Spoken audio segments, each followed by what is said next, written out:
Alright, folks. Happy Friday. Almost at the weekend for everyone.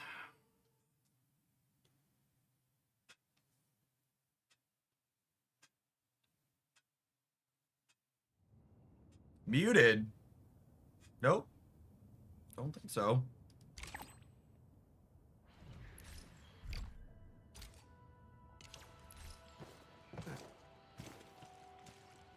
I was. Perfect. Excellent. Sometimes I mess up.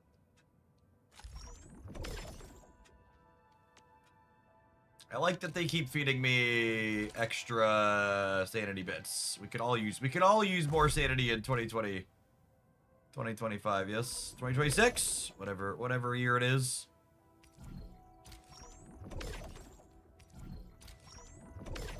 Hey, Milla, thanks for checking out the Galactic sponsor.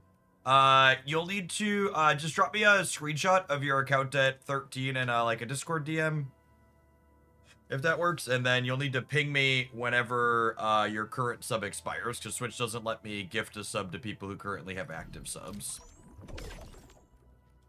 That's the way it works.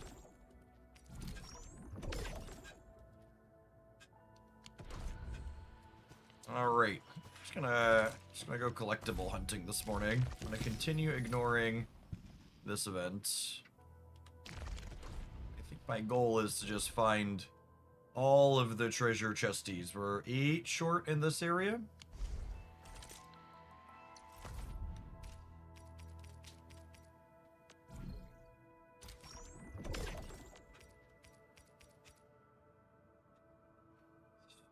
Great. Yep.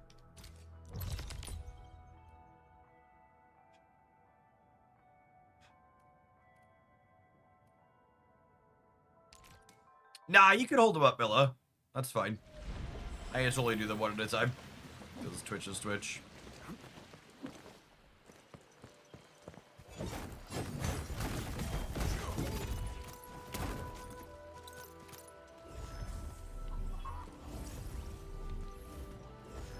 Jump! How about that? Oh, is that where the box is? Oh, there's the box. Morning dim.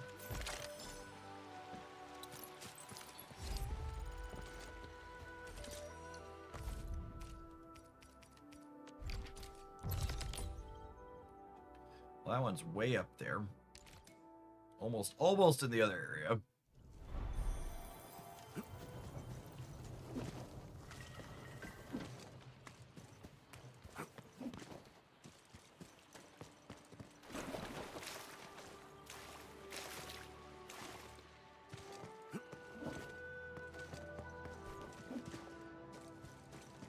We are back at it to start. I don't know if we're gonna do a super long Archetype session, but I wanted to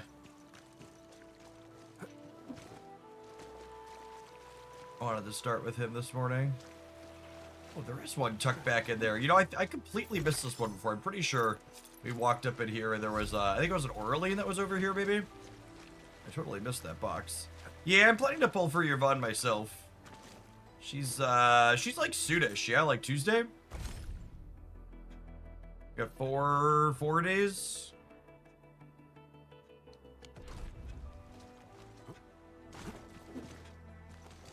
She seems like she should be.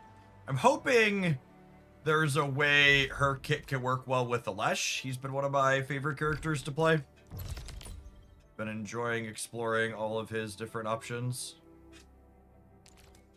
And they both key off of like solidifying things and cryo stuff.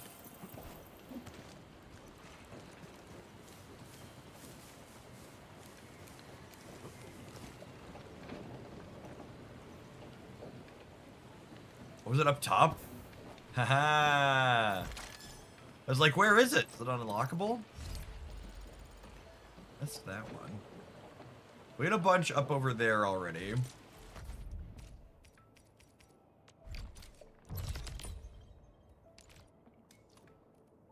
Alright, what's the best way to come at that one? Probably... is that a zip line? That is a zip line. Alright, I probably go here and then zip over to that.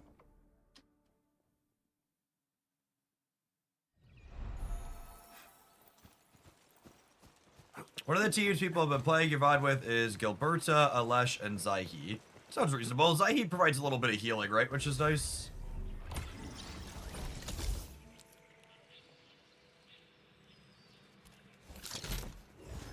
Yes, it did, Silence. Thank you. Alright, that zip line does not connect cleanly to there, so I guess we'll go to here.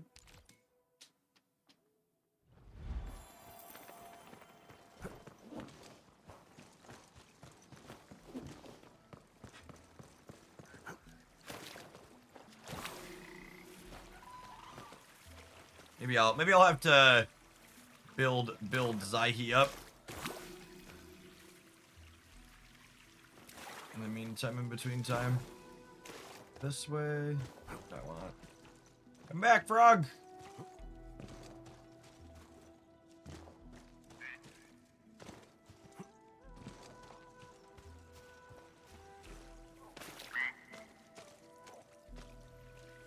Anyone else play a metric ton of Escape from Ever after yesterday? It sounded like a few people ended up picking it up.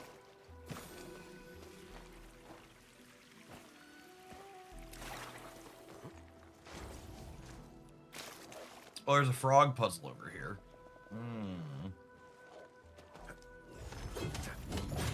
Let's farm these while we're here.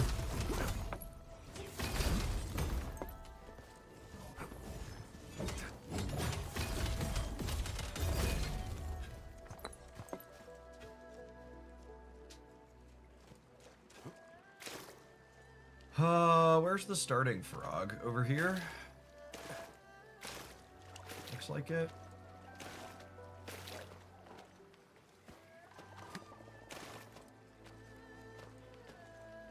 That might honestly be right. 1, 2, 3, 4.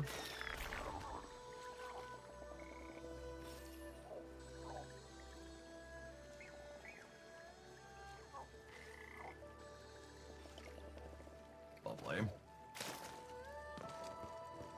Thank you, frogs. Pog Rainchick gets to do his best frog impersonation here.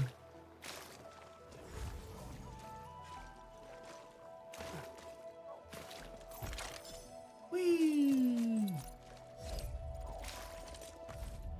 Where's our next one?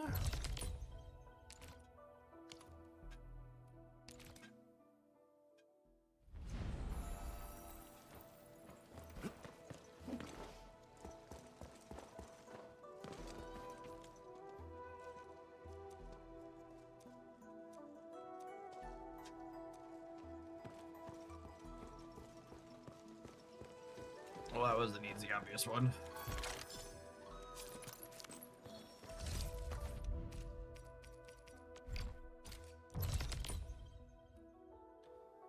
There's that one over there. Probably faster not to hit a load screen here.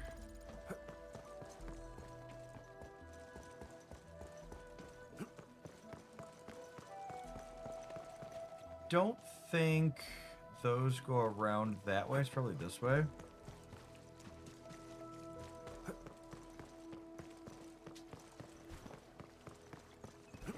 Or there's a robot over there too. Nice.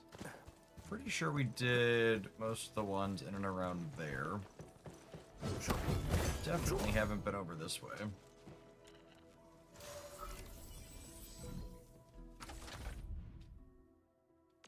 Well, I'm gonna assume that goes there. Oh, these are all this is. It's literally the only places these can go. That's a weird one for this far in.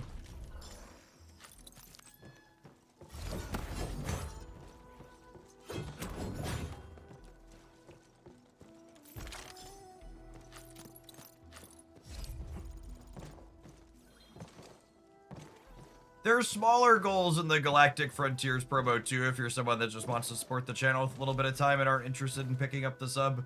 Like 13 is one of the bigger, longer goals to get the free subscription, so it takes a little longer. I think it takes probably 2.5 hours depending on how long you're clicking at things. But what are the other ones? I think one of the early ones is like core level 4. Core level 4 and level 8 are sub goals before 13.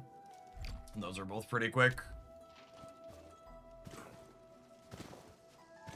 Yeah, and some of the getting the what's it called done is a waiting game because there's like 10 gates. Really? How many times have I walked past that one? Probably 100.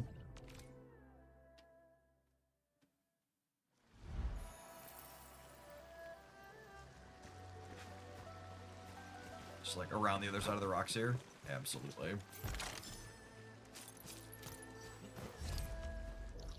One more remains in this section. And then... What?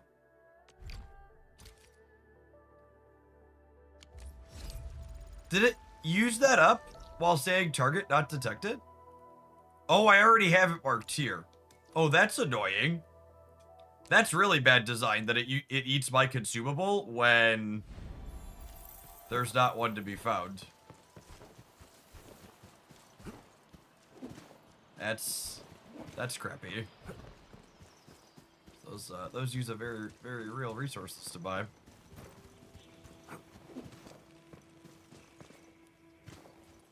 Oh yeah, I was stuck on this one the other day, and we said we'd come back to it.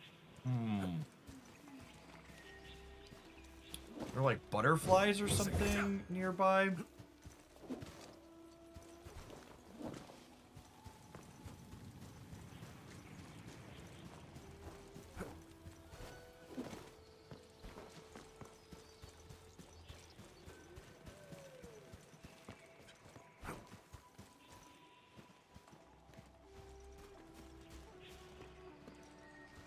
That says it opens up at some point. I wonder if that's related to getting... Oh, yeah, there's butterflies. This has got to be it.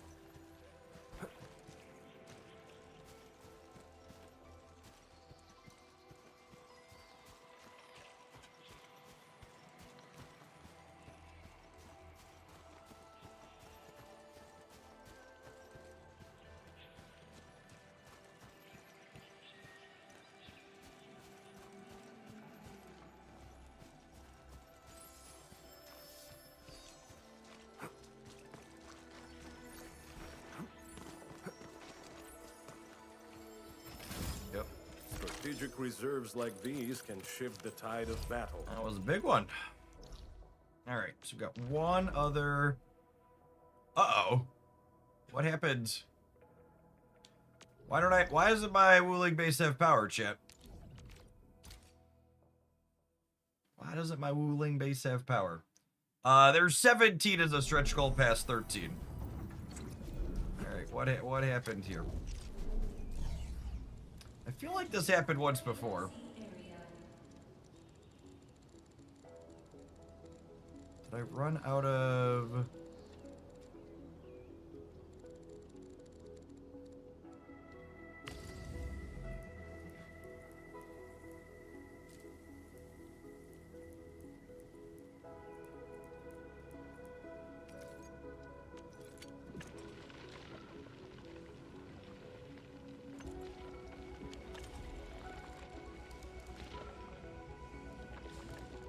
Weird.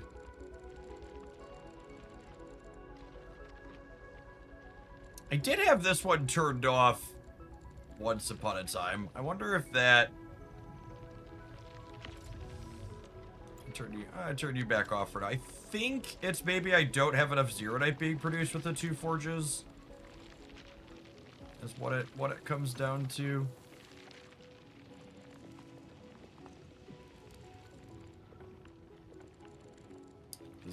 This one is only putting all the batteries into storage.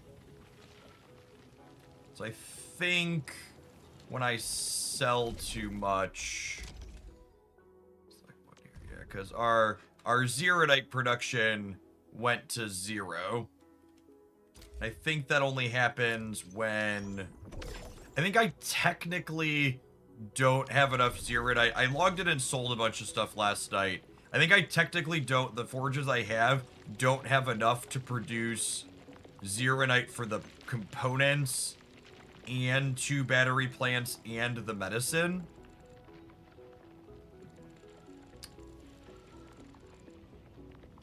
How can I sort that? Yeah, only having 2 Skyforges is unfortunate. Oh, you know what? What if I did this? So what if I...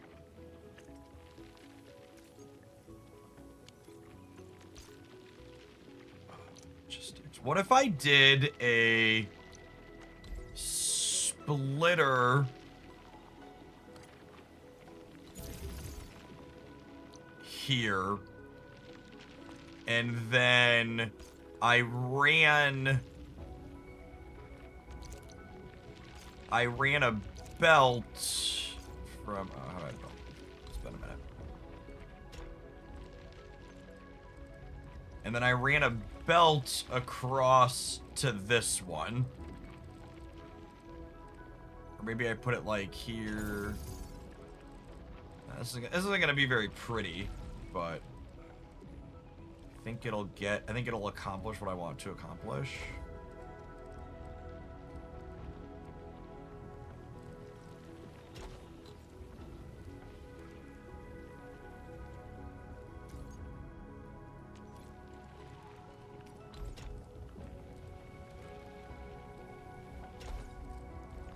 Because basically, at some point, it's just enough production for golds or 2 batteries at once, but not both. Yeah. So what happens is when I use these, because this happened once before to me, when I use these components up, so it needs to craft more of them, I end up not having enough Zeronite to power this power plant to keep this being built. So what this setup will do, splitting this, is this will slowly feed this to build my components back up. But when my components are full, it'll feed all of the Zeronite with the splitter into this second battery producer that will produce batteries solely for me to sell, because I'm not powering a power plant here, because I don't need more than 1 power plant to power everything I have in Wuling currently. So this makes it so it's making components a little bit slow when I'm missing components, because I like spent some to do. I did some artificing last night, so I spent a bunch of these components, which is why this ran out of components for power. Yeah. So that should work. This is gonna refill my component stash a little bit slower than it would without the splitter, but it means that once my components cap, because I'm not using those all of the time, all of the Zeronite will go into this other battery production. I did get 14 on my Google this morning, so it's not a ton, but a little bit. Yeah. I think that's the play. It's a little ugly from a factory standpoint, but it's functional. I suppose if I want to make this prettier, I could power this one here and have this power plant be self-contained and have this one that's closer to my components share here. So like have this belt feed into here instead of running it down along here. But I think that's good enough. I'm not really tight for space here. If they add more Wuling base building stuff and I need more space in the future, which I'm assuming they will in future patches, we could let future Jeff deal with that. 62, I think you're the winner so far today for Google Dice. Alright, is that my final answer? That's my final answer. I think that should make it so I don't ever run out of power again here. I guess we'll find out in the future, huh?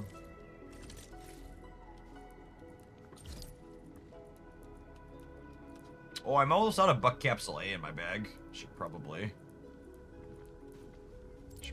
grab some more of those. I think those are in Valley 4, though. Excellent. Alright. Back to hunting, back to hunting. Oh man, I have like no Orleans in this area. 11 out of 54. There's 183 chests. That's so many. I don't think I could actually use the finders here until I open this up though, right? Because there's fog on the map. So I need to go walk down there at least. If you have the Yezin stuff set up, they heal more than Bucky's do. Don't you need to do like farming stuff to make the Yezin work? I really don't feel like screwing around with the farming. I'd rather just have it. I'd rather just make the best thing I can automate at the factory without dealing with the farms.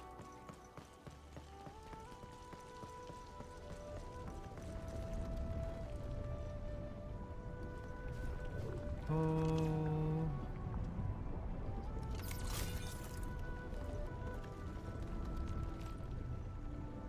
I don't have fluids in my backpack. Well, I'm probably gonna need those fluids to get through to a number of these spots.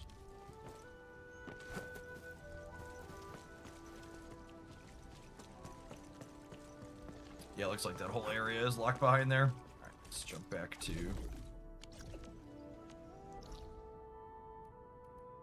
my fluid producing is in the other area.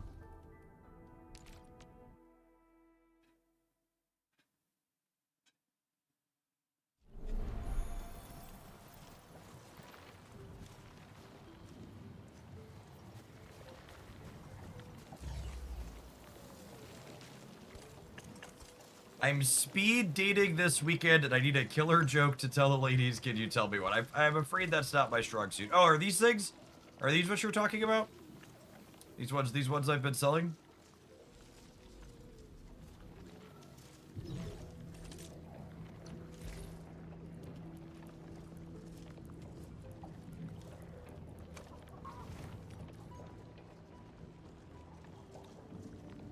$320 HP per second for 6 seconds. So that's, what, 1900? Versus Buck Capsule A is... Oh, wow. Yeah, that's markedly better, huh? Alright.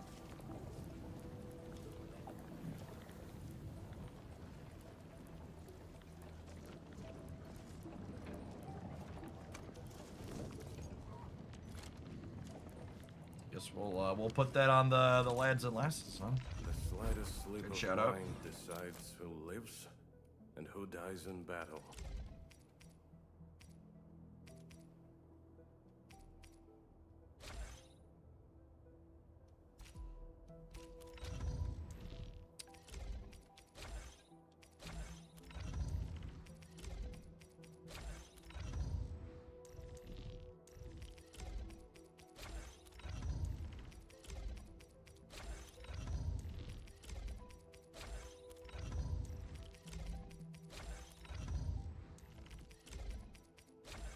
I wish there was an option to, like, let's change everyone's tactical to the same one, because realistically, I basically want everyone on the same one. Alright, I need Zerodite bottles here.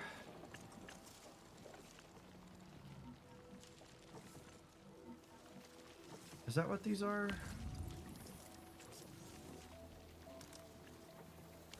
That's not... I feel like I set up bottles for this at one point. Oh, hey, look at that.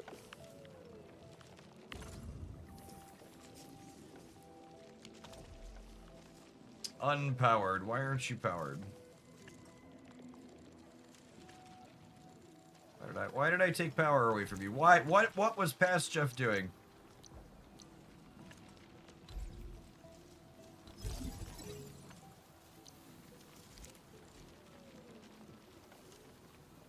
Oh, that's probably what past Jeff was doing.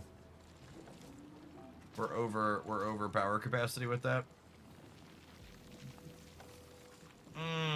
Details.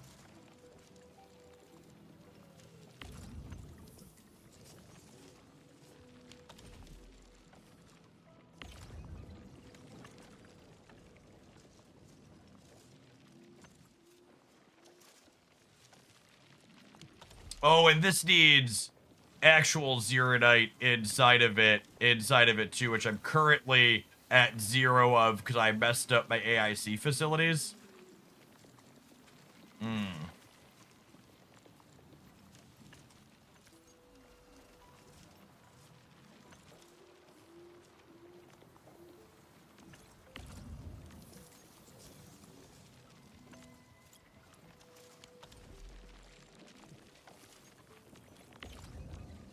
Alright. Maybe let's go finish the Valley 4 stuff. And I'm gonna let these systems continue filling up.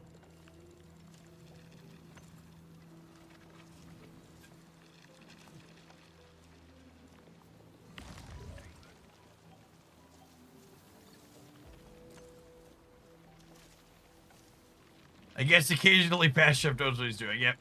He turned those off for a reason. Alright.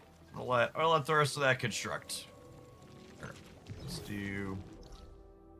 I think I still have collectibles in parts of Valley 4. I guess I could do... No, I can't do it in Wooling because I need to fill that up to clear the map. Okay. Power plateau is done. It's not the button I wanted to push. These ones have a bunch. All right, into here.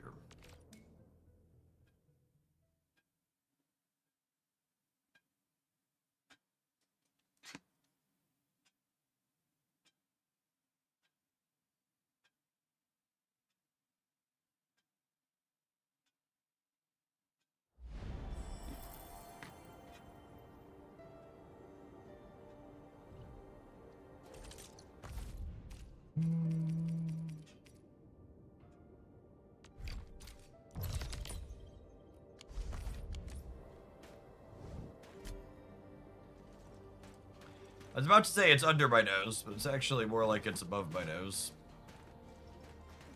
Can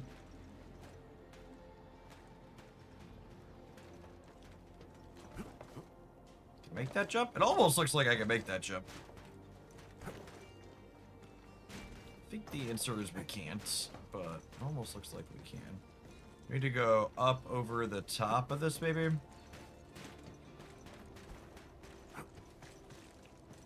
Or wait, these containers over here.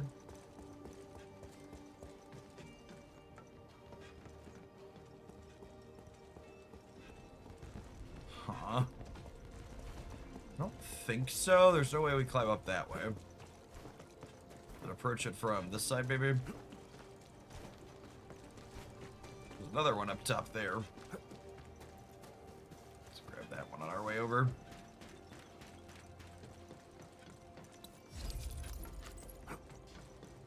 If we can get over from here. We might not even be able to get over from here. Unlike the Blight and Rifts, Orleans aren't that dangerous. There's probably chests up here, too, that I haven't done.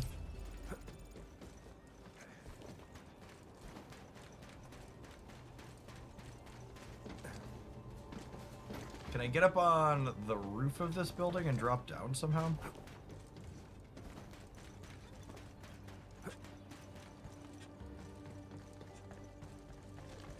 Not from this.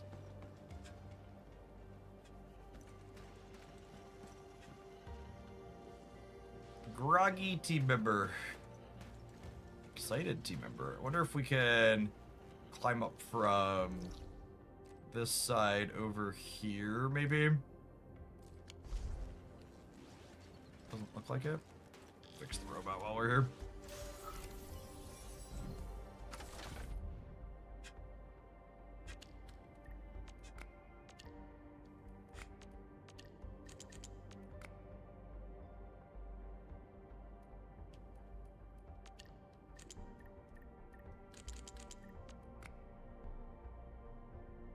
So that doesn't work because I need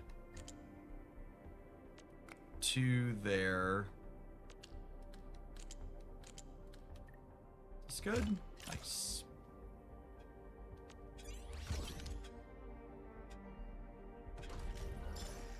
Is there a point to building trust over 100? Probably, but I don't know what it is offhand. Speaking of boxes.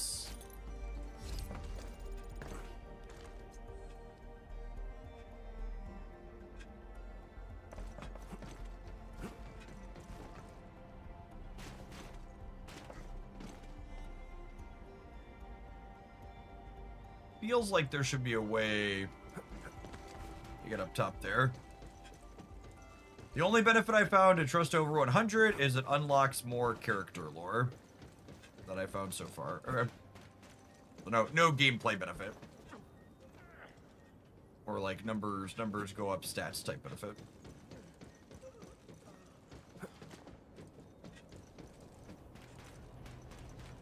No obvious way on the inside to get up there. So this comes, it comes across from the right. Can I get across from over here, maybe? Is there a way to get up on that one?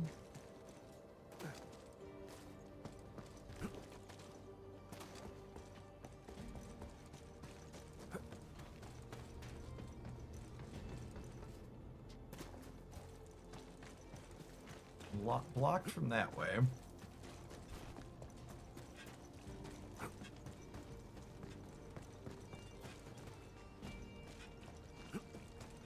We get up on top of this building. Looks like there's a walkway up there.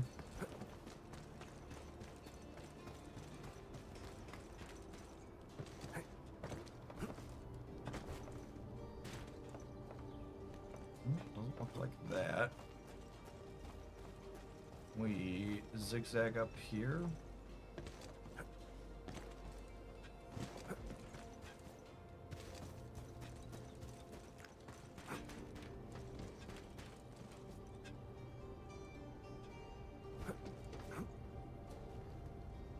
Oh, that does not seem happy with that.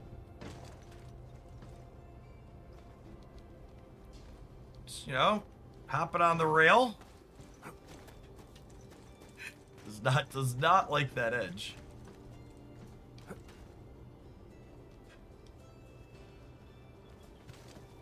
Is it not? Are we not intended to get up on that box then?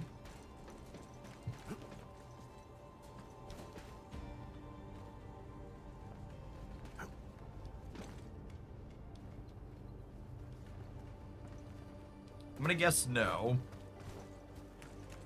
Huh. How are we supposed to get at that one? Is there... Oh, is it from here? Is it from this direction? We walk up on this hill.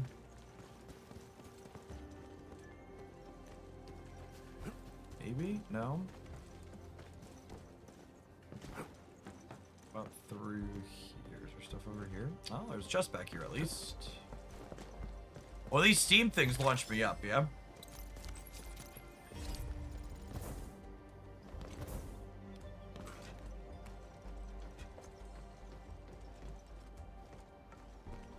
Does this launch us up here? Sure does. All right, lovely. Looks like Nailed it. All right, let's double check if there's any boxes or anything up here while we're up here.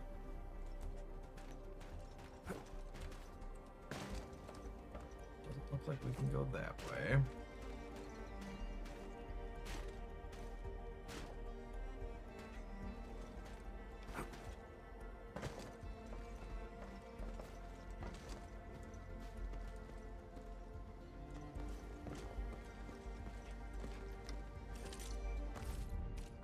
On to the next one.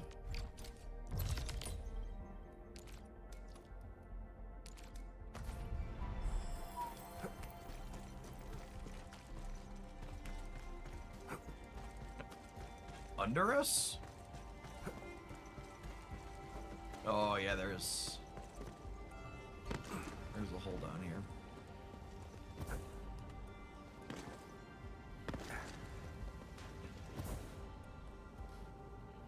Damn it. Go on. I want a little jump, not a big jump. I assume that's what this one's for.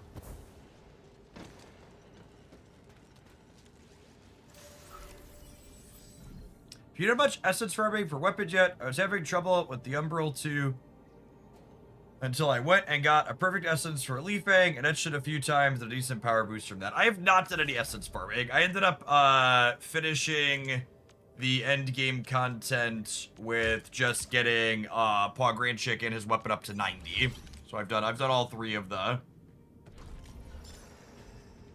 etch monuments now. I put my Alesh is at 80, 90, and I upgraded a couple of his skills, and then Pog is at 90, 90, and his weapon's at 90, 90, because he uses a lot of the damage on this team. One thing that's good to know, I actually and this I feel like from a character building perspective and like resources you're investing, this like matters a lot long term for min-maxing, but it looks like the combo skill on all of your characters, the cooldown gets a second faster when you full max it. Every character I've looked at that's gotten to here, or like other people have shared, have said they've gotten the reduction here, so I'm pretty sure it's a universal. You max the mastery on your combo skill, it gets a cooldown reduction. So like on a Lesh, that's a big deal. You're triggering his combo as much as possible for value. Like on the lightning team, I've been enjoying playing the rabbit's combo skill. Putting down more spears is really important to have that happen more frequently. So like she's a character that's probably a high priority to max the mastery on her combo skill. Basically anyone that you want to be triggering the combo skill on constantly, getting them to at least 80, 90, and then maxing that skill seems like it's probably a solid power boost. You'll get the numbers increase from it too, obviously, but getting to do it more frequently is quite good.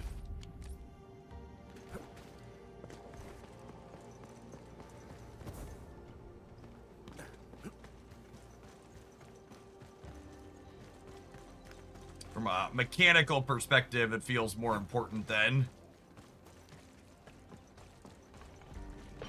Yeah, like, just from a make the numbers marginally bigger, it feels like that's not a super strong incentive to, like, spend all the resources that mastery takes to get stuff done. But from a, okay, this is gonna make my rotations more efficient, or give me more rotations, or make my rotation timing different, it feels like that's probably worth doing. We've done it. Hope you're not tired, Mr. Dolly. Morning, Mez. I did well, right? Alright, probably gonna have to run and get more bombs after this.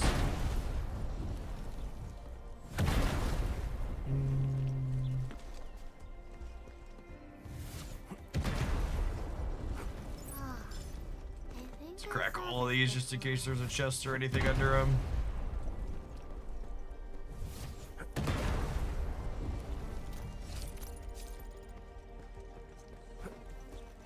Stay alert. The enemy there is strong.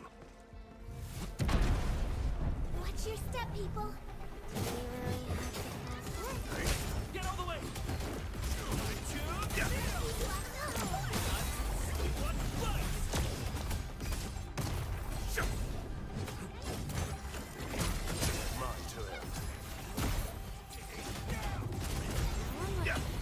Our battle plan proved its worth. We've done it. Hope you're not tired, Mr. Dolly. Things got a little intense, but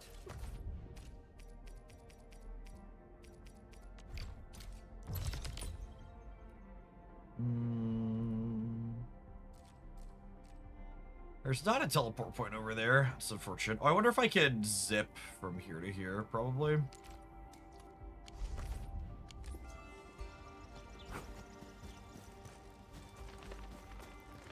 Probably not.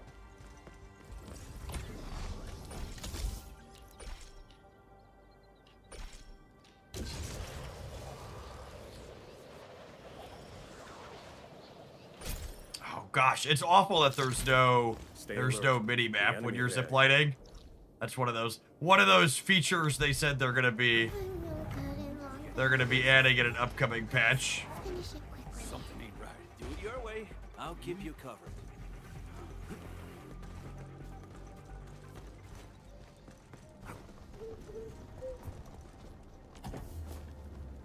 I see benefits slash bonuses at cores level 4, 8, 13, and 17 in the Galactic game. If you're looking to poke at something new, I'll support my content. And there is a Hooglandia guild, I believe. Speaking of needing bombs. Bombs away. Come up here now. Perfect. There's a chest up here, too. The second Orlean? Oh, baby. We're gonna be so rich, chat. All these. That's heckin' rude.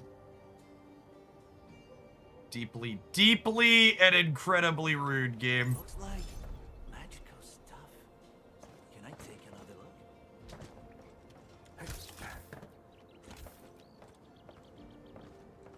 And past Jeff didn't put that one down. Oh, I did not mean to fall all the way down there.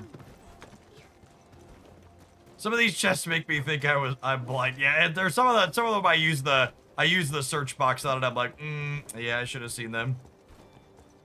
The Supreme Court ruling on tariffs just came out. Are they legal or illegal? Well, we know they're illegal, but like, are they allowed? Are we changing our minds? Is the question.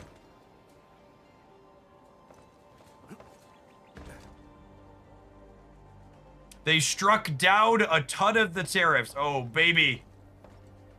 Our markets are green. We're all going to the moon. So what happens with all the money they collected illegally in the meantime, in between time?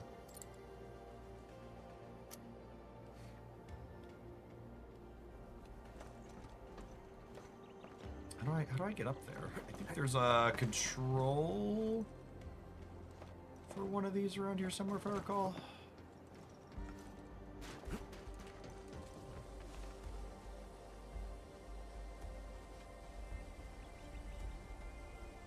We get our Trump checks now. They're just our money back. Yeah, basically.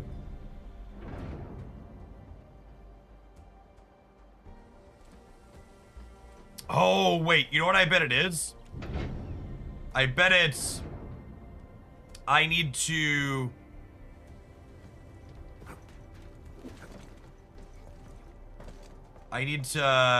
drop... I bet I need to drop this one down. And then come up at this from this side. And raise both of these up.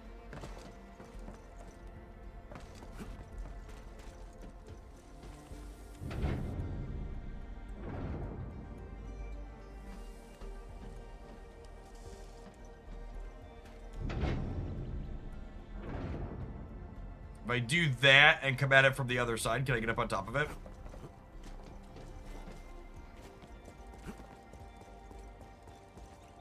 These level designs get me excited for future areas they add.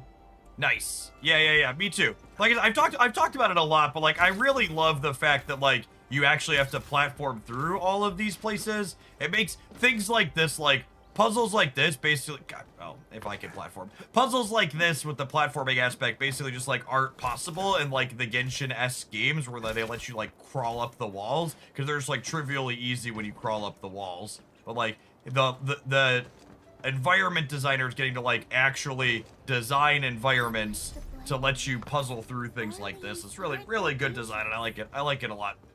I think it's one of the things that sets this game up nicely apart from a lot of the others. That's allowed me to enjoy it a good bit.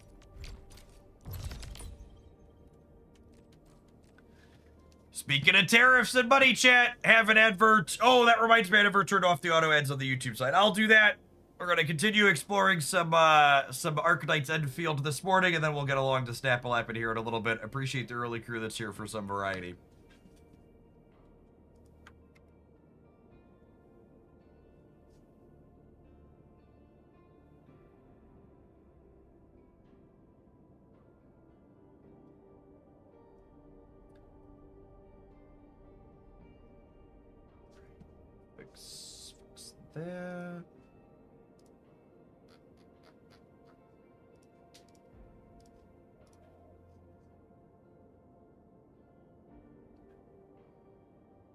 That's also true too on the Trump tariffs. Like, does it actually matter that they've been told they're illegal if they continue collecting the money, right? Like, there's no enforcement mechanism.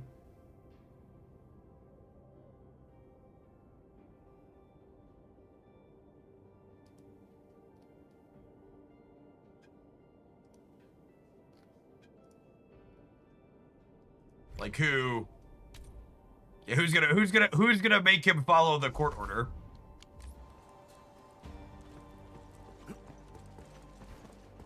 Like, the entire presidency has basically been like oh, you can't do that. Oh, really? Well, make me not do that. And it's just like, we look around at each other like, okay, well, who's gonna make him? Are you gonna make him not do it? And the answer is nobody's gonna make him not do it.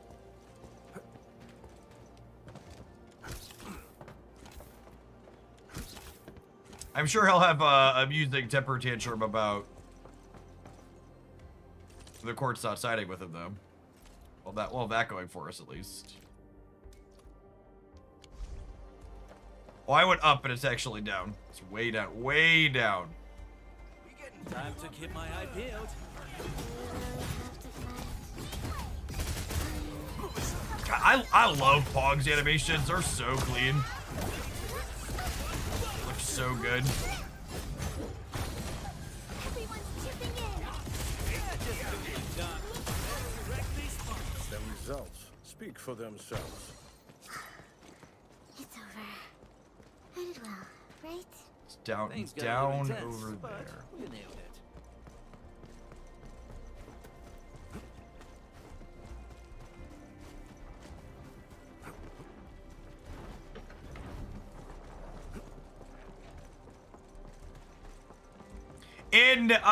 In better political news, by the way, because I like to share happy things as well.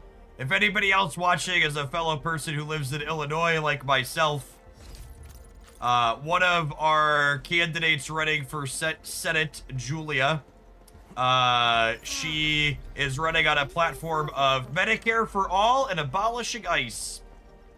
And she is currently our lieutenant governor and has endorsements from a bunch of different people. So, very real chance that she wins the primary, which would be fucking great.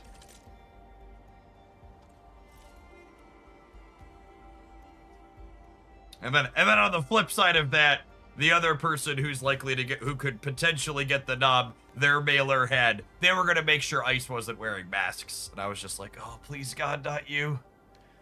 Please God, not you. You are not who we need in this moment.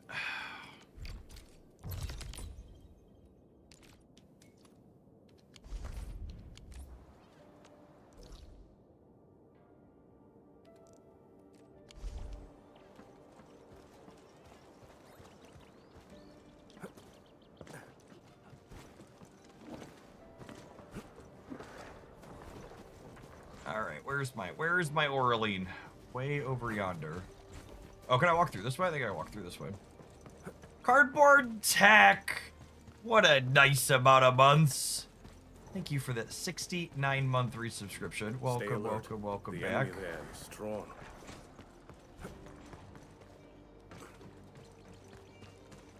Good morning, good morning. Oh. Oh, yeah. Hoy howdy. All right.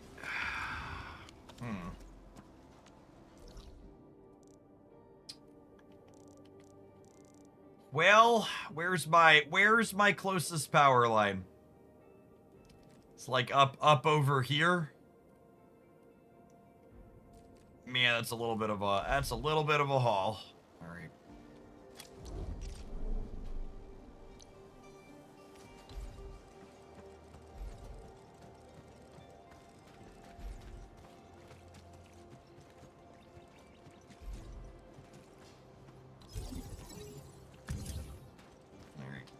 Let's run.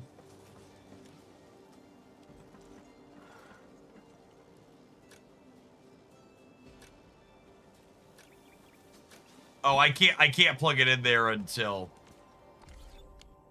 it's connected to the grid. Got it. All right.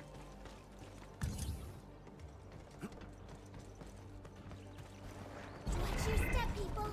Do your way. I'll keep you covered.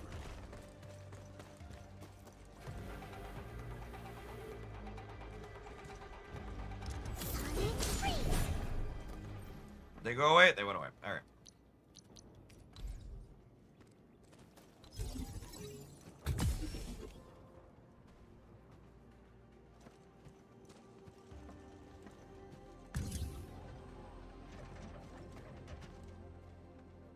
The cameras make him look taller. I don't think he looks very tall on camera.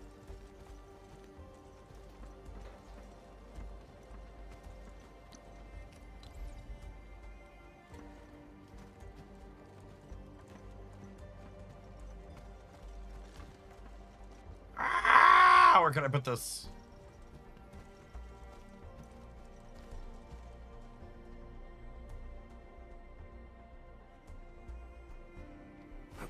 Wait, I could technically...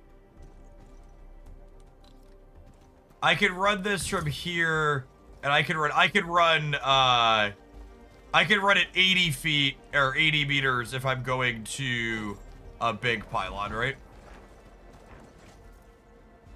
Or can I not?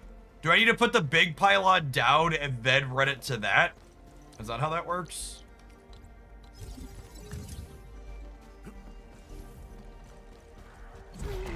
That's kind of a annoying design. Please, finish it quickly. Do it your way. I'll keep Oh, you that's too far. My kingdom to have the Zeronite pylons in Wuling I'm in position. spoil very quickly. Watch your step, people. Let's kill these so they stop annoying me when I run past them.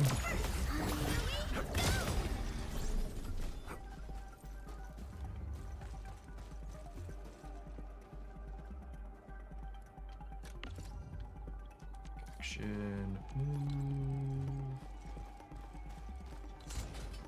That should be good. We were close.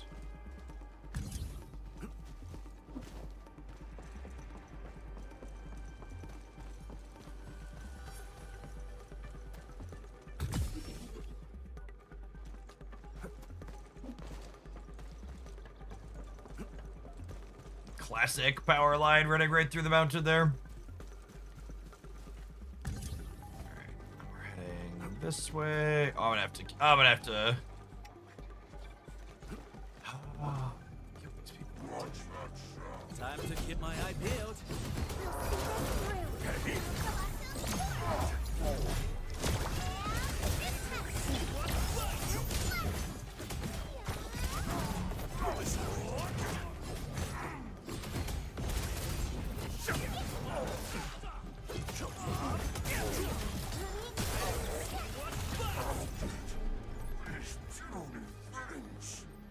Oh, it keeps my power cable running while I'm fighting. That's nice. Excellent.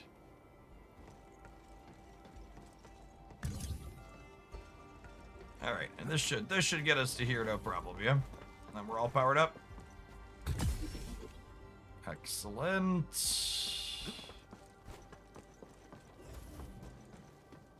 We're connected to the grid. Can plug in that switch. There's a chest to get the Orlean in there.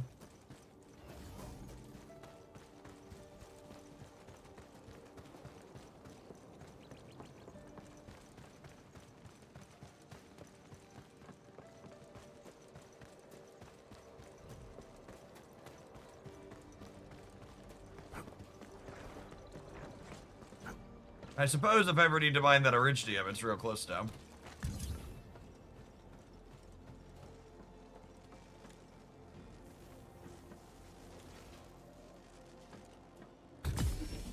There.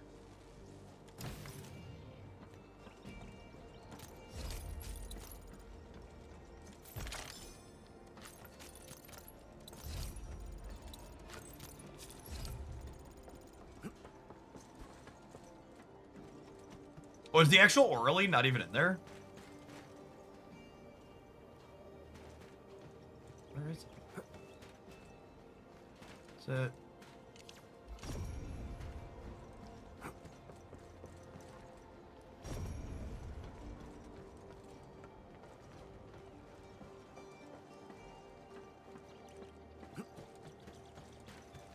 Huh, is it up top? Around the back? It's around the back. Actually didn't need to get in there for the Orlean, but I needed to get in there for the chest, so operational value. needed to happen at some point for the collectibles. Alright. 11 more Orleans, 19 more boxes. You can track the pylon on the map to see the distance while doing this. I'm a power line injuries. That's neat to know. Yeah, I mostly just run the power. Like, I've seen people set up, like, some really crazy, like, zipline tower stuff, too. I've not really gotten into that aspect of the game. I think I want to come from this angle here.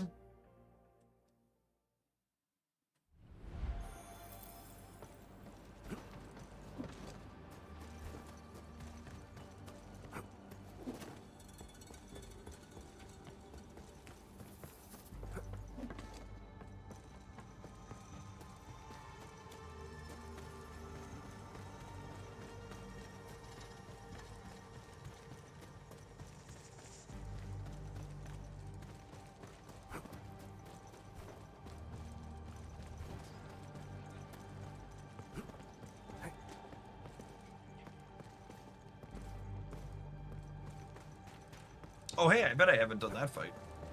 We were Unlike back the here. blight and rifts, Orleans aren't that dangerous. And these don't scale with levels, so should probably be pretty easy.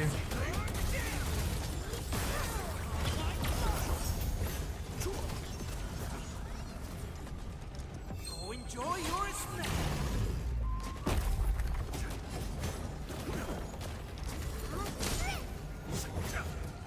Camera's real funky in here.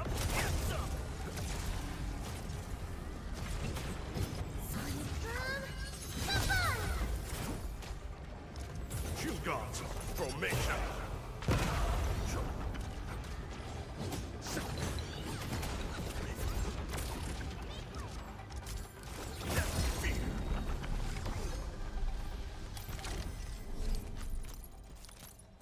Lovely.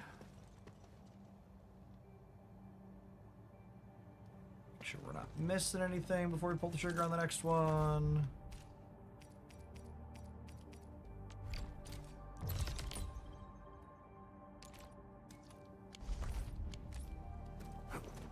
Right back up whence we came.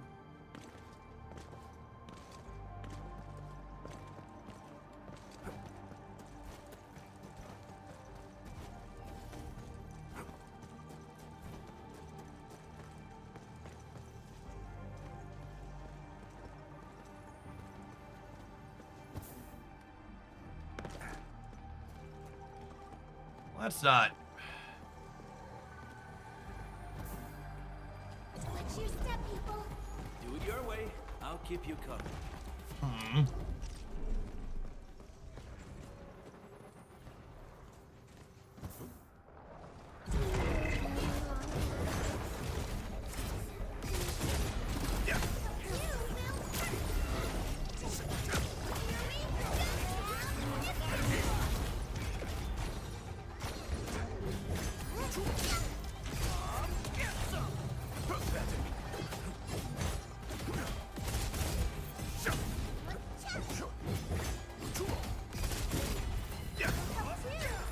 Yeah, I think, like, talking about combo skills, I would like to be shorter. Like, I think Ardelia's another one where her combo skill is like an 18-second cooldown. I feel like she's another I would like to invest enough resources into to get her cooldown to be more, get that second cheaper on it.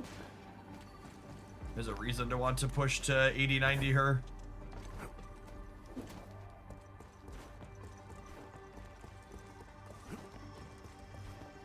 Like, she's not a huge damage character, but having her combo skill trigger more frequently would add damage to other characters on the team and trigger things like Alesha's combo more frequently too.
bet there's something behind that, or does it just unlock the back path to a place we've already been?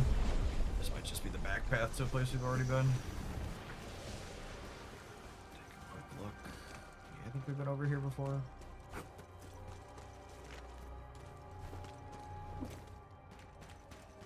Where do you go? To an Orlean! Lovely. Lovely, lovely.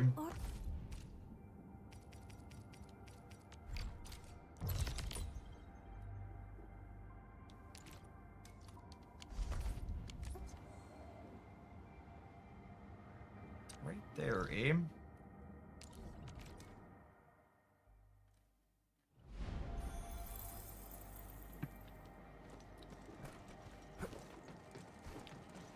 Must have literally just walked past this, huh?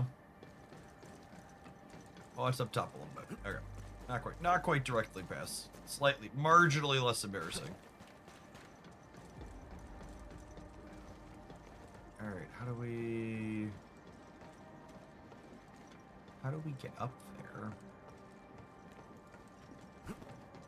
Oh, there's another one back in the box there too. Nice. And a chest! Oh, baby. Look at all these freebies. No trackers needed.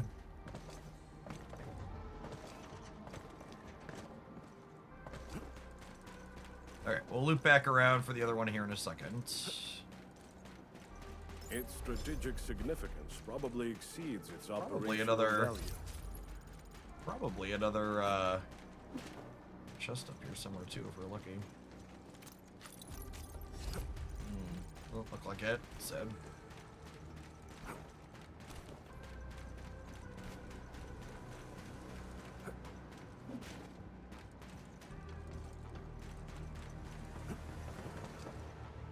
Oh, is this one here? Yep. Coolio. Ah, I think I saw this before. Alright, how many more are we at? 7 more Orleans, 15 more chests.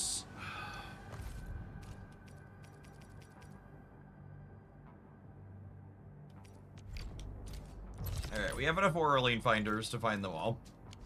We're gonna be short chest trackers to finish this area, but we might be able to... Oh, it's right there, huh? Might be able to, like, incidentally find some chests. Watch your step, people. Might be able to incidentally find some chests,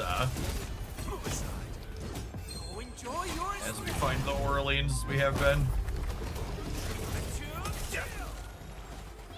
Oh my god, solidifying him mid jump is so good. Love that mechanic.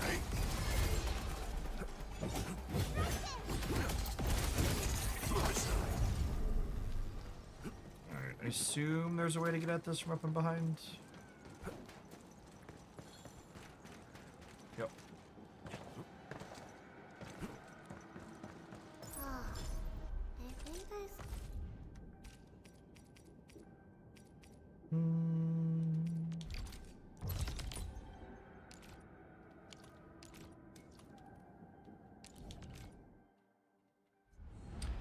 Sure, we're gonna turn these into submit all. Look at all those prizes. Love me some sanity syrup. 12 more. Is that the last one? Phase 18, it looks like it. Oh yeah, by the way, because I haven't plugged it yet. We're gonna... Once Upon a Galaxy has their first of the... Ooh. Orleans aren't that dangerous. Interesting. Have we been down here before?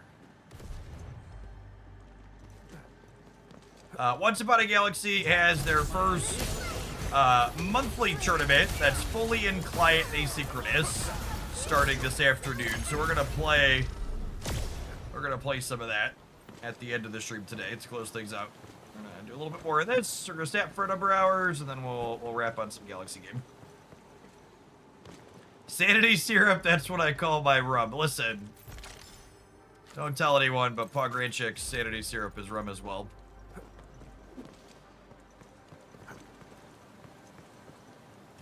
It's definitely a scotch on the nose. to call it sanity in 2026, but I accept that I chuckle every time. Oh, it's like in there.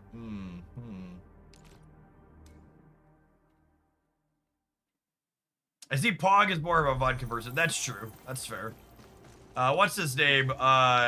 Someone said that yesterday that Pogranchik's voice actor is the person who you did Geralt of Rivia's voice in Russian for Witcher 3. So if they're Russian, probably a vodka person.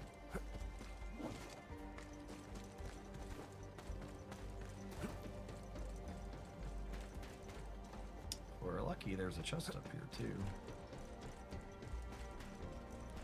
Its strategic significance probably exceeds its operational value.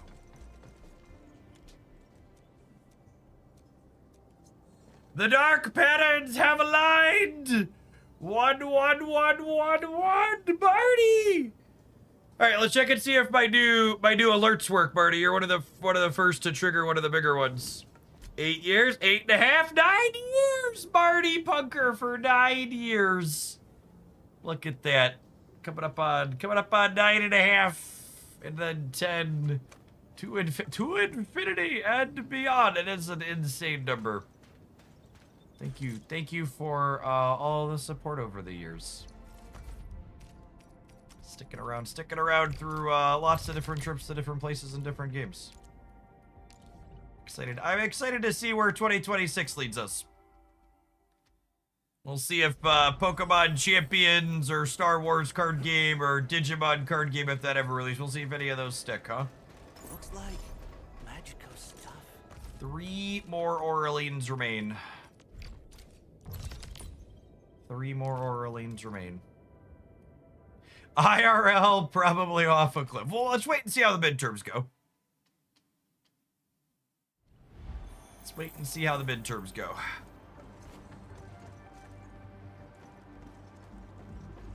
We've got one more shot at least, says Desperate Man, for the 10th time this year. One shot, one opportunity.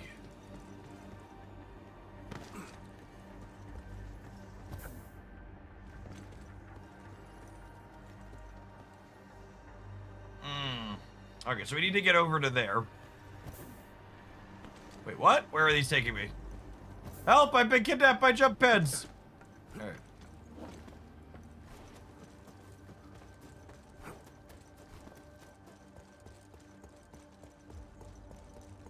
This is it. This is the... Listen, chat, I'm gonna be honest with you. Having a chance to have a more progressive person as an Illinois senator has me a little excited. I thought for sure we were gonna be stuck with some Dick Durbin wannabe, shitty, mediocre centrist. I think Juliana has a real chance. She's got some good endorsements as our current lieutenant governor. Like, Watch your step, people.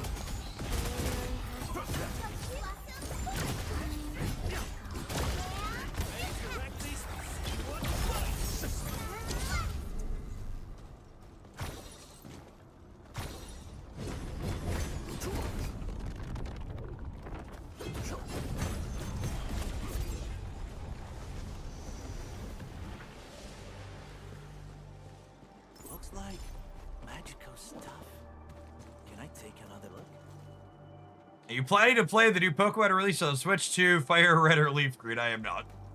I'm honestly not a big fan of Pokemon mainline games, which is a big part of why, as I should say, as an adult gamer, I fell out of love with the formula that they used for those. But I like the battling aspect, which is why I'm excited for the concept of Pokemon Champions. Hopefully they don't flub on the execution terribly. To support.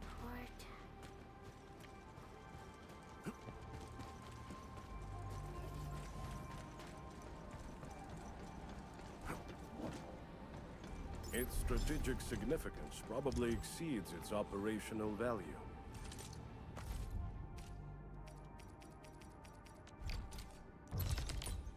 It actually isn't even just the rental team aspect gap. The thing that's going to be important to me is like how much energy and time do I need to commit to brew a Pokemon team? Because, like, the thing that's interesting to me from a VGC perspective is being able to, like, conceptually try things. And it's like, well... yeah, like, is it gonna be great? Actually, and this is, you know, it sounds weird to say, but Pokemon's one of the companies that I feel like could do this. My small concern is that they're not gonna monetize Pokemon champions enough. Like, I'm worried the only option for creating teams is gonna be grinding infinitely.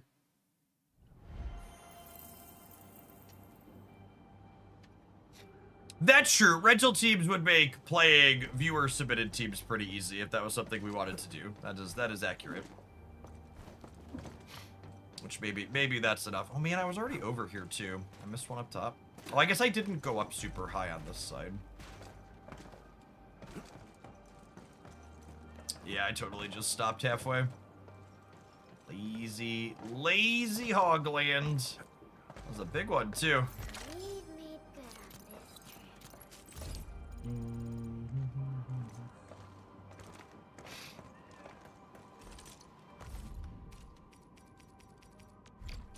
I just want to try different combinations of Pokemon and, like, play competitive matches with them.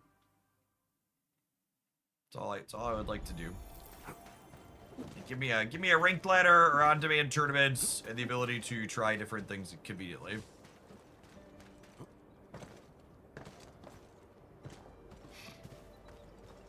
I am planning to pull for Yvonne when she drops here because a lot of the Yvonne Theorycraft teams utilize Alesh, who's one of my favorite characters to play in the game. Enjoyed his kit a lot.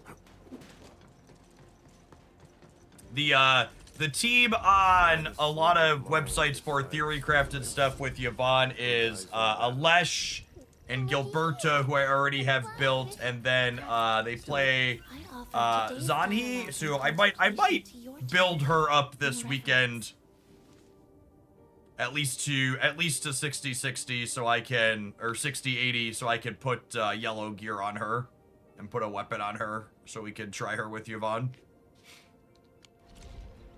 Seems to be what people like.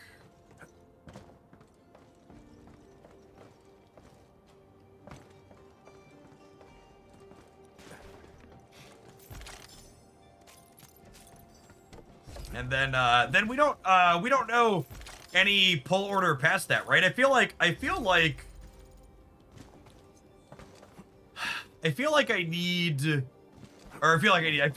we'll probably get some type of communication sometime soonish on like what at least the next banner character is gonna be, yeah? Because like these other banners have only been 2 weeks long, so in theory, we're 2 weeks after Yvonne, we're gonna get the next one. Yeah, finding chests without spending hunters. Lovely. Is there another one up here? Let's walk this path all the way up before I use another search tool.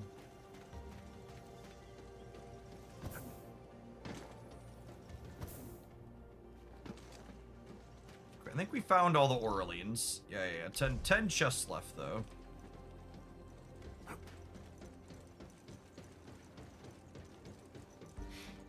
Hey, BTD. Thanks for always being here. Good morning. Pulling an elevator up from down.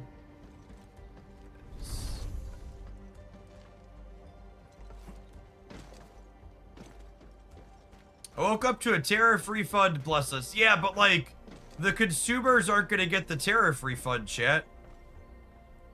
Also, like, again, who's gonna make him actually stop collecting tariffs?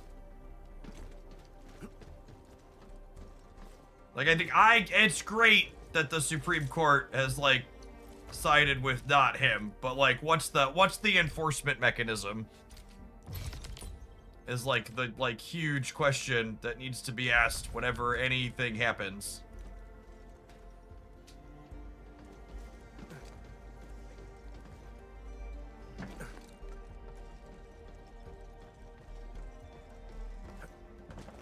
The same people trickling down their wealth are gonna enforce it, aka no one. Yeah, basically. That's my concern.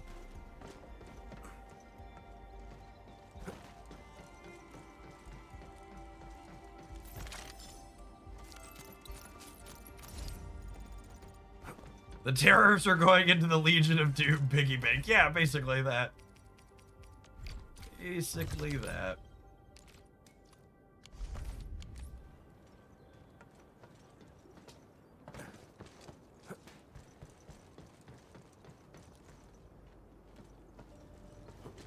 Yes, the executive branch is supposed to be the enforcement metric. Correct.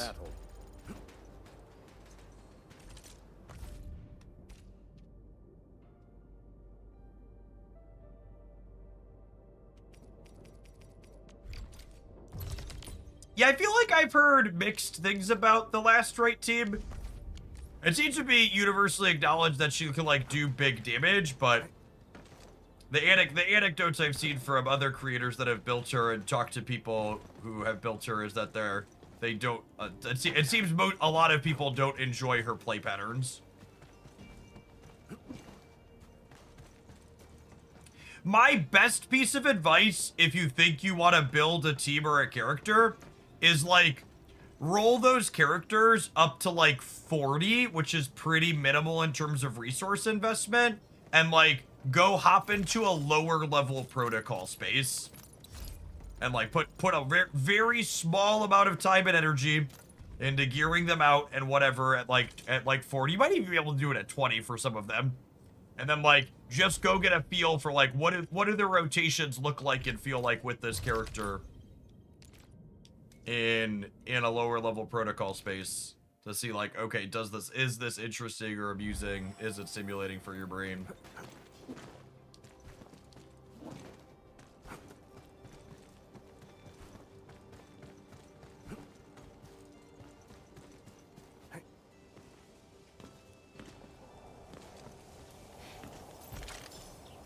Her core rotation is 3 Great Sword Final Strikes. It's really slow, even with animation cancels, and getting hit, of course, resets the string. Yeah, it sounds awkward. Sounds like something I would be terrible at.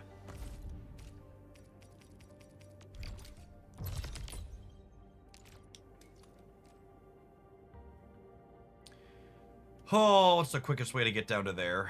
I think it's from here.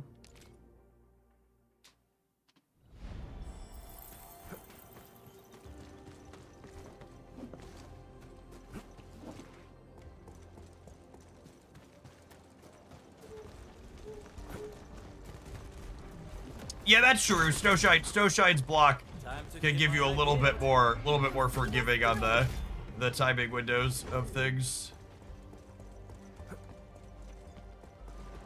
Oh, is this not the right angle to come at this from? No, it is, right?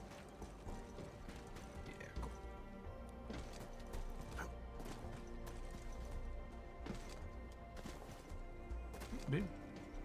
Can I open it from the side? That'll do, pig. That'll do.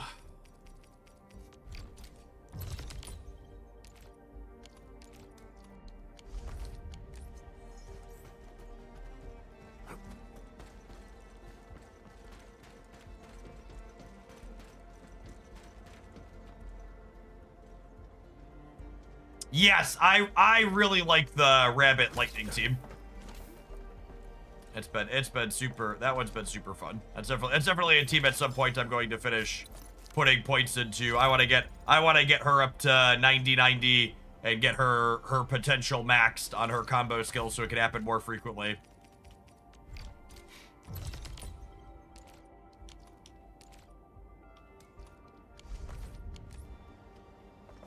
The part of the combat I find satisfying in this game is, like, trying to, one, both build teams that can do it and then execute on whoa, that's fucking rude.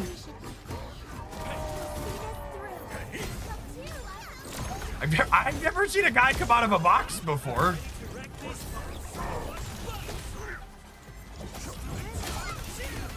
He's just living in there, chat. Like, what's up with that? What's the deal with dudes inside of boxes? Proved its worth.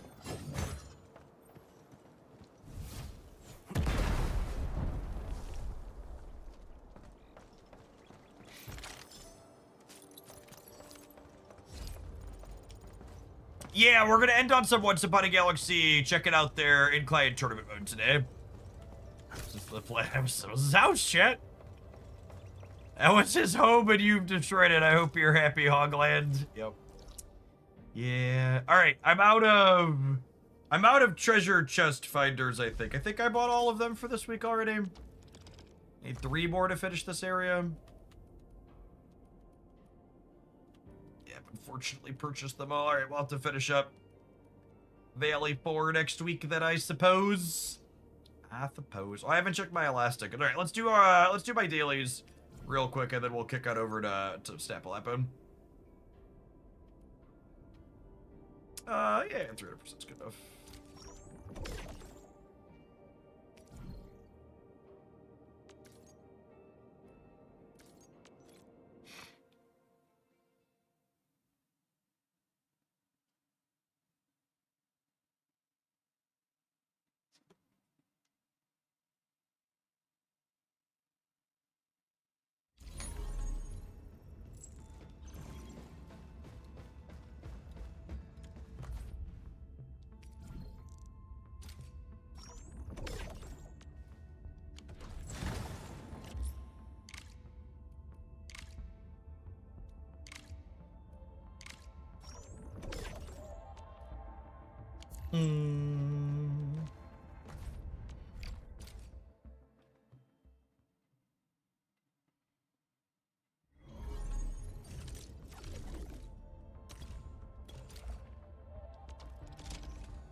I want to do stock redistribution.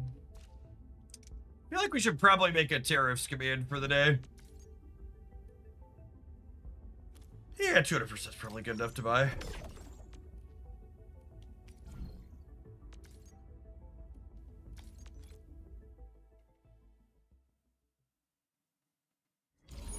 What have you been making in the manufacturing base? I have operator 60 to 90 experience going on in there. Was the thing that or weapon experience are the 2 things I bottleneck on most frequently.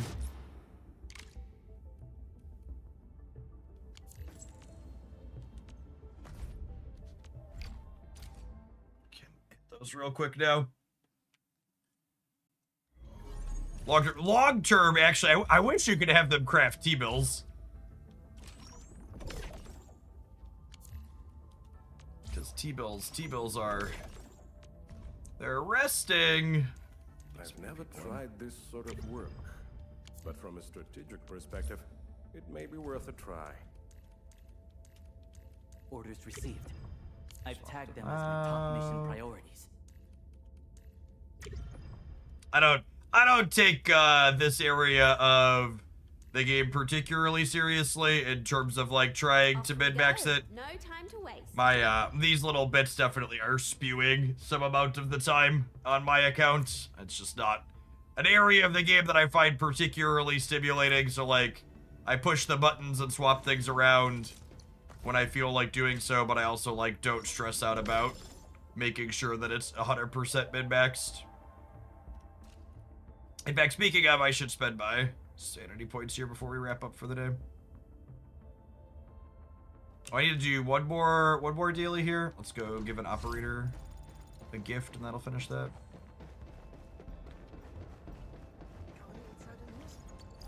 Who needs a present? I'll probably build Wolfguard at some point. Should I max him? I think I've got everybody else maxed. Oh, I want to get to Pan.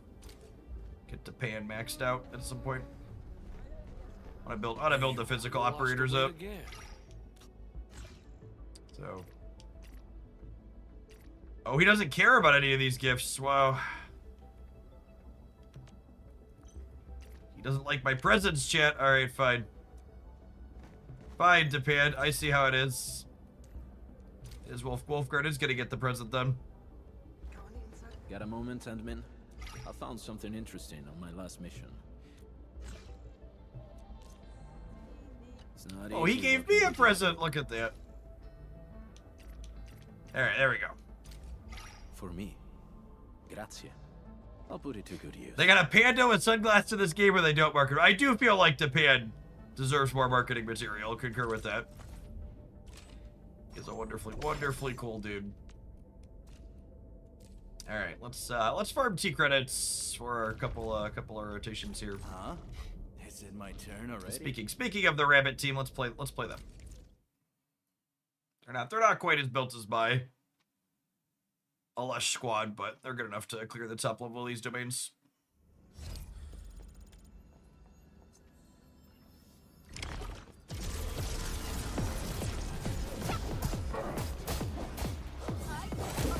This team triggers a bunch of combo skills, as you're going to see.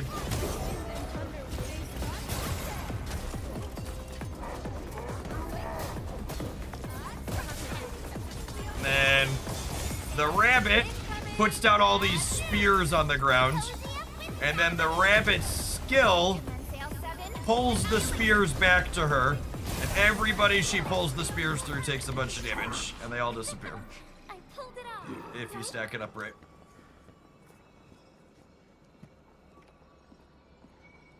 Alright, hold on.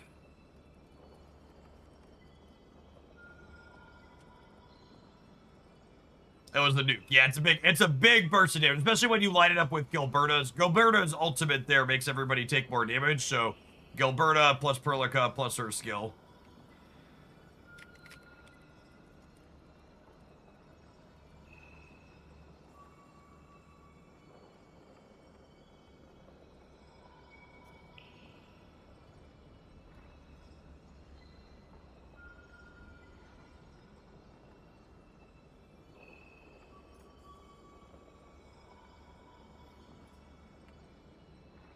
Tariffs. While it is nice that the tariffs are deemed illegal, lots of stuff the Trump admin has been doing breaks laws. Who will actually enforce anything he is told he can't do? Just about sums up my sad reality. Oh, I have a thing to spend double sanity too. Nice. Okay. I'm gonna continue spewing a little bit of origametry.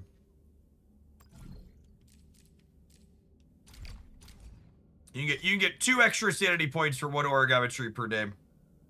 And then if you want to buy more than that, it goes up, it increases in cost dramatically, so.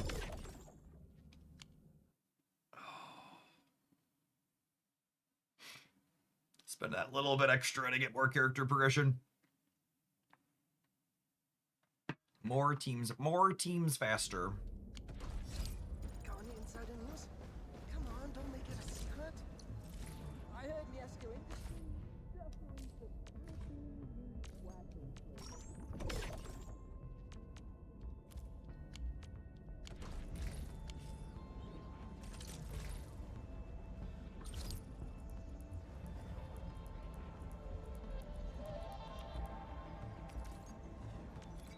Feel like I should go double check. How you doing, Edmund? Interested in sparring with me? Feel like I should go double check that the what's it called? Let's just check our AIC report before we're done. Not this one.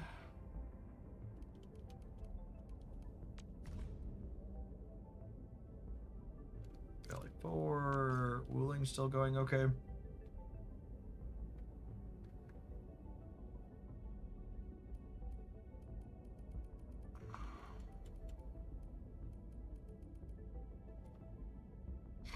Biggest draw I have for last right is their ultimate gives her iframes while doing 3 sweeps, so I can dodge templates with them. It's one of the few ults that doesn't stop time. Oh, that's interesting. So it just does, it gives you iframes instead of stopping time.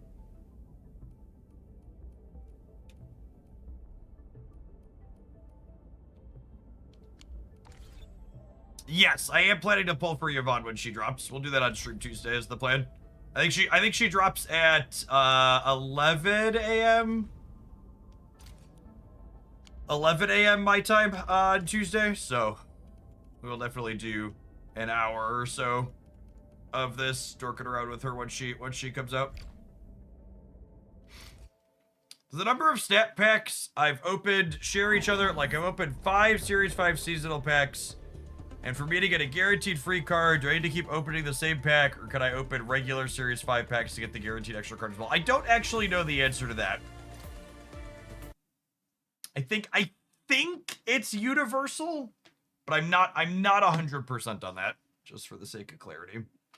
Alright, I'm gonna tap a slightly longer ad roll so we get things switched over to Snap-a-Lappin'. I don't need a long one. I'm gonna tap a regular ad roll. We're gonna get snapping here, gamers. Appreciate the early crew that was here for some chill Arcanites to start the day. Let's move over to some Snap, huh?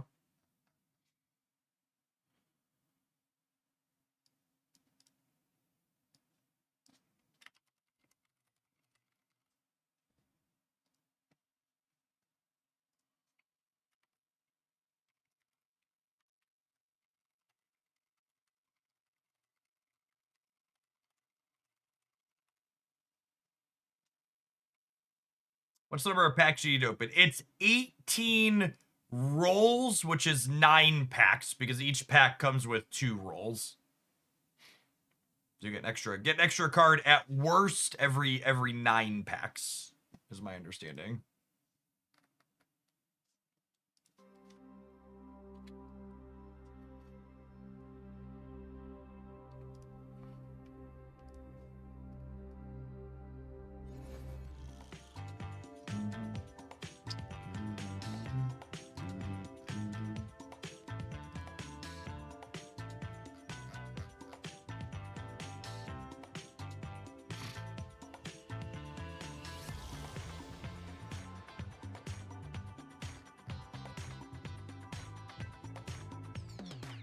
Hundreds of tariff refund lawsuits pending in U.S. trade court.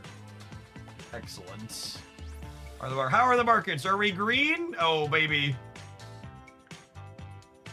Maybe the Dow is gonna get back to 50,000. Hey, AP Psalm, thanks for always being here. Morning, good morning.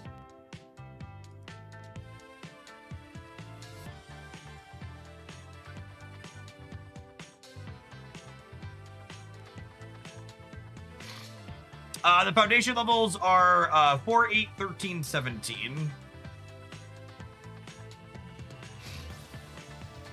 See, and this is like, we call it the vibes market because it's funny. Like, it's none of it's based on reality. But the market's having a green reaction to tariffs being struck down is amusing because, like, nothing the markets have been doing here in terms of going, they weren't really down because of the tariffs, right? Like, they had this big initial gut drop, but they bounced back from that, like, pretty quickly. What, like, less than a month later? They were, like, back to where they were, essentially, and then have gone up from there. So it's funny that, like, they're having a positive reaction to this news that, like, didn't have a negative reaction to begin with. It's just all masturbatory, rampant speculation fueled. Money is so made up, Jet. It's so made up.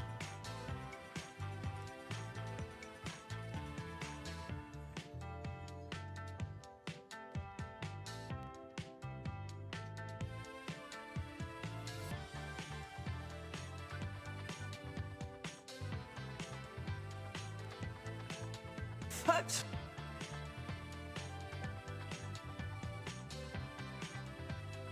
No, the free sub is 13, Milla. There's just an extra stretch goal that helps me extra if you hit 17, but the goal for the sub is what's it called, 13. By the way, we were talking about Julia Stratton, who's running for U.S. Senate here in Illinois. This is the commercial she posted on socials, which is Trump. Vote Juliana. Fuck Trump. Vote Juliana. Fuck Trump. Vote Juliana. They said it, not me. I'm Juliana Stratton, and I'm proud to have lived my whole life on the south side of Chicago. I'm not scared of a wannabe dictator. I'm running for Senate to stand up to Donald Trump. I'll abolish ICE and hold Trump accountable for the crimes he's committed. Just like they said, fuck Trump. Fuck Trump. Fuck Trump. Vote Juliana. That's why I approve this message. Fuck Trump. That's a good commercial, chat. Love. This is the energy we need. I started doing my research for my primary ballot last night. I was like, all right, well, Senate appears to be an easy choice.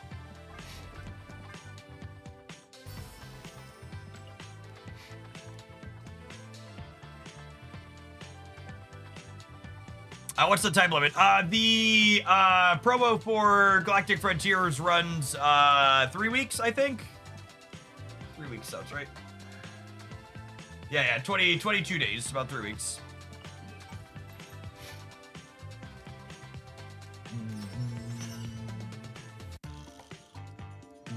I don't think I'm waiting for any ultimate variants currently. Question mark.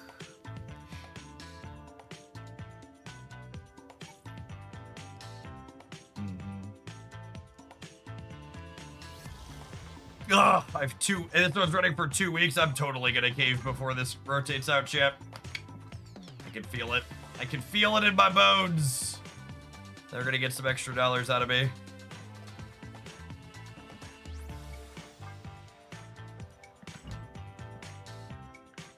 Creative House Pocket Warlock. How do I feel about my current Warlock?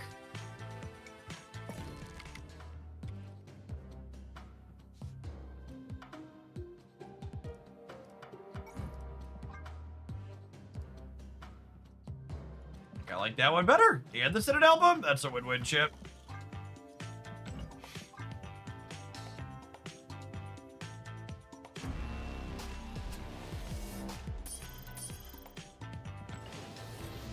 Mastery. Bundles like the head pull one are the best if you're missing the card, but how do they compare to the booster bundles if you have the card? You just need to do math, gamer. So this math is very easy. So there's just credits in this bundle. So this bundle is 4,500 credits for 3,500 gold. It's literally just a division problem. So this is 1.285 credits per gold that you spend. Whereas the booster bundles are 500 credits for 300 gold, or 1,000 credits for 600 gold. So this is better than buying straight credits, because buying straight credits is 500 for 400, which is 1.25, but it's only very marginally better than that.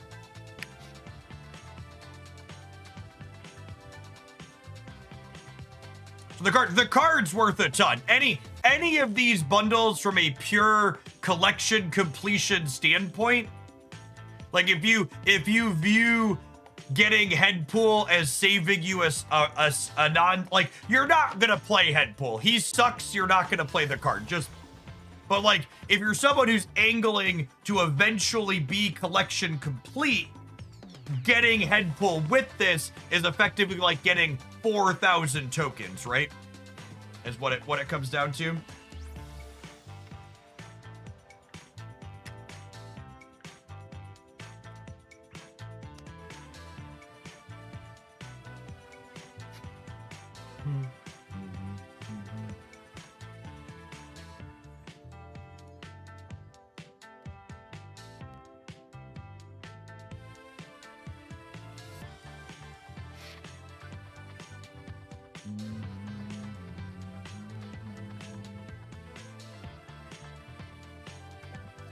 All right.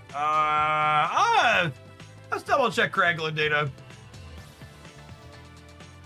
I need to put together best decks roundup at some point. Did I assume there's no surprises in here?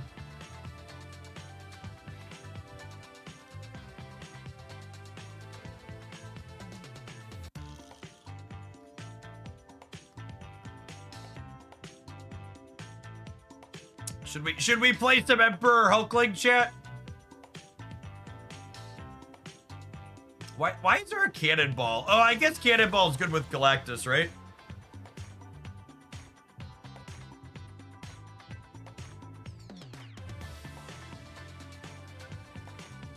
SnapFan gives the currency value. I feel like SnapFan's currency value calculations are often weird, though.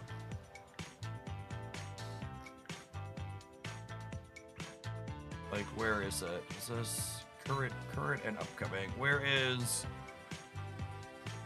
Are these only cash? Where are the gold ones? What's that? Sure, thank you.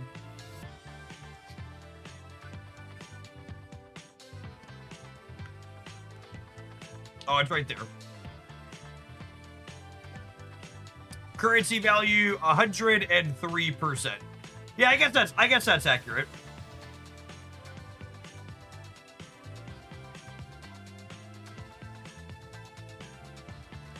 Oh god. Oh, there's a filter button here. Got it.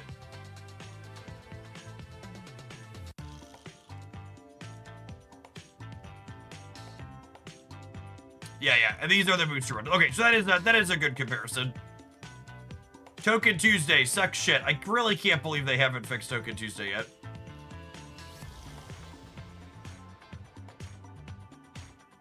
Really can't believe they haven't fixed Token Tuesday yet.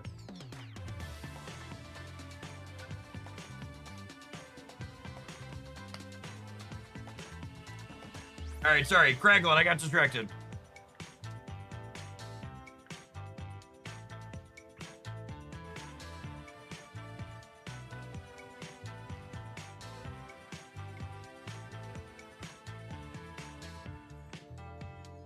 It's just all Galactus stuff as expected.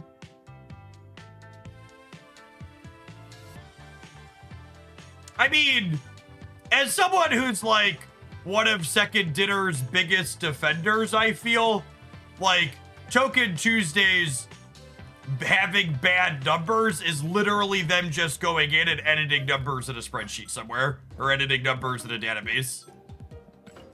Like just the limited time way to buy tokens should be more value.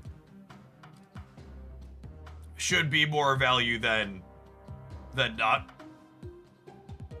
Reddit told me you were Second Dinner's biggest hater. That's true.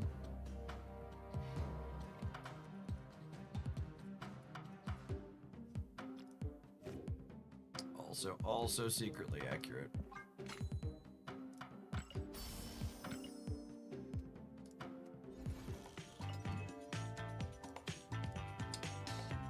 All right, I'm gonna start with this pile, but I don't have any other decks lined up after, so we'll open up some deck submissions for the morning, I think, as well. In case anybody has anything sweet for me, send me your deck picks, chat.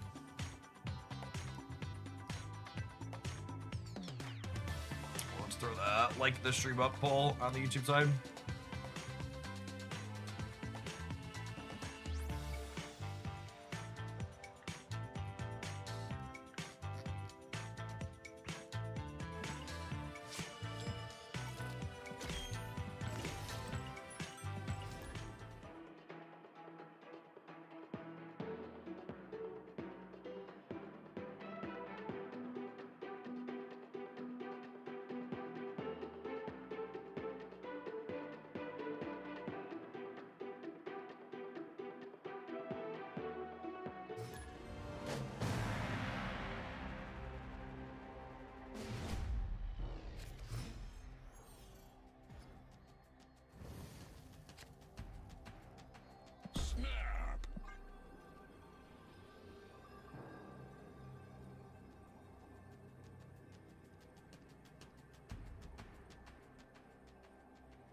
Morning, Rikachu.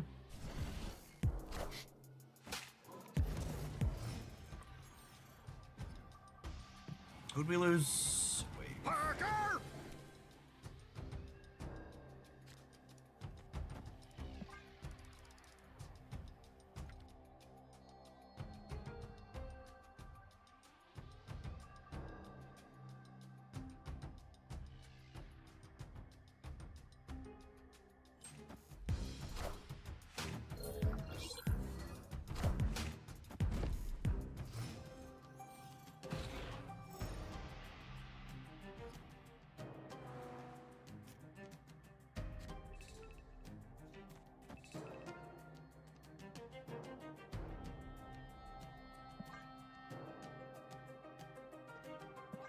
So Kraglin is only 40% to hit here. I'm going to activate this so that way if we brick on Kraglin, we can blink Kraglin next turn.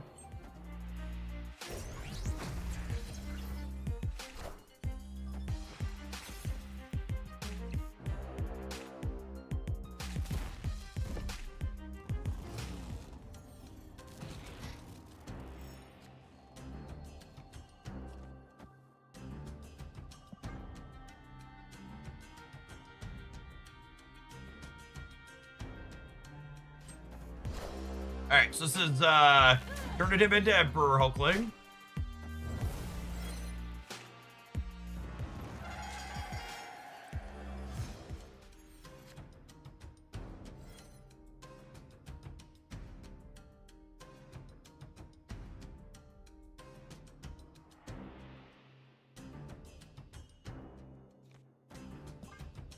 Well, I'm not here to not Galactus the board, right?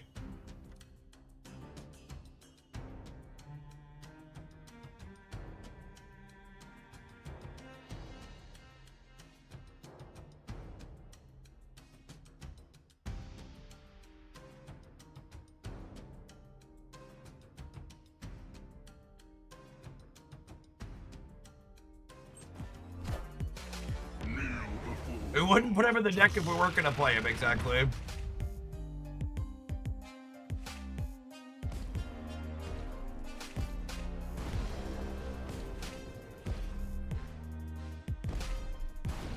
Watch him have like a randomly generated null. Alright, assuredly 14 is enough if I'm taking their text boxes away, yeah?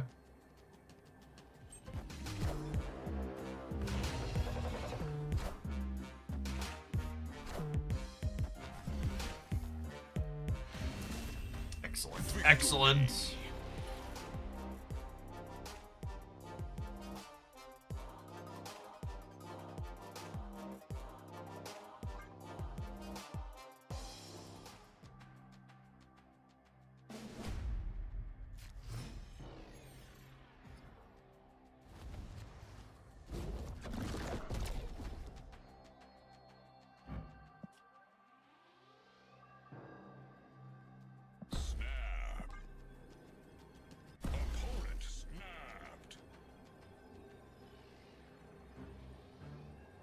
They did know we had Unalliance at state anyways, yep.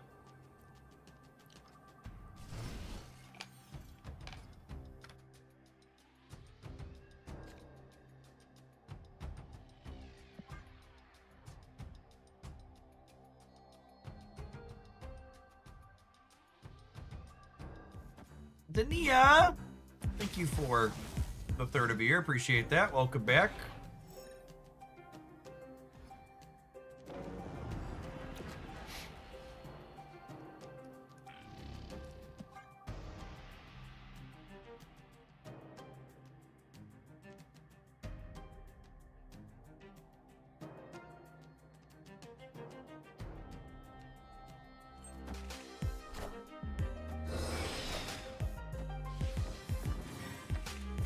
Ooh, they're gonna ancient one their Quinjet. It's not seem good for the home team. Well, shit.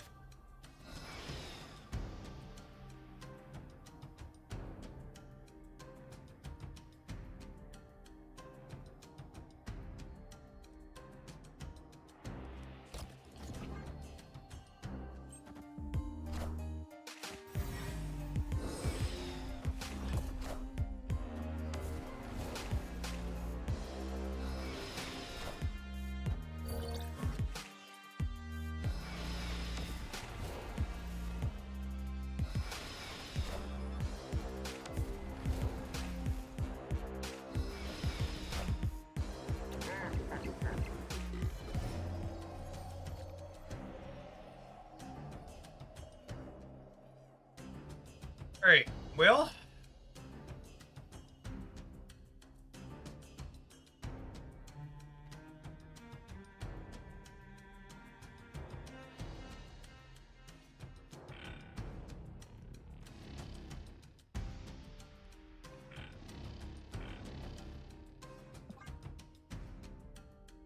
I think we just hope they don't have a tech slop to...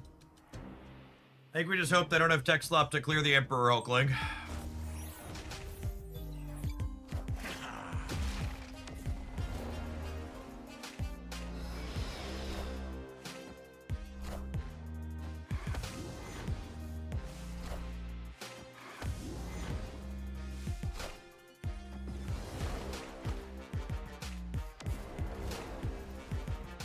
There's no cards in my deck because the Hulkling Blob ate them all, so...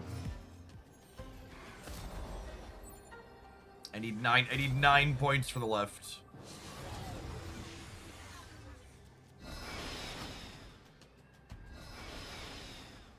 Damn. Alright. Hey, I want to move along. I don't really want to play 800 more games against Professor X Aeroshim.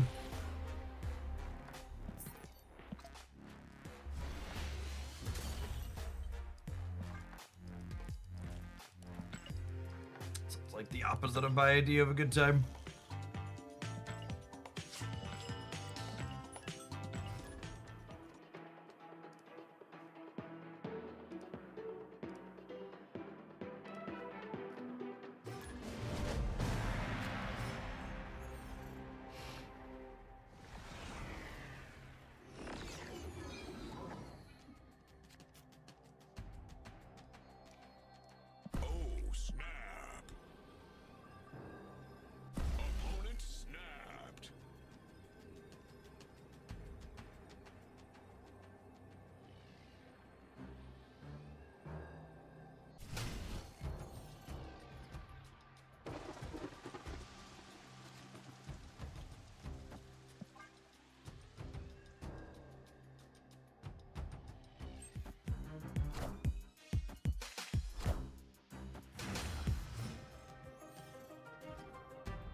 But like, what am I even doing here?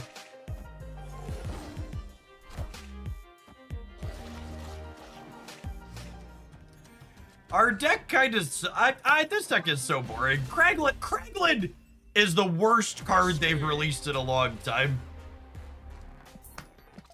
He is both deeply unfun and not powerful. Like at least when like a boring card is good, I like understand its purpose. Like they just want to like print good cards on occasion. But like cards that are both bad and boring is just like such a puzzling combination to have released.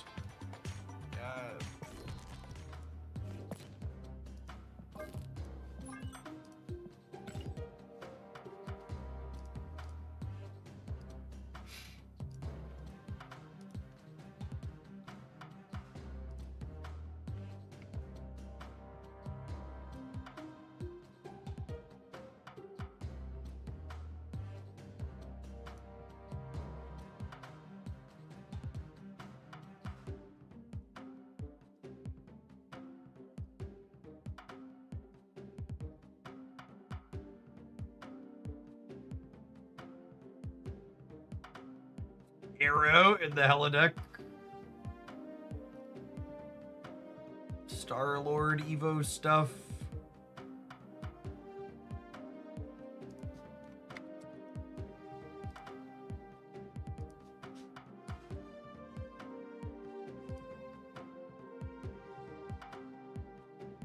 Wiccan is not playable right now. He is bugged.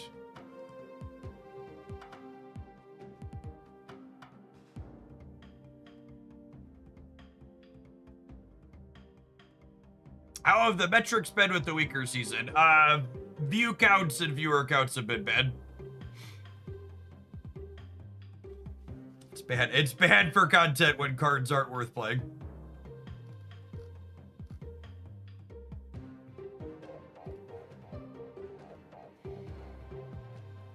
Hey, AK Man, thanks for the tip.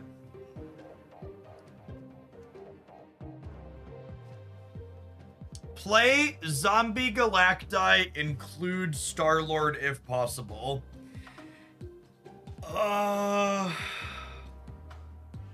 Is that possible? I don't think that's possible. Zombie Galacti decks really want to play on curve, right?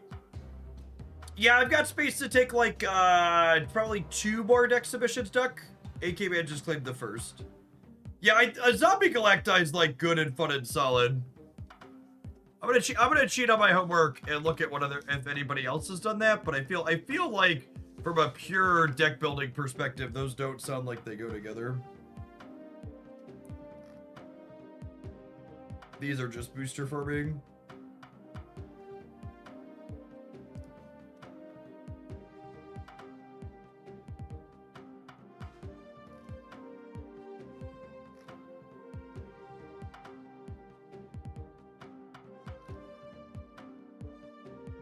Just do Galacti alone, sounds good.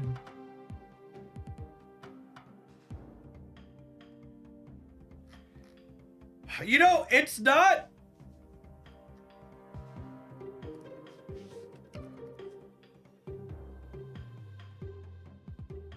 Take one from chat, then grab your favorite Darkhawk list. Thanks, Duck. Appreciate the biddies.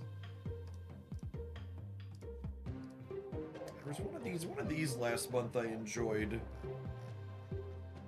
I think I have it in my...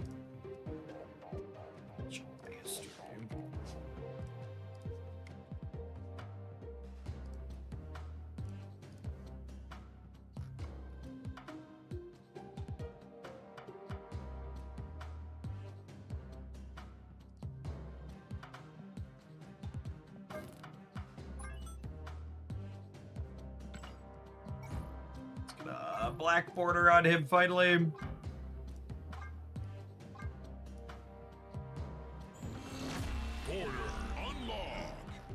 Korean, thank you for the 35 bucks. Appreciate that. Welcome back.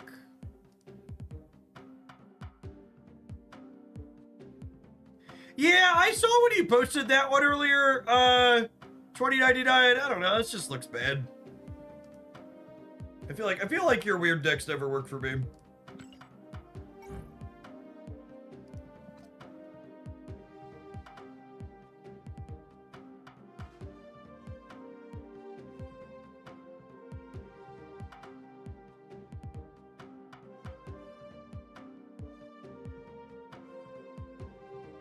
Okay, let's do this.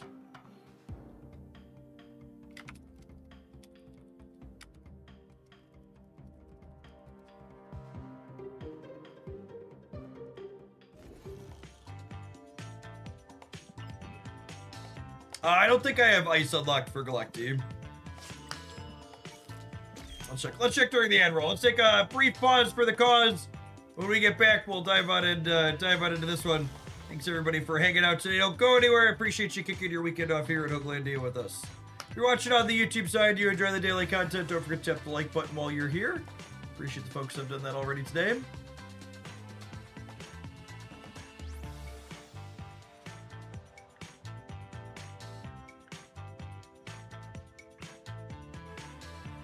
Well, that's a fun build. Moira Victoria hand? Yeah, we'll do that for next other one.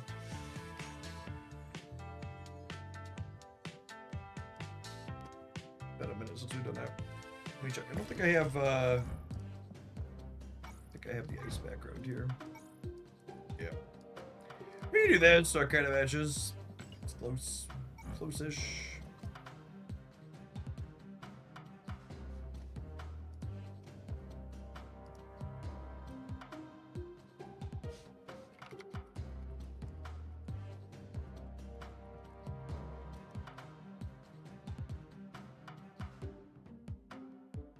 Do we have boosters? Can you fish for it? I do not have boosters, no. I can take one spin. I'll buy a couple. We're close enough. Oh, it cost me that much gold. Yeah, it's fine.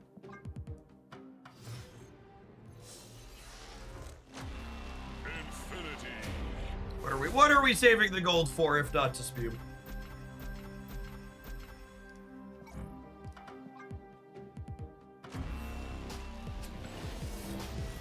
mastery. Unlucky, unlucky.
Good. Glad you're doing better, Duck.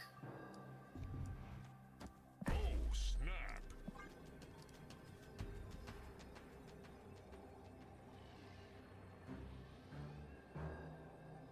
Opponent snapped. My opponent's deck has 12 cards in it. That seems illegal. Hey, Niv, I would love to spin Galactic again after this game.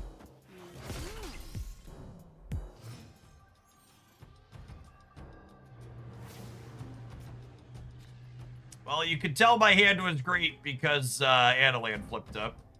Oh, this isn't terrible. I get to play Jennifer, and then I get to play Maverick. Still in a pretty good spot, honestly.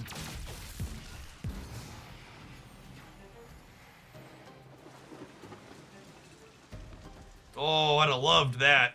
Hopefully we redraw them. We're trading 3 cards for 3 cards here as well, though, which is not terrible.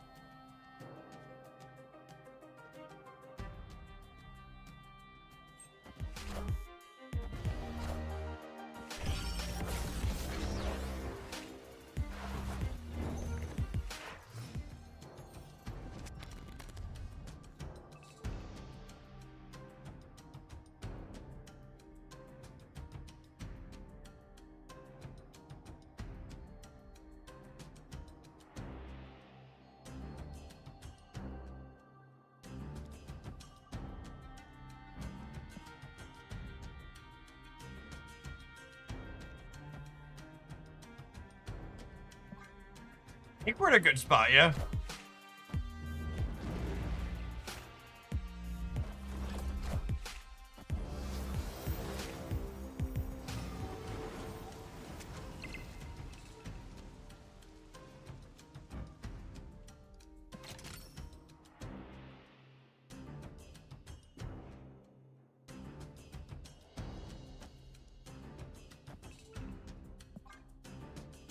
Oh, I actually don't need the Jennifer Gale energy.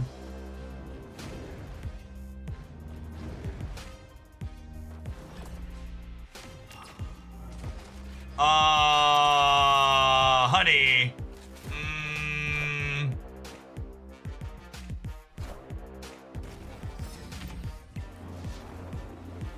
Scotty is blissfully unaware.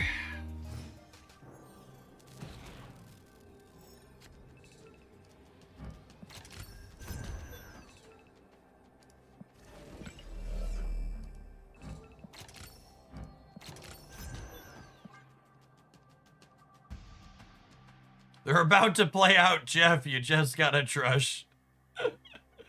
Something like that.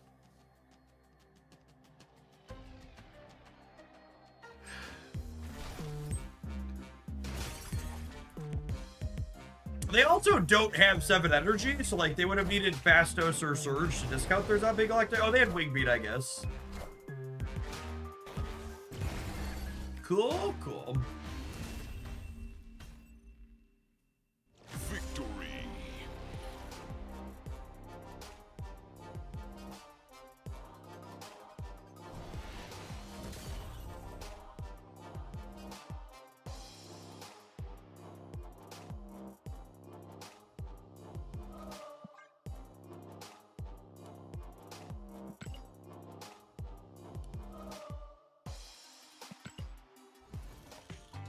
I gave your Carter Surfer deck a try yesterday. First game I queued into a Super Scroll player. They're out there. Super Scroll players are out there.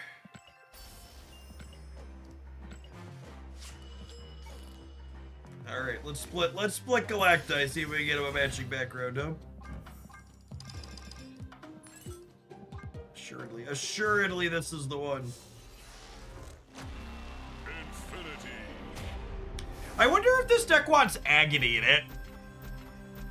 It's good with Maverick and Scarlet Spider for our backup plan. It gives another one for Shula. I don't know that I have a cut, though. Master. Ah! Fucking bananas, chat. Fucking bananas. B-A-N-A-N-A-S.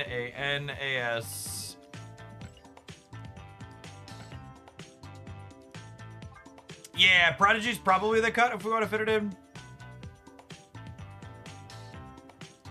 If there's anybody around that's in my alliance who wouldn't mind cleaning out submissions for me, would appreciate you.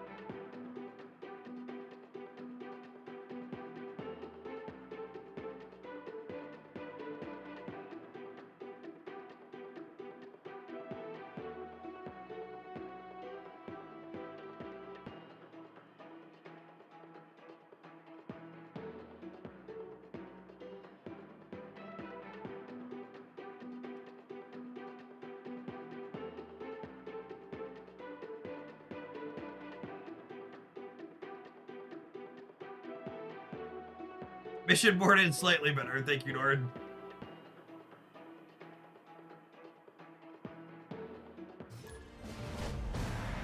Which, fun fact, because a lot of people don't realize this, the alliance missions are shared across your entire alliance. So, if, like, you don't typically get bad missions, it's because someone else in your alliance is taking them up for you. Oh, you know what? Agony's a little awkward when she gets infected, huh? Is a reason to not play her. So nobody in my alliance is playing Move. Yeah, you gotta get you a janitor for all of the different deck archetypes.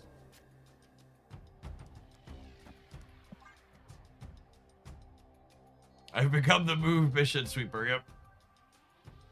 Need a janitor for every deck type.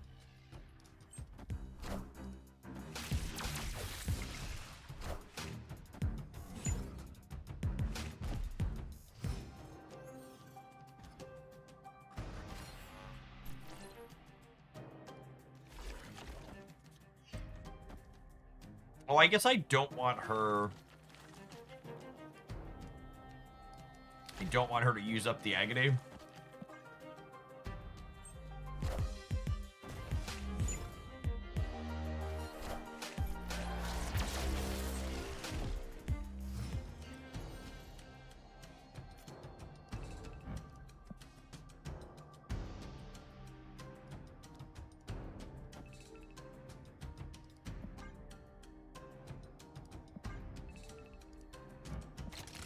I think this is not a Zombie Galactic game.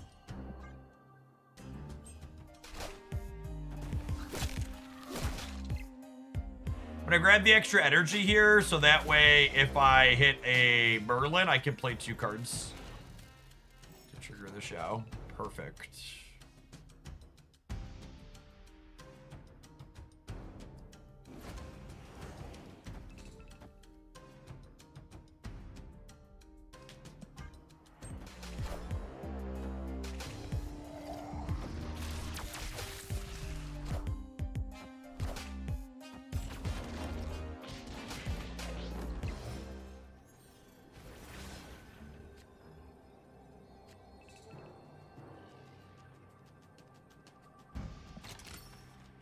Do this. Force the Scarlet Spider left.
With Merlin to provide us a steady flow of cheap cards. I'm gonna play the Majestic Wingbeat on one, I think. Opponent snapped.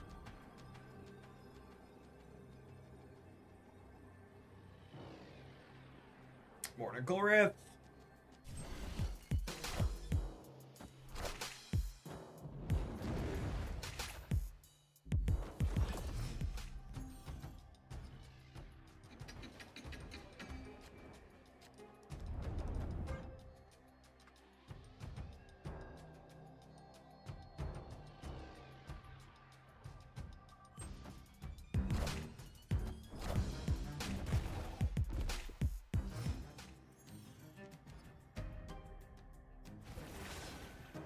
Galaxy's metagame is definitely still aggressive and a little bit narrow.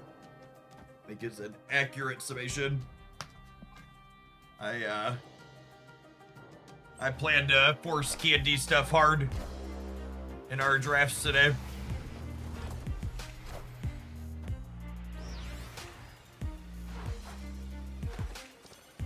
If you Nico copy a card, does it keep the stank? It does not.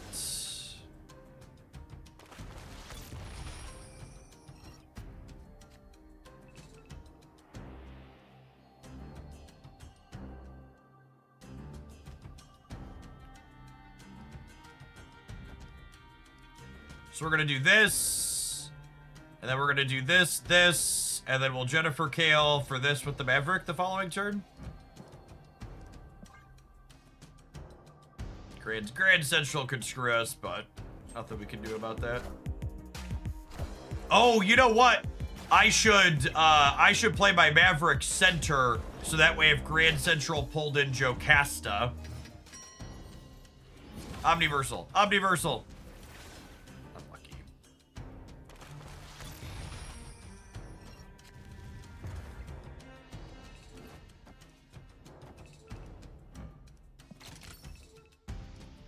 Yeah, because if this pulls this, I could have Jocasted the double Maverick next turn.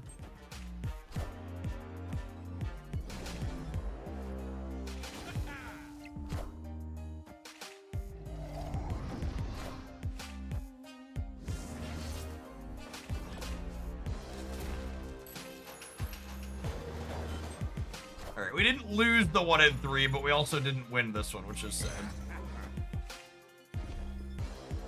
Leader's obnoxious.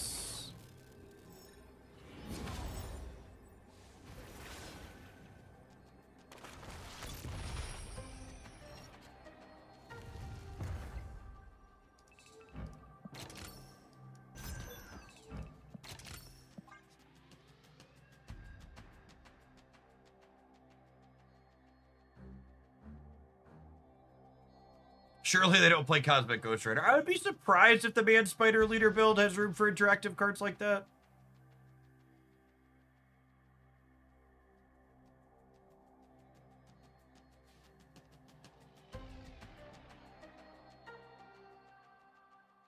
So we're going up to 16 on the right, we're going up to 19 on the left, we're going up to 33 in the middle, and then Scarlet Spider's adding a 5-pointer somewhere. Cool. So we win center and right here.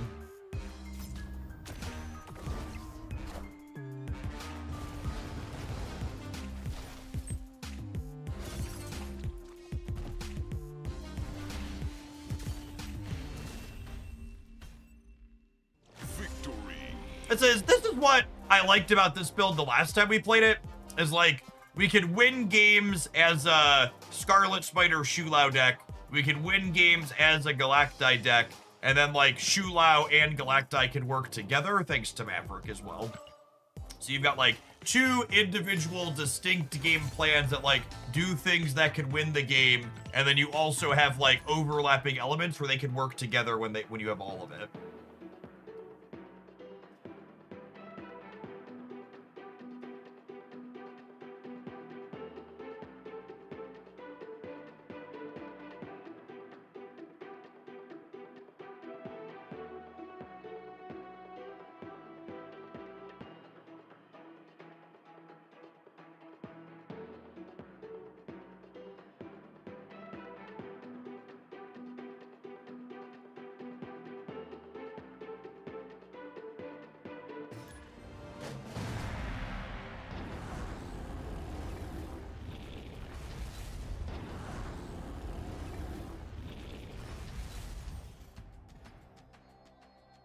Shag is for cowards. Oh, snap. There's a platform we can all agree on.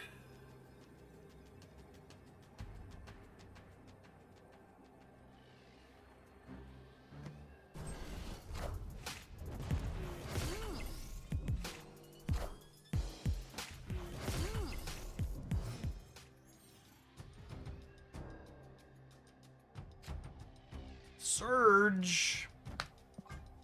Surge has loved the Chavez buff so far today.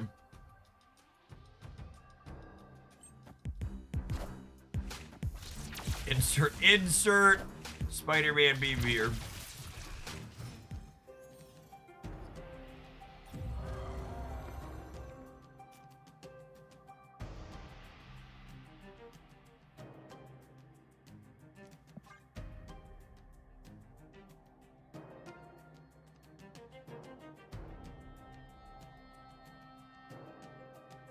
I'm waiting to play the Agony so I can play 2 cards for Shulao next turn. Means I miss on a Surge trigger, but I think that's fine. Well, that 50-50 feels good, man.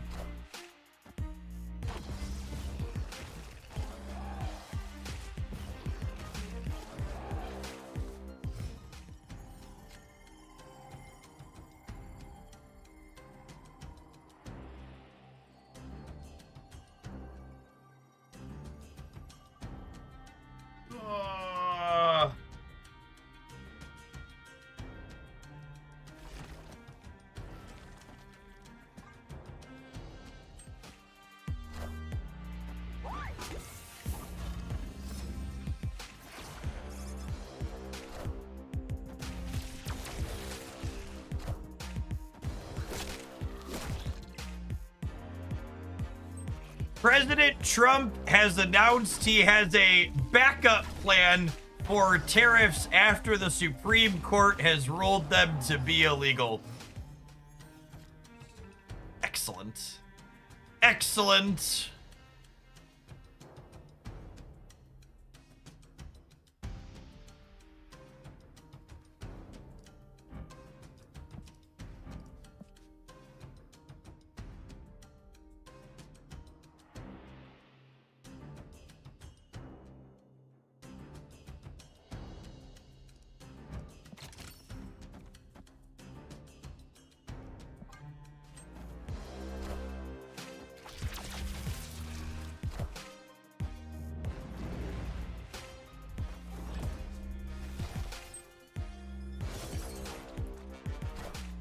As a backup plan, do them anyways, quite possibly.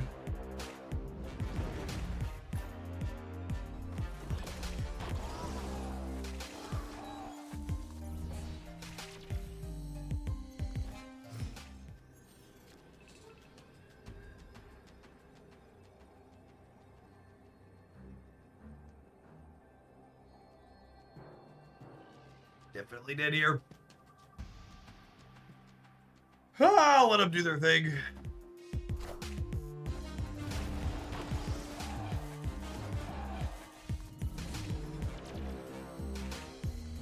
Their Galacti was similarly sad, but they had far more infected.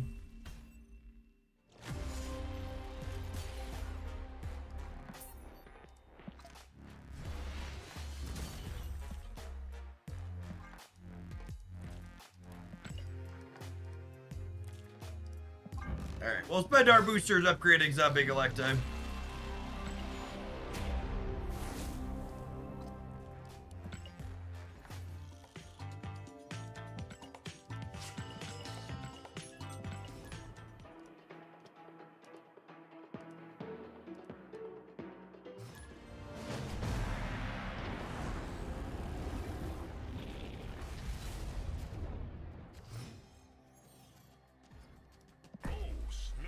We get a good Jocasta game.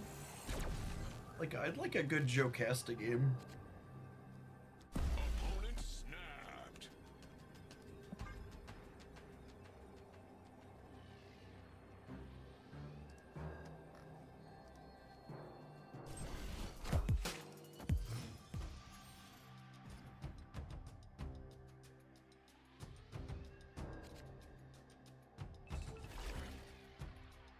Hey, Tempa, thank you for the 7 months. Welcome back.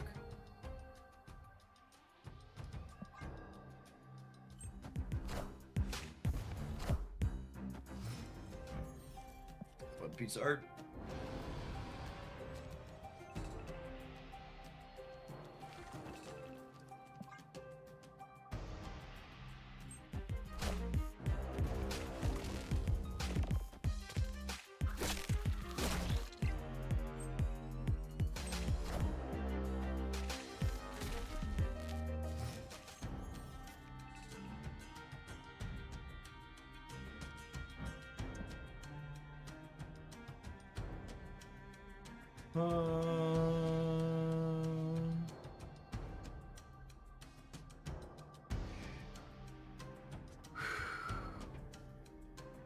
What if I Jennifer Kale this turn and then Wingbeat Shulao next turn?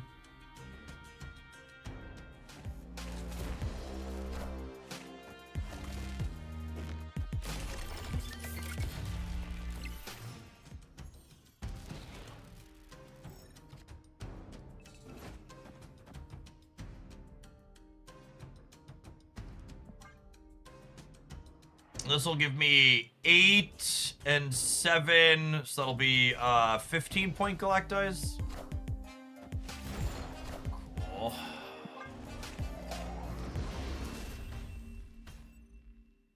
Escaped. These are a few of my favorite things.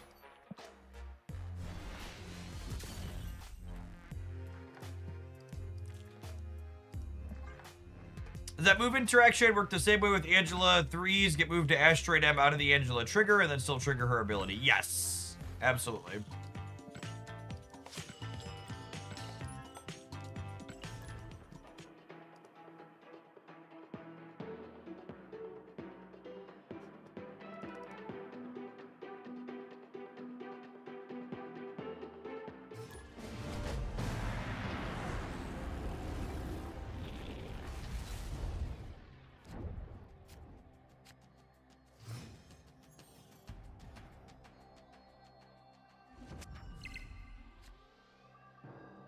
Opponent snapped. Oh, snap.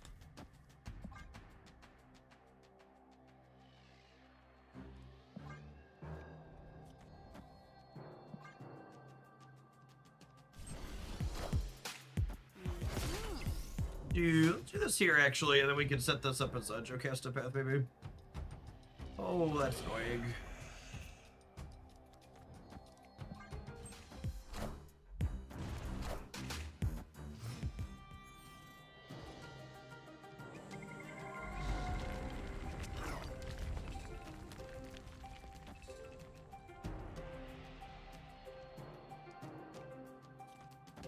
Assuredly, they're going to play Magic in the middle, yes? Get rid of that.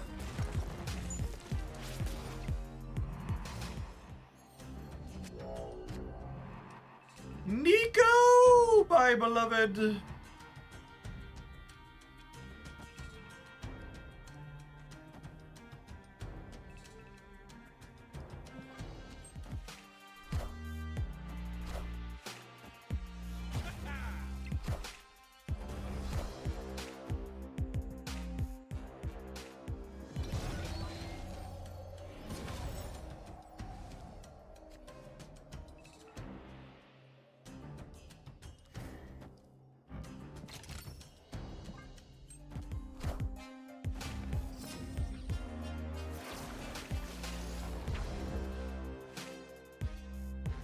I think that's bad for me.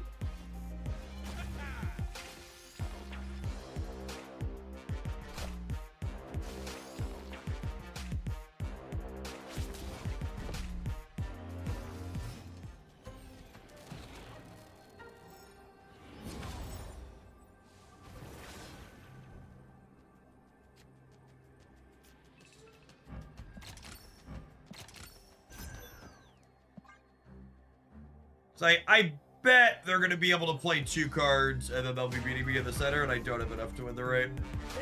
Yeah.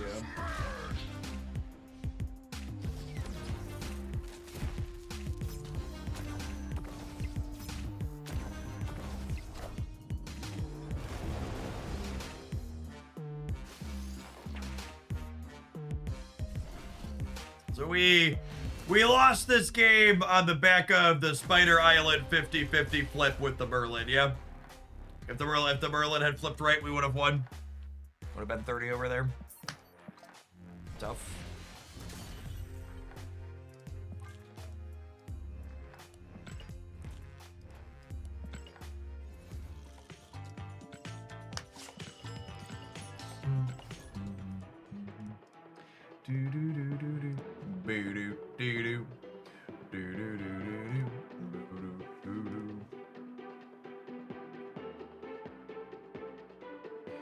The answer to all of the various questions people keep asking about zombie galacti and infected cards is the only infected cards are the 6 that are picked at the start of the game. Copying them does not have any effect in any way, shape, or form. Splitting Scarlet Spider does not have an effect. It's only the first default 6. Snap.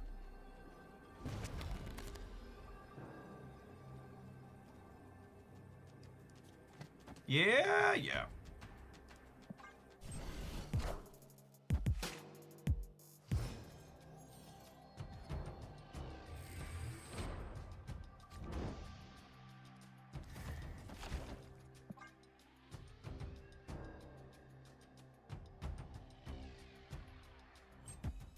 Is Agony just here for the Scarlet Spider backup plan? Agony with Maverick lets you pipe those points into zombie galacti as well.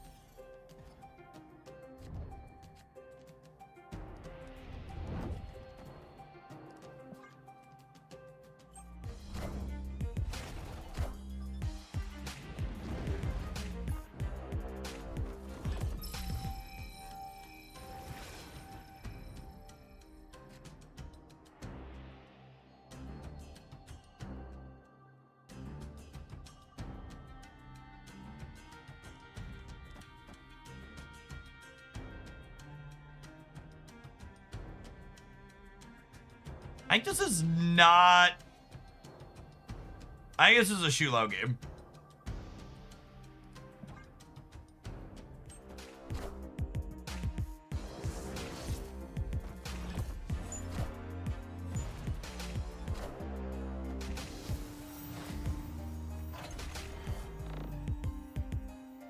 Nice, we got 5 of the 8.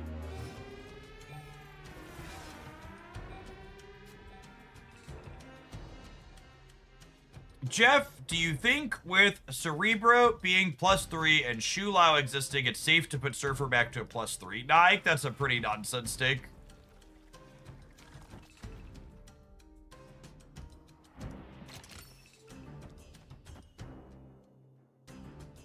The idea that, like, because other things are fine at +3, everything is fine at +3, or other things must be is silly.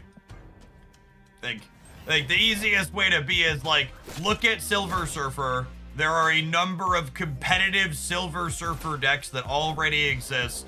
Why would we give the card a massive buff? It does not make any sense to give a deck that's already, a card that's already very, very good, a 50% bigger buff.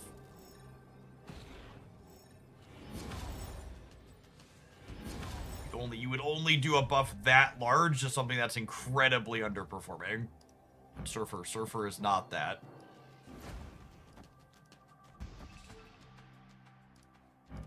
Can you get a 2-4 Jeff? 2-4 Jeff, that sounds great. 3-5, 3-5 Nocturne. Luna Snow is a freaking 3-6. Can I get a 3-5 Nocturne again? For the love of God.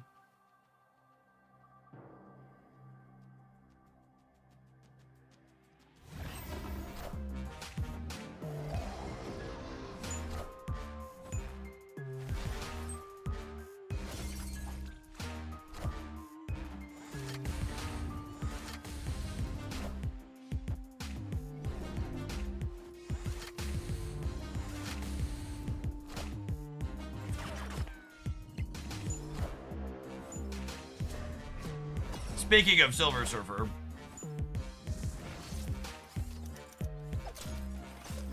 Oh my goodness! Shiggity Shrek get fucking wrecked. They were actually 66% to lose there, by the way. Because if that pulled Silver Surfer, I was tying the left and then winning the breaker.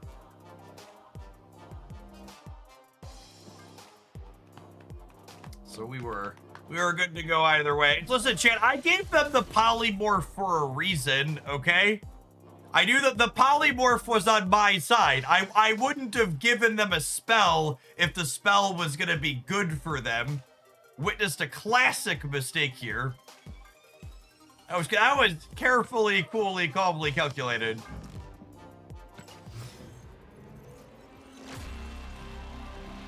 Only give your opponents a weapon if they're gonna injure themselves with it.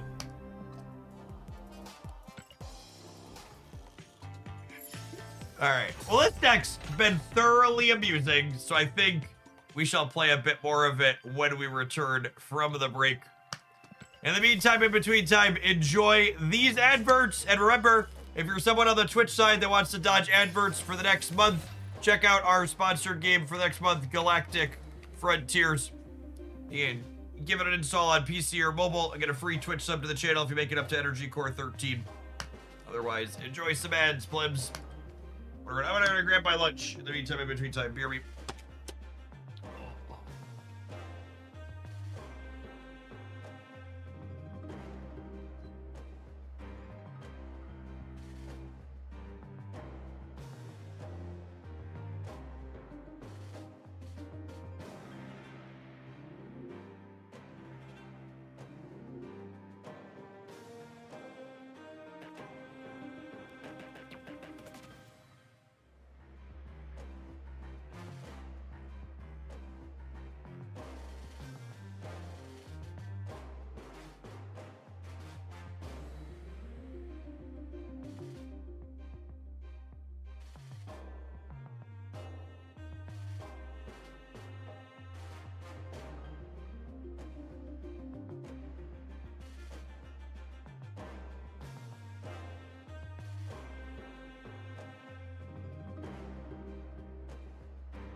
Chat, I operated a level of efficiency last night rarely seen.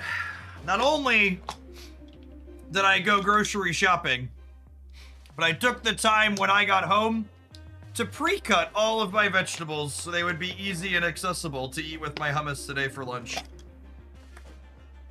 Proper prior planning. It's a beautiful thing. Thanks for always being here, Gabe. Afternoon.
Alright, so likely Star-Lord Gaming here for the opponent.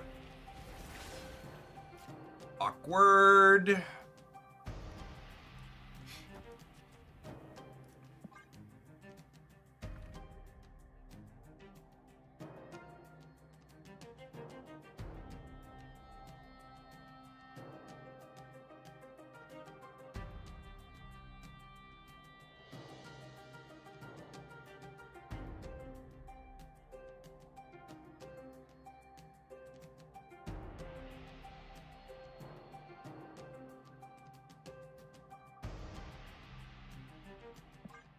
Should we re-roll the center so they can't double proc Star-Lord?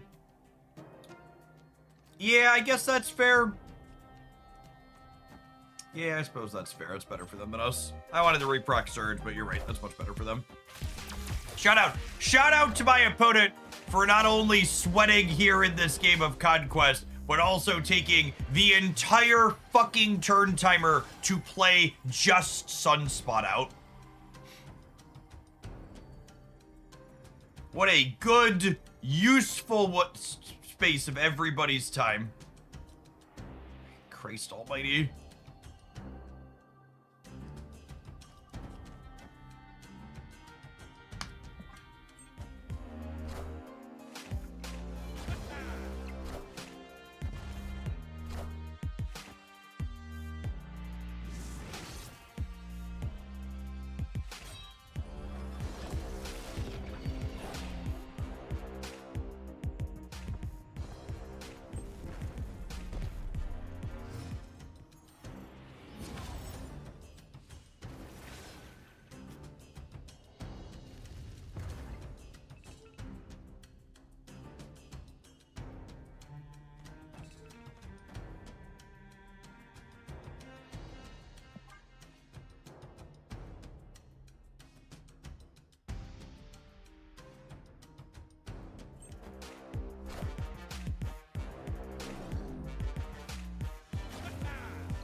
Got a funny on the left.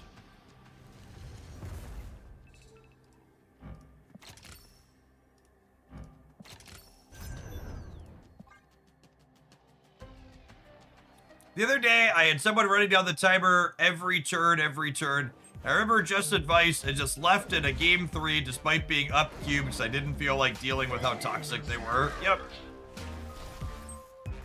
Yeah, and honestly, like, that's the big truth, too. Like, it's not even just strictly toxic so much as it's just rude, right? Like, I would bet a lot of that is just, like, the person's playing Marvel Snap while not having their full attention dedicated to it. So they're wasting my time because they're multitasking. And it's not even strictly their fault because, like, Marvel Snap's timers are way too long and they allow you to waste people's time. Like, it's definitely a Snap's design problem. Like, if Snap had better system designs with better timers, it wouldn't be an option for my opponent to waste my time like that.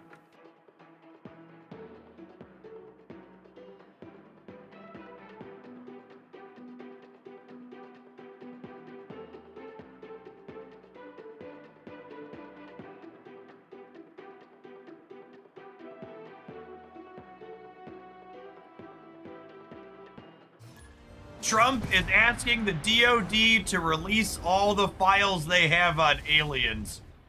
Man, he really is named a million times in the Epstein files, isn't he?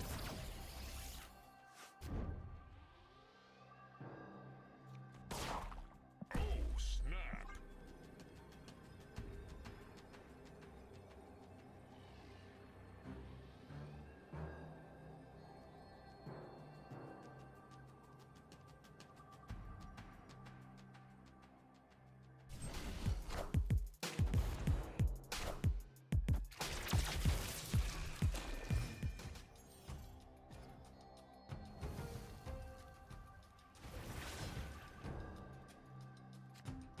Opponent snapped.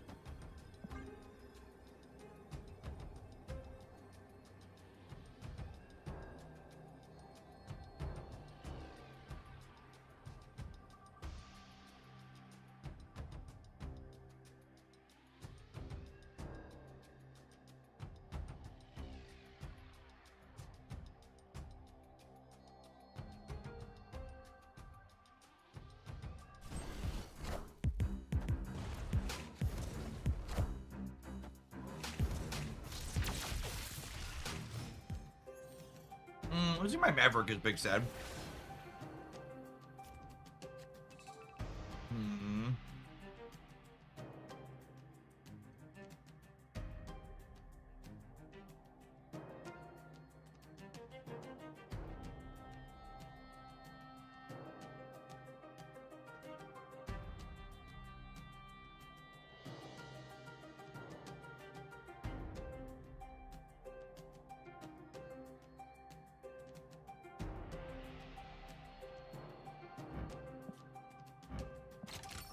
What do we think of this? And then we go 2 cards with Scarlet Spider next turn, and then 2 cards into Shu Lao on this, then double do this. I think I like that.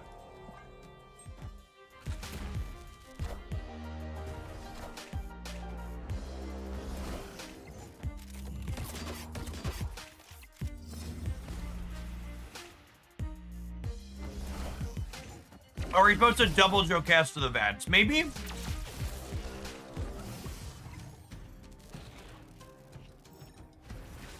Yeah, maybe that's better.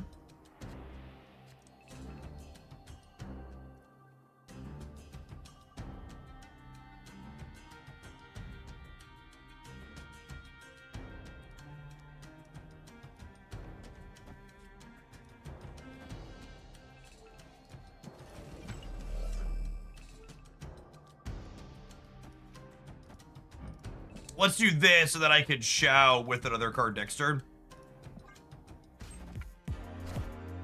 Hey, you found a rook.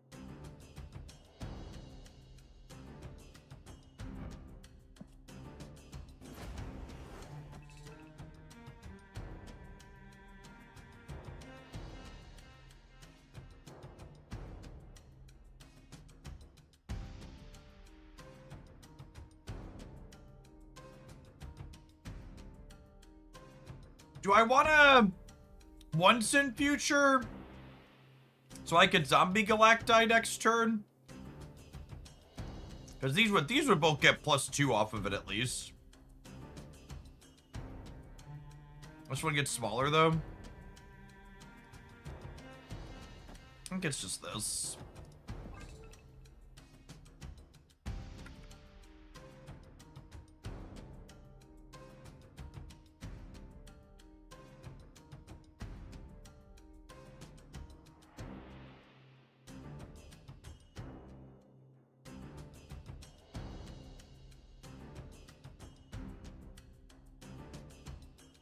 Yeah, playing copied Chow. That's probably better than Galacti. It's a good call.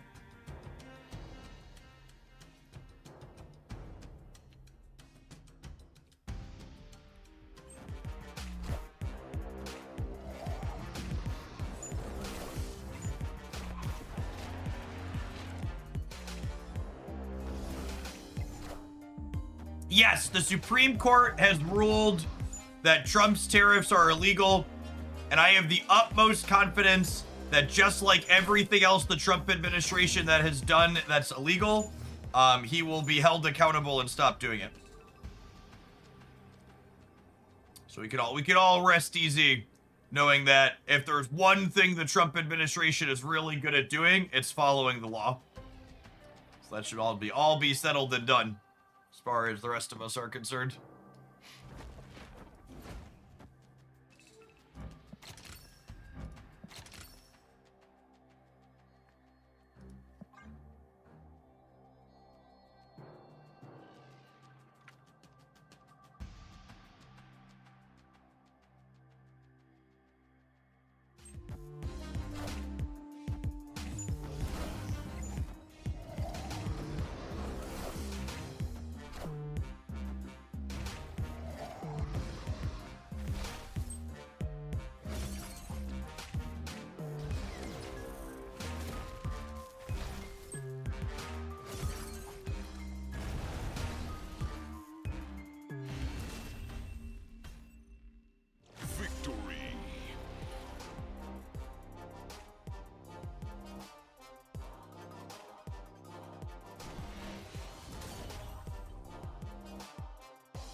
the way, our next deck request is to play my favorite Darkhawk deck. Anybody dorked around with Darkhawk recently? I feel like Darkhawk Aurora is probably the direction I want to go, and I think Jason worked on that a little bit.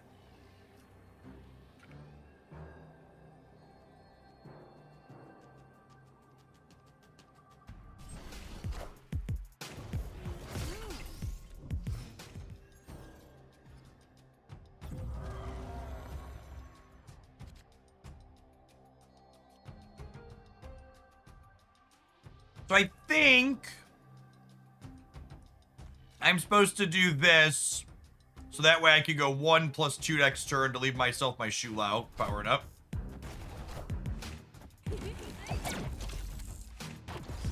Obviously not Narishim. Never have to worry about me picking to play Narishim. Weird that they chose to play Penny here as opposed to here with 50-50 they could lose.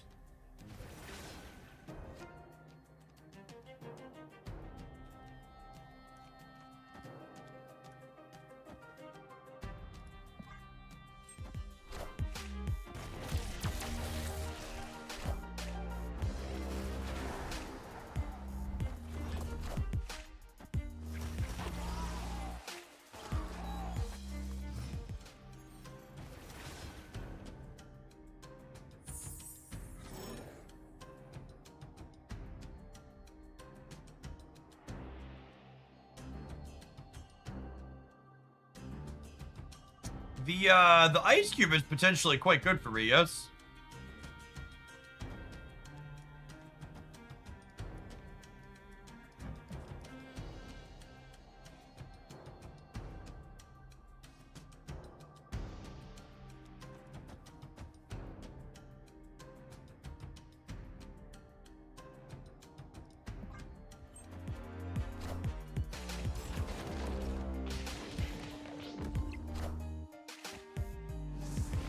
Hey man, I'm Cook. Hey man, I'm Cook.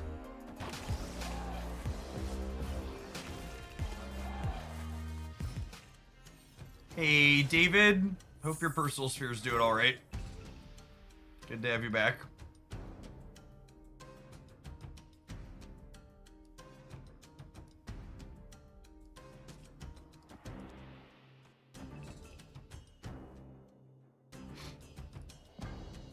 Okay, and this gives me 13 power Galactite next turn. Which is not enough to beat a big, what's it called? So, like a good location roll here.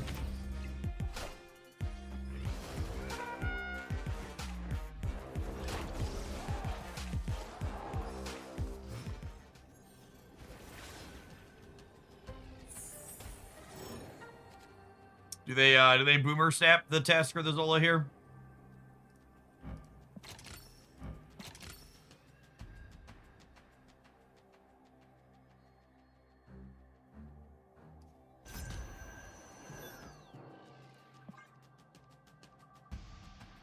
Maybe they don't have it.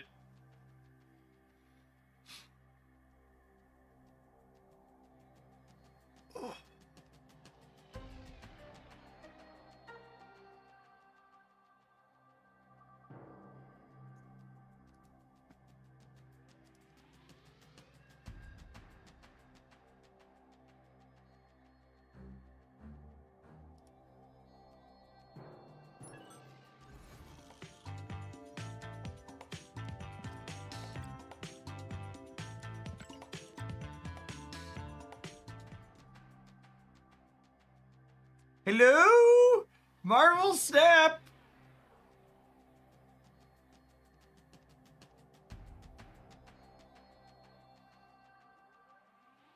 Oh, good, it's not just my phone. Oh no, did the servers die? A Taskmaster was revealed, so I assume we lost here. Okay.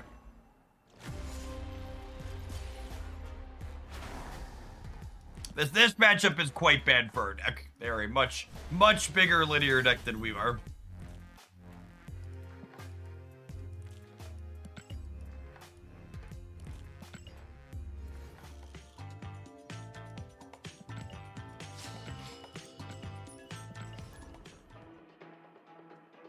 Something dead game. Every day we die a little more.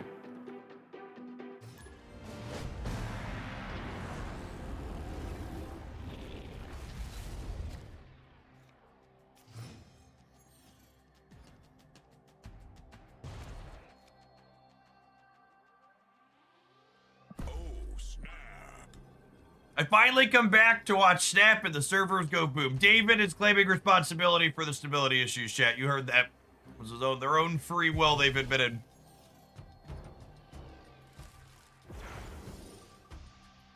Yeah, no, unironically, Man Spider stuff is just like the biggest kid on the block, right? If your deck is just making numbers and not being interactive, you don't have a good Man Spider matchup. That is deeply unfortunate. Opponent snapped.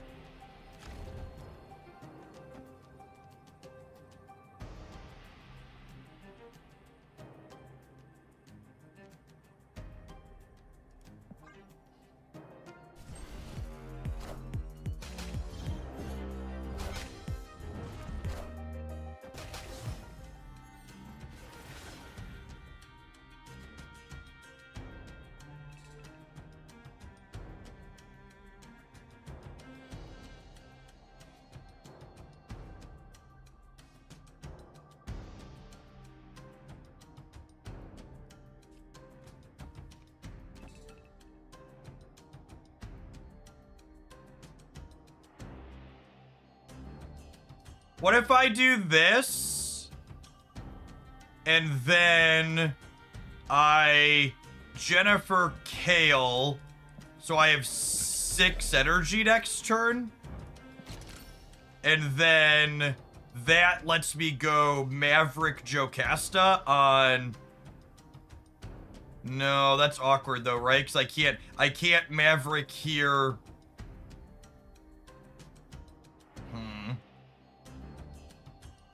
I think this is still a play, but it's awkward. Because I can't, if I want the agony on the Maverick, I have to play it first, and then I can't Shu Lao it. Is the wriggle.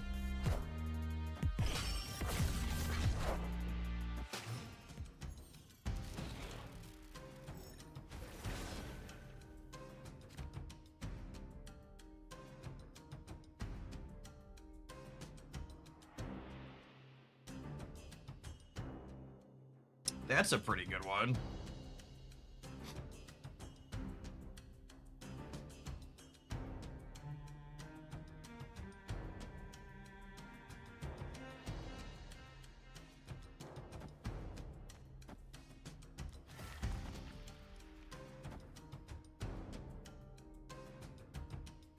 I think I like that. I think I like this.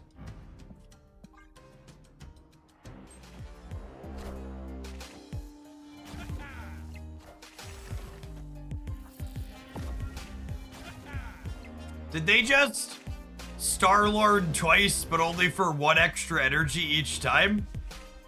That's what just happened there, yeah?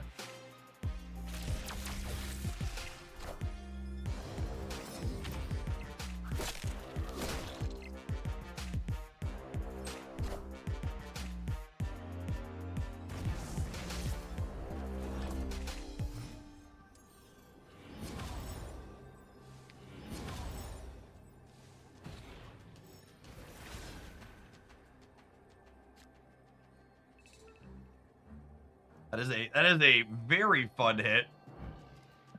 So this is giving plus 12.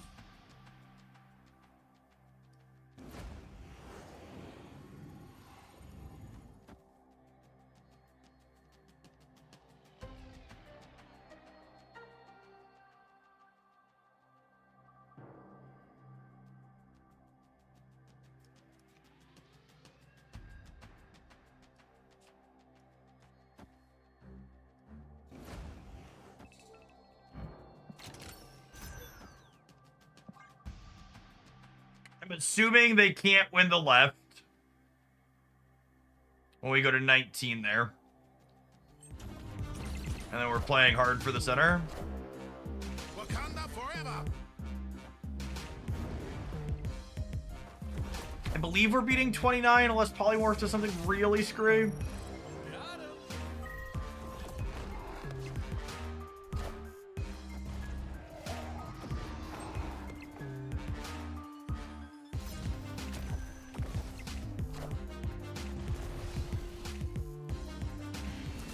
We actually could have lost the left to Shaw plus Panther there.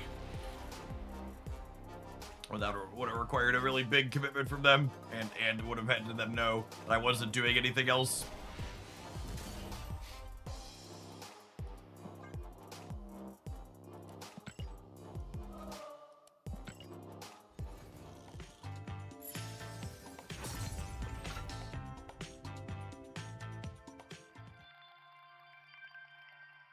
Oh, Shaw was too big to get in. You're right. You're right. It's 10 or more power. Yeah. Black Panther can get in because he doubles on board, but Shaw was kept out.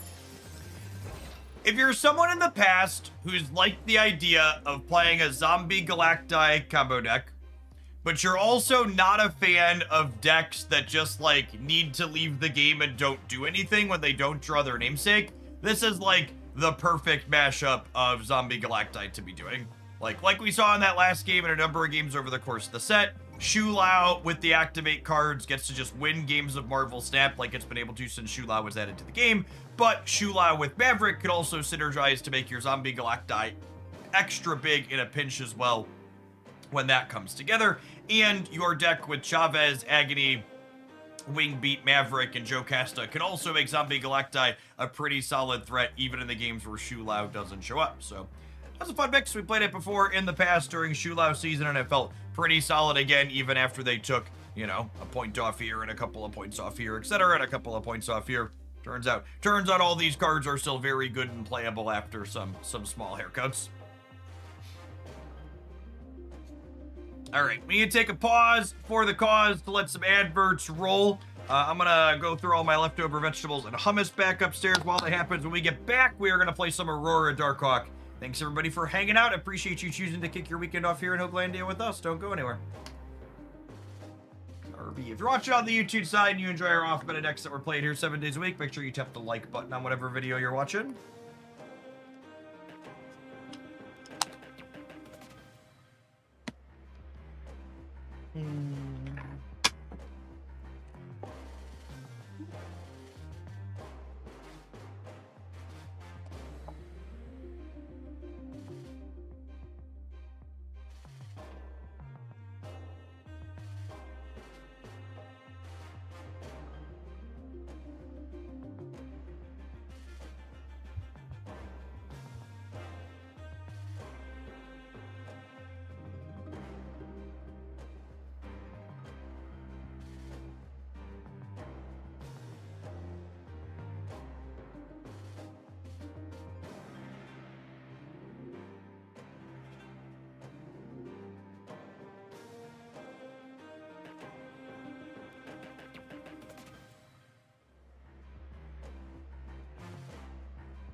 I've unlocked my borders, chat. That's so exciting.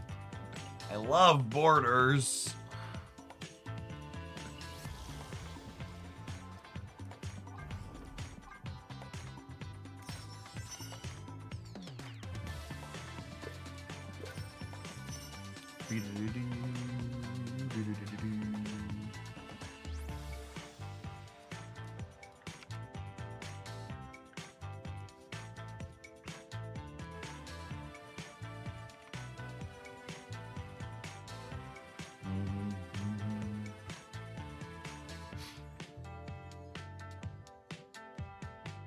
Oh, yeah, Darkhawk Supergiant stuff is probably quite good. Around the bend. Thanks for being around the Hooglandia for the last 28 months. Welcome back.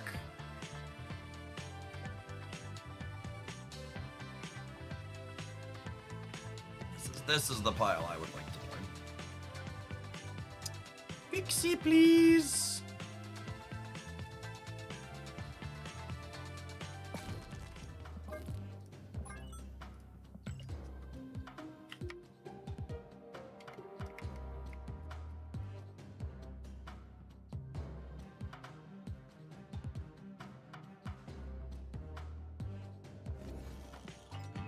Supergiant is a well-positioned tech card.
Fun fact, Pixie was originally data mined to be a 1-3. And I honestly kind of feel like she could go to that stat line and be fine.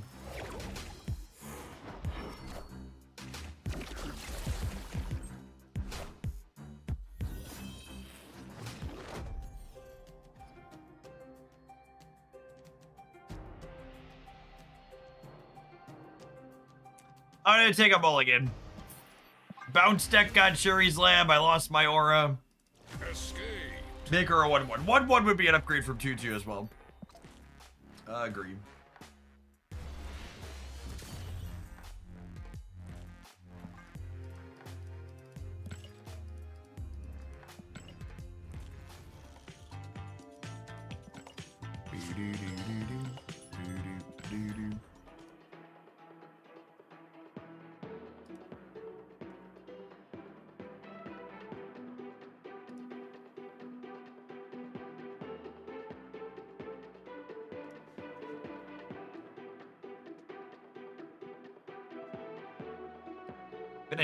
Finish my pedaling for the day, chat. Then it gets cold in my basement, so I'm not sweating anymore.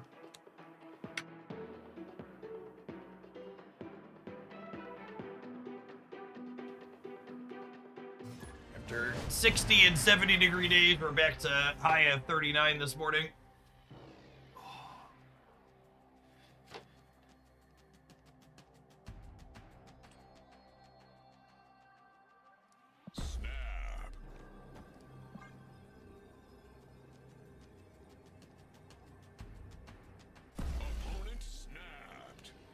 What's the best replacement for Hydra Bob? I've tossed Black Cat into a couple of decks that's been okay. Is Nightcrawler enough utility now that it would be fine? So I like Nightcrawler in general, but in this deck in particular, you wouldn't want to play Nightcrawler because you want this to be an end of turn card that Aurora is going to pump up. It's the value that this is really providing. Bob or Black Cat are effectively 1/6s with Aurora.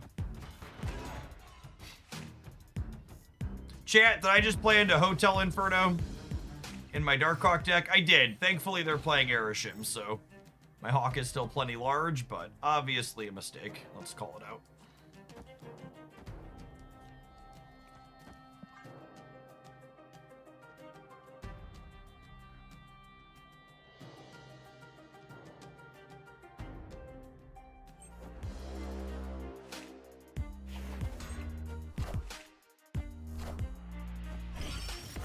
It's just a tiny haircut on your massive Hawk. You know, I've heard from some people that if you get a proper haircut, it can make your Hawk look even bigger.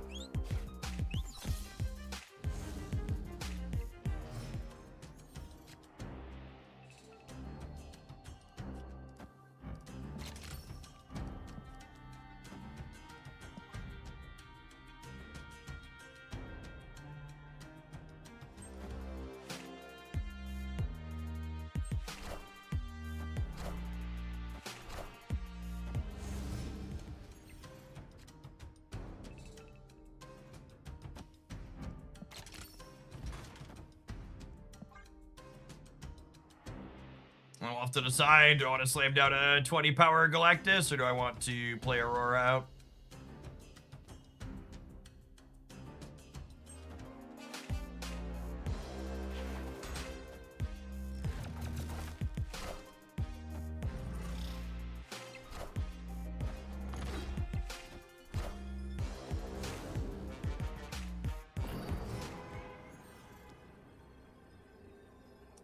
So let's put Hawk here, Shield here, Aurora here. This gives me 21 in the middle. It gives me 9 on the right. It gives me 38 on the left.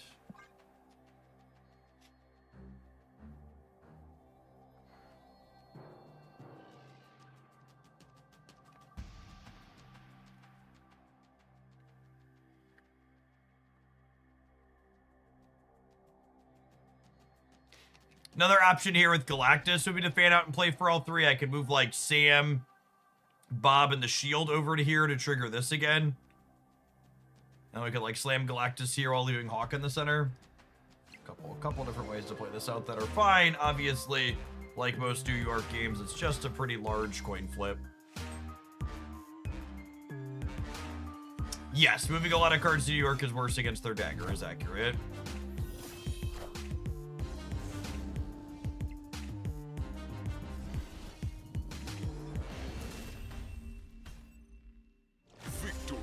My 5-5, 35, pretty A-okay.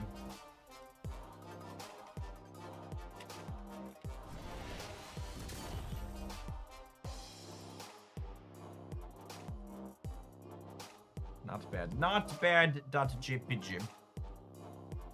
Yes, Legion would park there.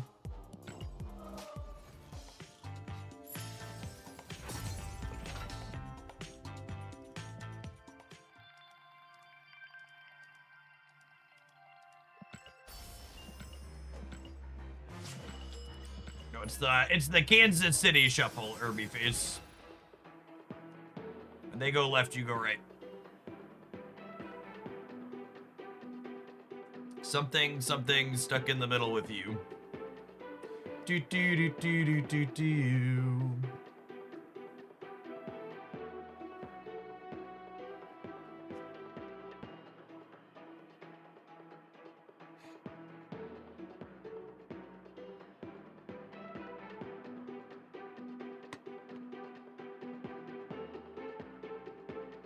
I live in KC. What shuffling are we doing now? Just a pop culture reference from a decade and a half ago. That movie's probably actually older than that, but I don't want to know. Let's say it was a decade and a half ago. That movie's definitely older than that.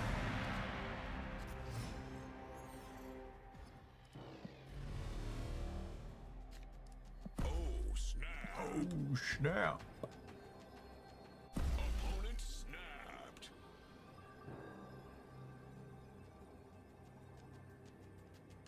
Morning, you will.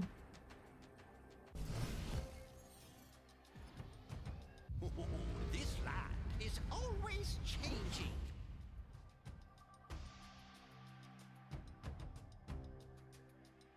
Okay, opponent's doing some Star-Lord stuff, I would wager. There's a chance there's a Galactus in my deck still, so I'm gonna Pixie.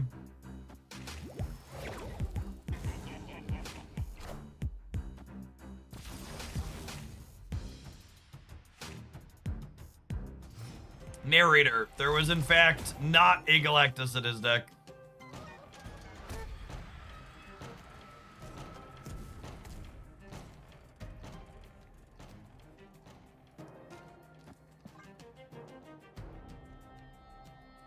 Not a Star-Lord deck, by the way.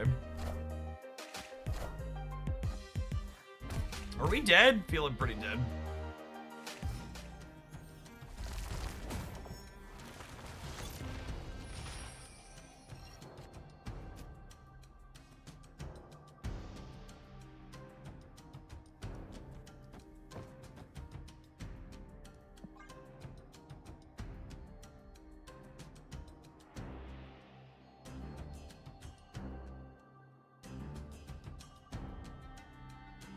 Our Darkhawk is so whittle, chat. The ittiest, bittiest, babyest hawk.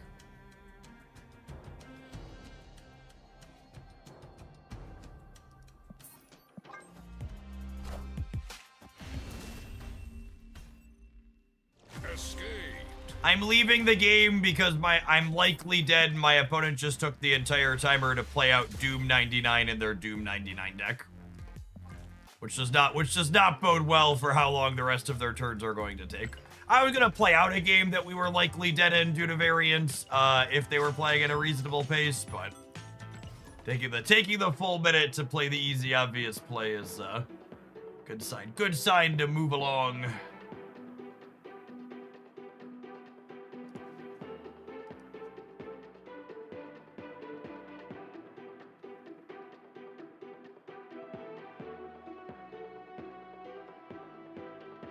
Spider-Ham is bugged. Spider-Ham and Wicked are both bugged as of this most recent patch. Hopefully, we don't have to wait till March for them to fix both of them.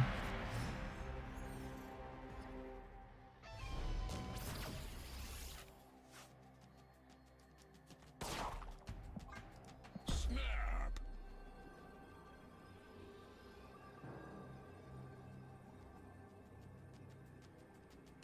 Opponent snapped. Is Iceman bugged as well? It's Iceman's still showing the card, I think, yeah. Second dinner from all of my interactions with their team seems to very firmly think the turn timers in this game are not remotely problematic. Obviously, I strongly disagree with that. I think part of it too is like, I would wager most people at second dinner simply don't play Conquest. So they view it as fine because they don't experience where it's the most deeply problematic.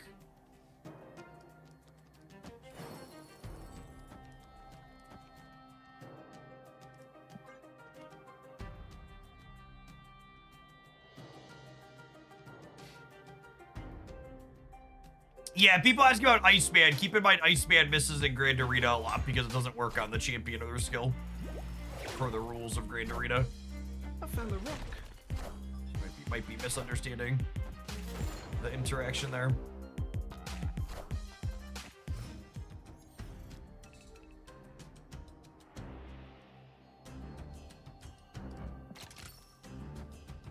I'm gonna do this. We're gonna draw Darkhawk next turn, and then we're gonna roar on the last turn. It's gonna be stellar.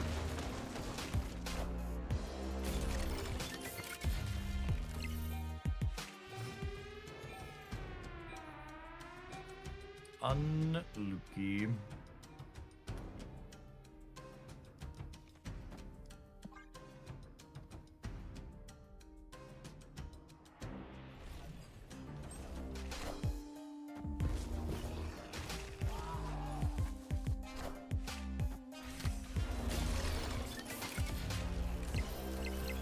Four rocks in my opponent's deck. They still hit a killer card off Iron Land.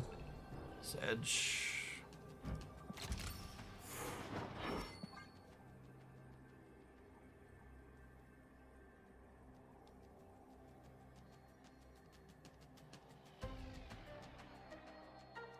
Yeah, the Spider-Ham animation is technically detrimental in both directions. You have to, like, manually look around to figure out which, wait, what? Oh, is their hand all rocks? Woo, doggy. Did we do it? I think we did it. We did it! At'll do, pig, at'll do. There's the Terrax game if I ever saw one.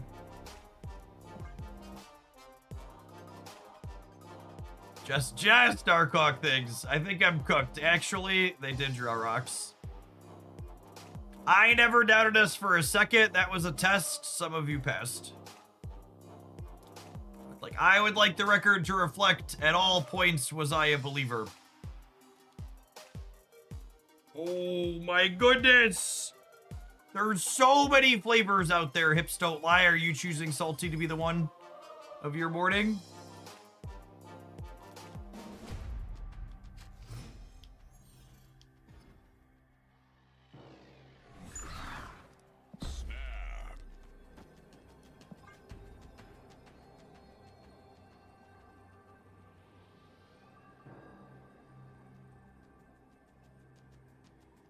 Oh, me, oh my. Oh, me, oh my. Speaking of turn timers.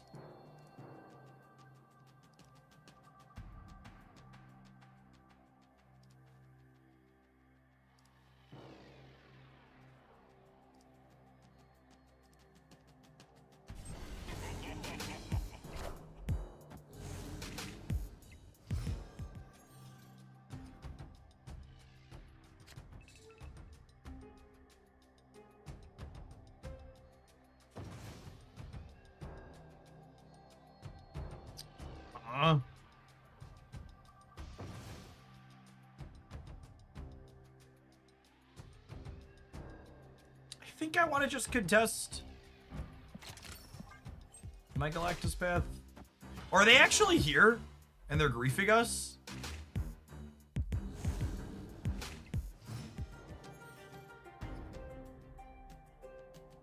Really glad we didn't play for White Hot Room now, huh?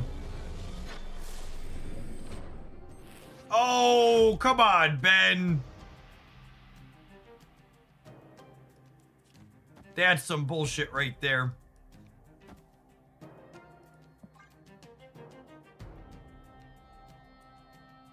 At least Camelot means our shield is 5 power now. That's true. What a good use of everybody's time involved.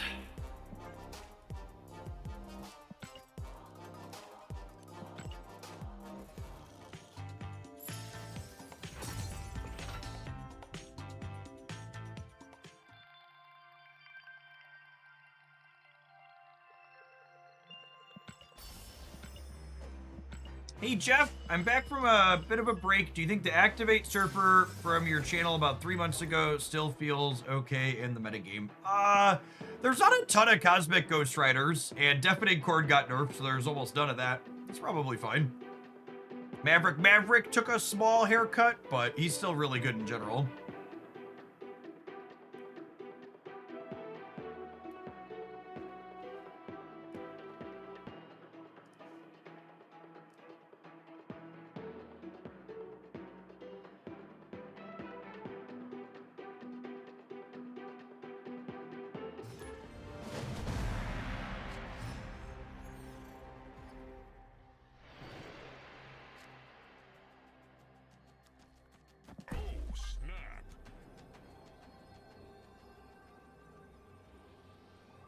The Mockingbird Sasquatch deck has been sweet.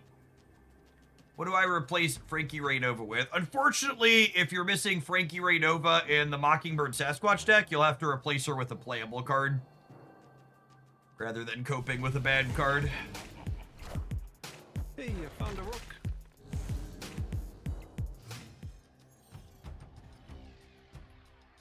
That's funny. So, someone left me a comment on the Cerebro 7 video I posted, asking me what they're supposed to do if they're missing Kraglin. I was like, you'll be forced to put a playable card in your deck if you're missing Kraglin.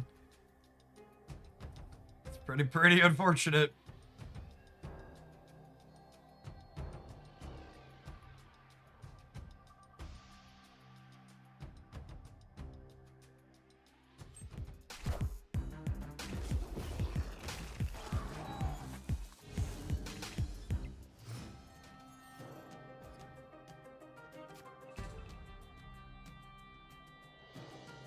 Hello.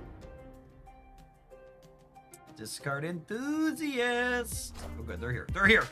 Nobody panic.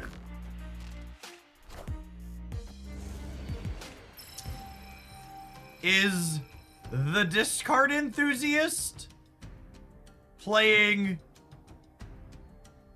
Is the discard enthusiast playing?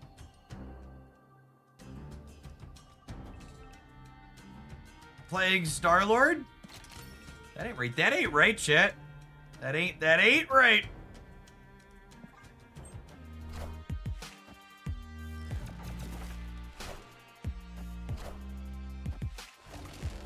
Oh my goodness, they just played out Crystal into my onboard Black Widow activate. Holy video gamer. Holy. Ay, ay, ay, ay. Do do do do do do do do do do do do do do do do.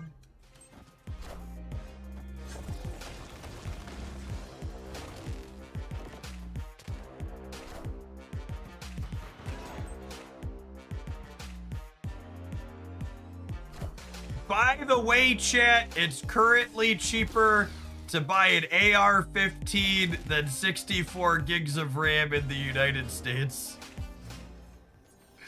It's funny. It's funny because it's sad.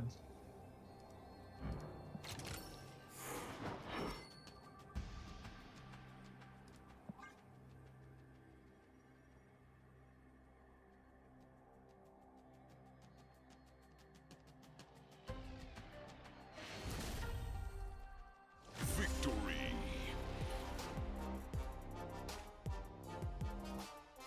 Can hear the Eagles. Yep.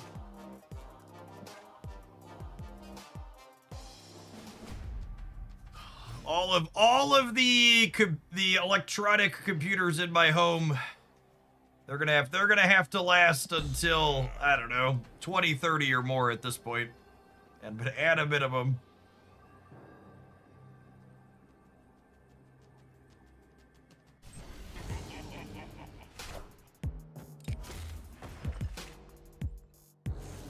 My 3070 is gonna have to last until 3070.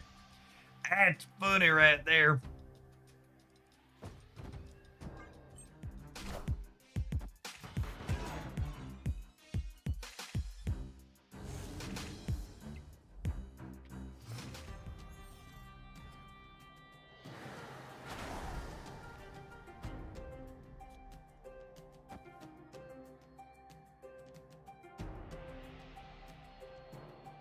Does it have text in this matchup? I feel like it doesn't, right? I kind of want to put this here just because it'll be a 3-5 with Aurora. Although this probably just isn't an Aurora game, right?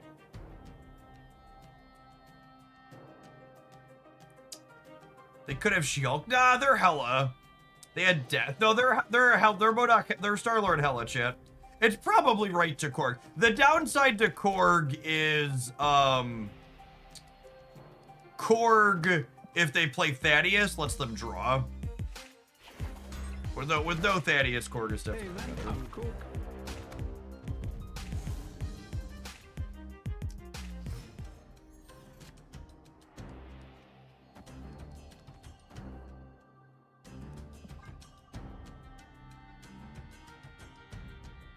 Okay, and we'll just Hawk the center, and then we'll Galactus one of the sides, and hope it's good enough.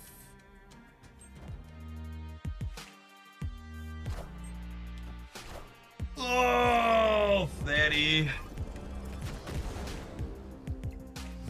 Thaddy.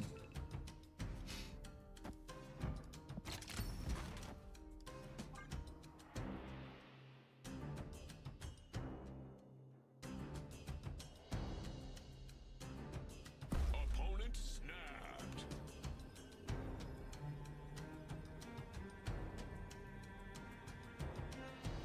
I assume we're about to get Star-Lorded.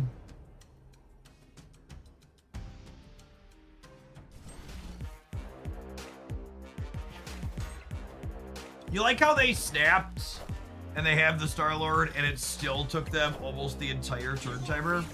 Wait. Oh, I was like, I was like, I Windows bited them. They're discarding it. Okay. All right, so they're 1 and 5 then.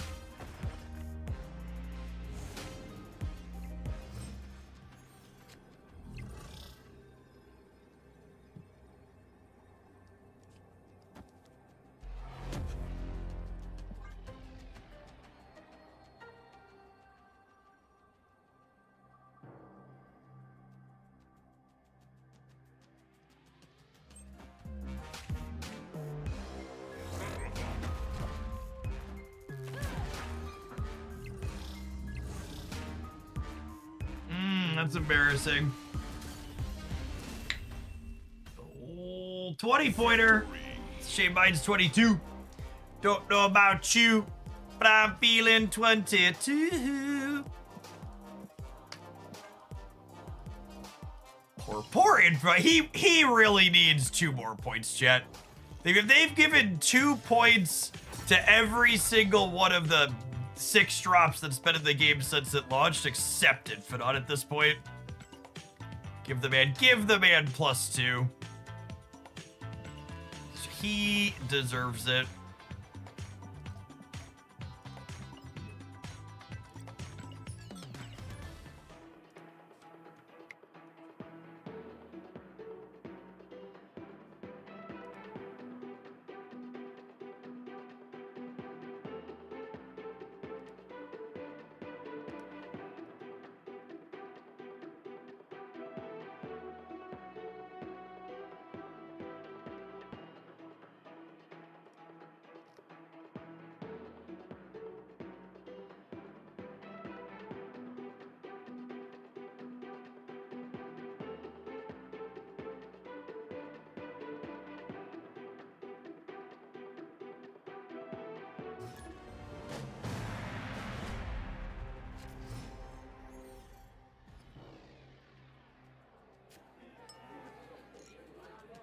Snap.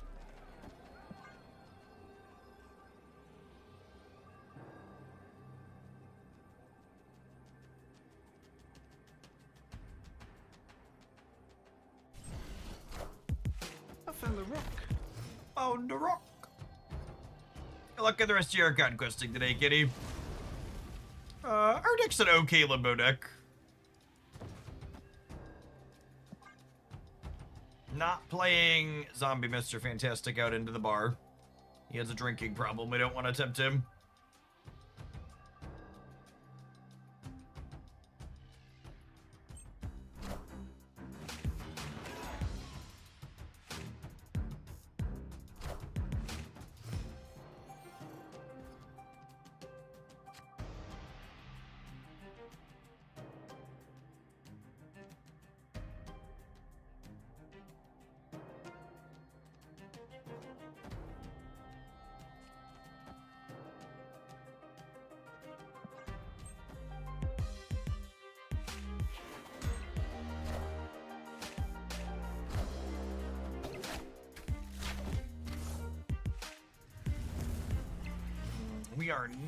We are not outstanding the opponent's archetype. Opponent snap. Not even a little.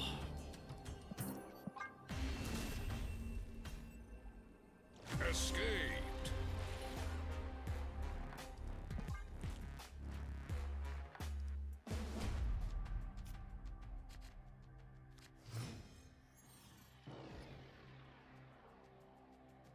Oh, snap. Opponent snapped. Opponent has discovered how to push the button. They got a positive location on the first one.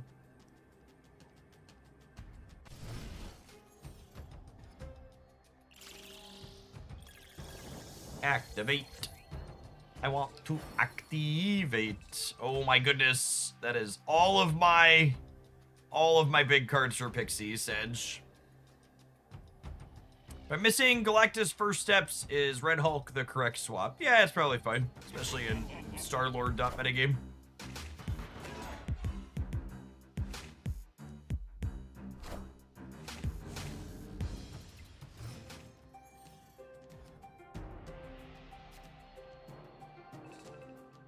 Oh baby. Oh baby. Oh baby, baby.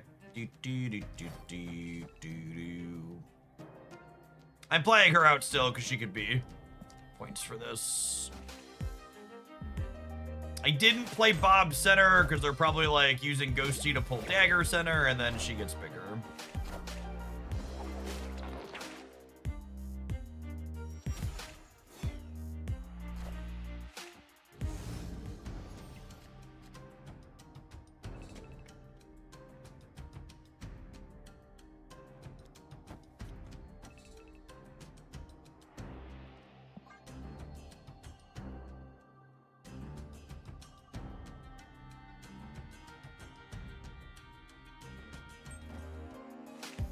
Hey, Robo Sticky, if you're not huge on watching live on Twitch, one of the most direct ways and cheapest ways to get its both support and get in the Discord server is my Metafy page. The $4 sub on Metafy actually gives me more direct support than a $6 sub on Twitch does, the way the platforms end up working out.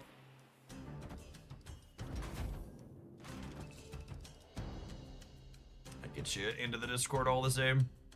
I think it's just this. And then we do one of these two next turn.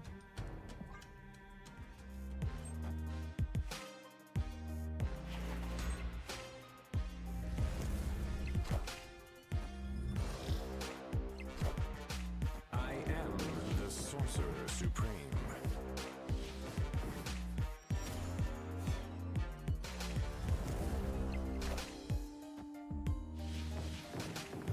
To the right, to the right. Yes. I believe we are cooked, as the children say.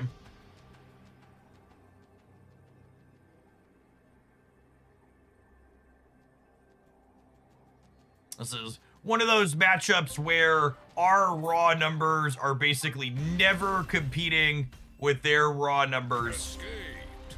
which means the games we're winning here have to be on the back of our disruption. You need like an early Korg or a Fortunate Spider Ham or something like that. Good Black Widow to cut them off of their combo pieces. If they get their engine online, their engine's going to rev up and run us over for sure. Yeah, we're gonna dip into a little Once Upon a Galaxy this afternoon. Got some more stamping to do before then, but they're having their first monthly tournament on the Galaxy side, so we're gonna check out what that looks like.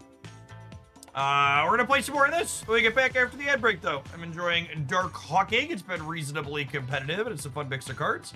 Don't go anywhere, gamers. If you're watching this on YouTube right now and you enjoy the content, be sure to tap the like button on whatever video is in front of you. I appreciate the folks that have done that already today.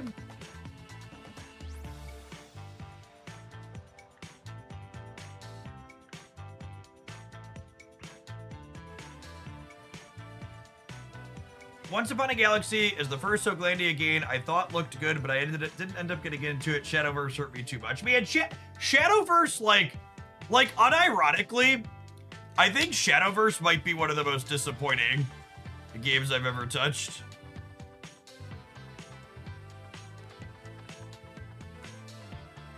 Like, just the client was so good, and the core rules are so good, and then they just had to go and treat their game balance like they're some type of paper boomer card game from the year 2000 who only does updates 2 or 3 times a year.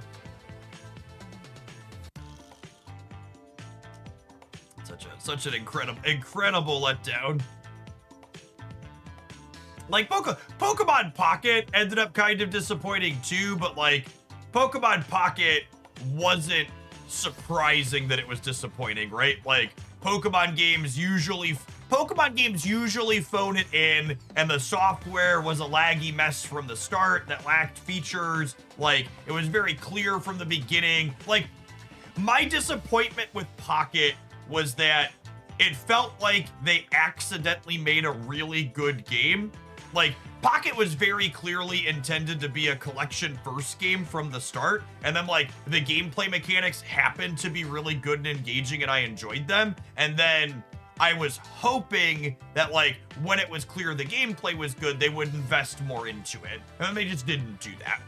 And like, it's hard to blame them, right? Like, they made $1 billion in 7 months phoning it in. Like, why would they invest more when they're already printing money?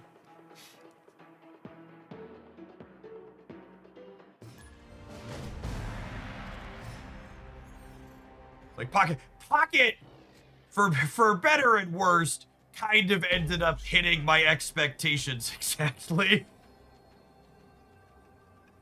It, like, exceeded them in terms of gameplay, but then in terms of, like, how it was managed and balanced, it was kind of like, yes, it's kind of how I expected it to go, unfortunately. I was hoping they would beat my expectations, and they resoundingly did not.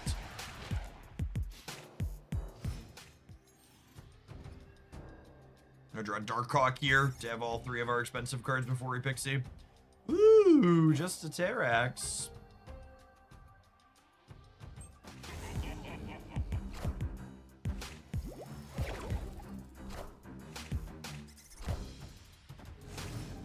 Yikes.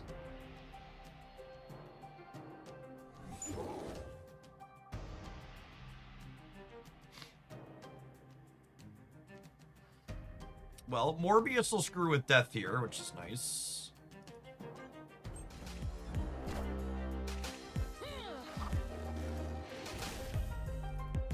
Victory. Our opponent's wasting our time. Just doing their missions. Pocket was an unexpected period of accidentally great gaming. Shadowverse was a rapid descent down the cliff face of disappointment. Yeah, that's a great way to put it, Duck. I was pleasantly surprised at how good Pocket's gameplay was, and then was not surprised with the way all the other details ended up going with it.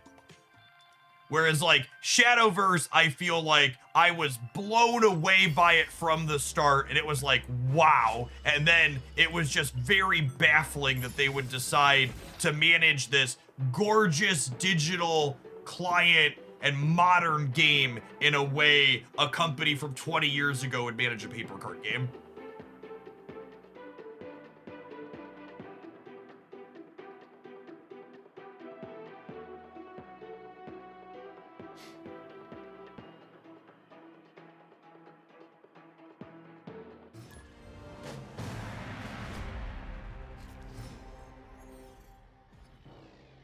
Yes, that's true too. Pocket's initial launch was and part of it I'm sure is burnout and a little rose-tinted glasses, but I think that end of 2024 was one of my personal least enjoyable windows in time for Marvel Snap in terms of gameplay and metagame and stuff like that.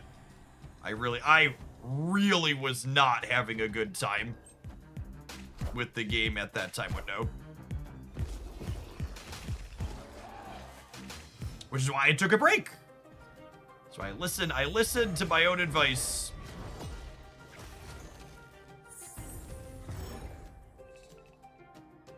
That's unfortunate.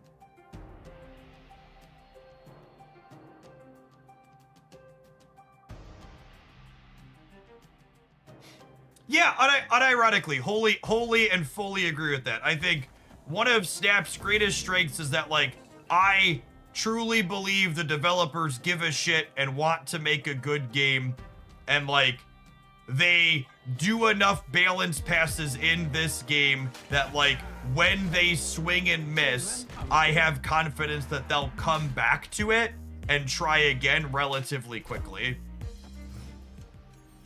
It doesn't have that, like, Wizards of the Coast style, oh god, the metagame is bad, how long is it gonna be bad for? It's like, no, they're gonna fix it and it's gonna be okay.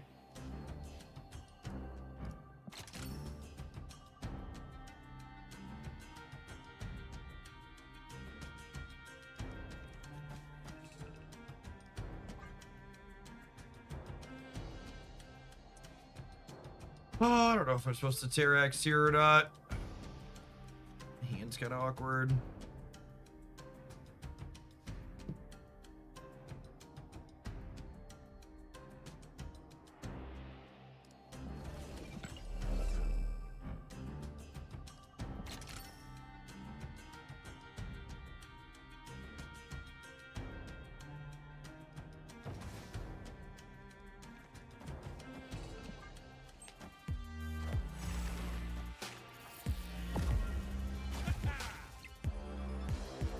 Putting 2 rocks in their deck and 1 in mine. Or 2 rocks in my deck and 1 in theirs, sorry. Our numbers.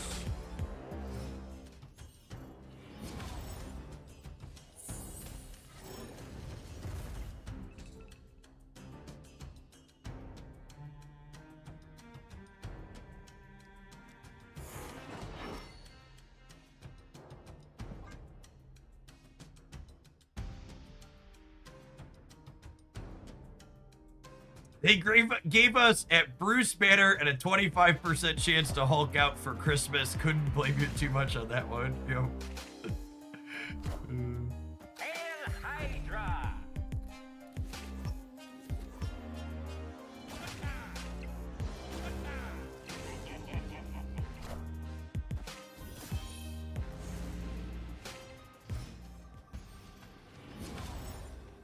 Okay, and then we know they have a big red Hulk, so we're cooked here.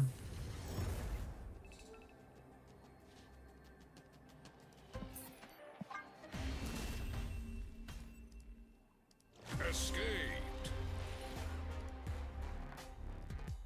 Alright, I think we're at the, like, 1 or 2 more embarrassing loss phase of this deck before we slide along to the next.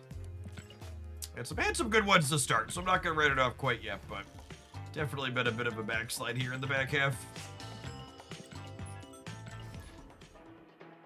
Just cast Wish and get Shadow King. Can I Burning Wish for a Shadow King?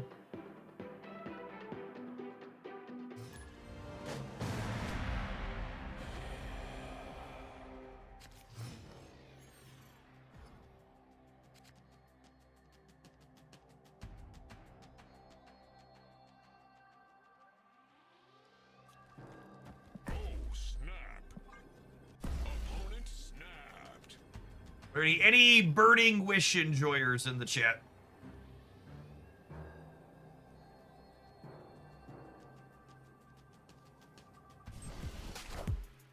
I found a rock.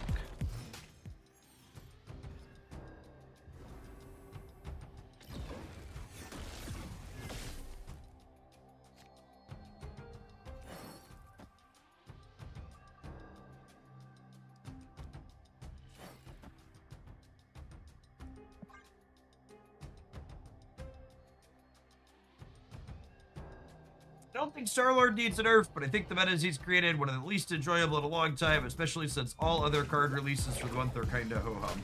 I mean, I think that second part is a bigger part of it than anything. I think, if anything, Second Dinner's largest and most cardinal sin at this point is the fact that they consistently release cards that are too weak. I think I'm doing this. I'm just hoping they don't Ludosto me. I don't want to commit my Darkhawk here because then, like I have all my numbers in one spot, basically.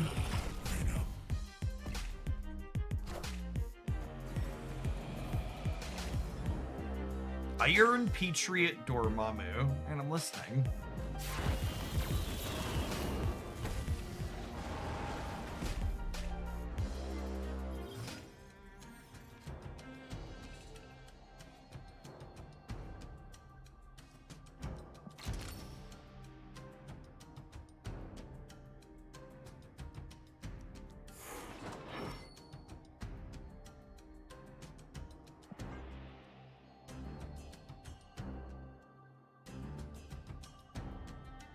Yes, you should 100% be able to click on your opponent's portrait, and it should there should be an energy line in here somewhere where it tells you your opponent's max energy for the turn at a minimum. Especially because, what's it called? Untapped stopped tracking your opponent's energy explicitly with this latest version.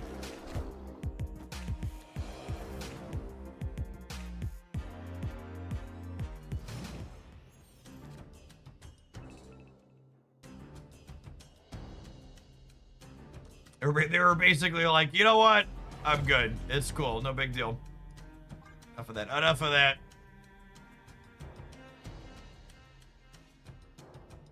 Why did Untap make that change? I assumed they were having some type of problem calculating max energy post Star-Lord. And rather than figuring it out, they just turned it off.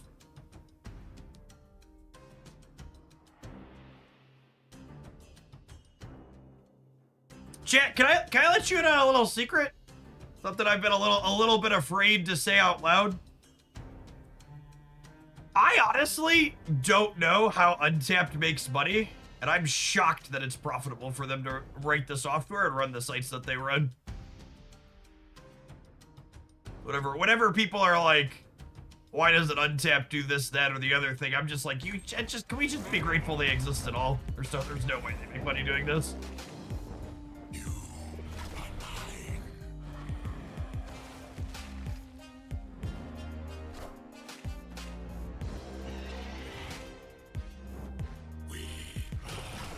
Oh, that's adorable. They can move it around now.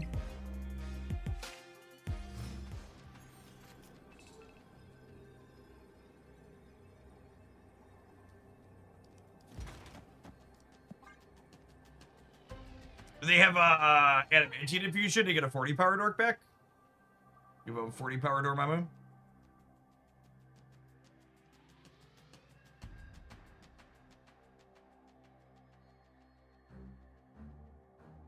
How's the Dark Arctic been? It's been okay. We had some good games at the start, but we've been struggling in the back half.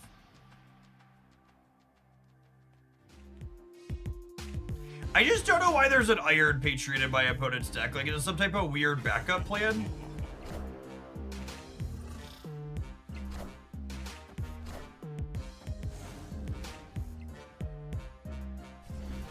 Oh, is that porked? Victory. Must be porked, yes. Okay.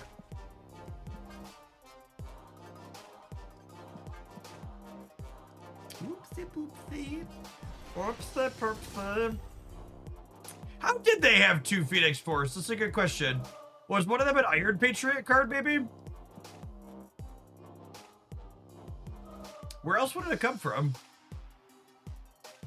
Is Rockslide a bad sub for Tyrax? Yeah, unfortunately, you can't really play Darkhawk without Tyrax. He's markedly better.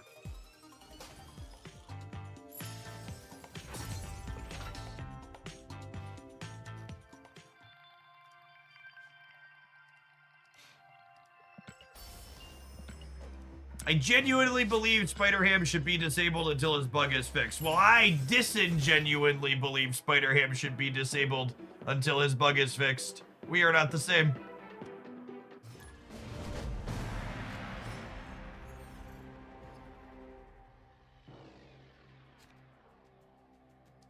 Oh, snap. Opponent. All right, Mr. Fantastic. I need you to put your zombie.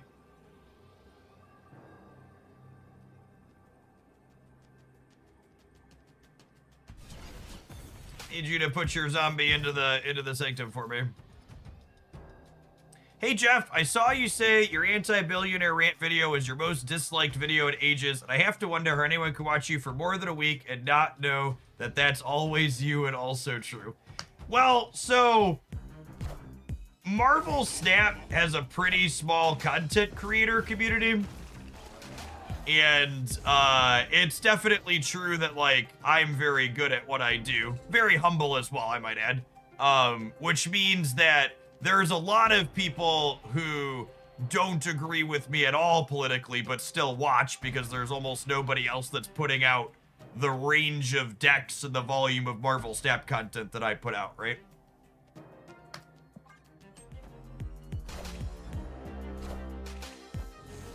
Are they playing Cerebro 3 Activate? I love that deck. It's so fun.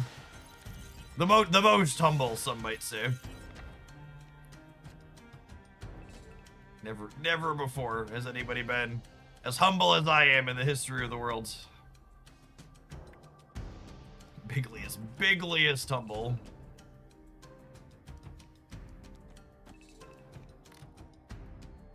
God, we're so cooked.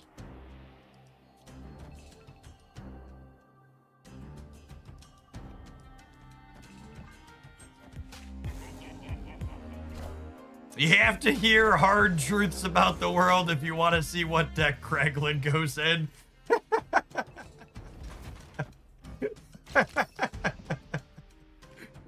Grega Strauss, thank you for the over 2 years. I appreciate the 26 months. Welcome back. Helmus, thank you for the 22. All right, Makari, run to the center, girl. Run to the center, girl. Ugh.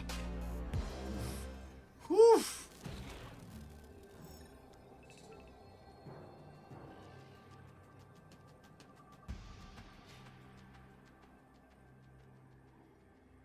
We're cooked. We're cooked.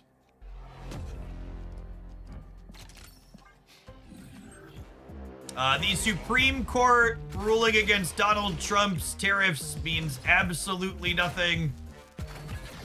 There's like 5 or 6 other ways he could apply tariffs that are different than what the Supreme Court just ruled illegal.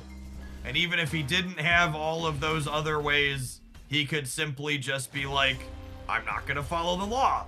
Like ICE does basically every day.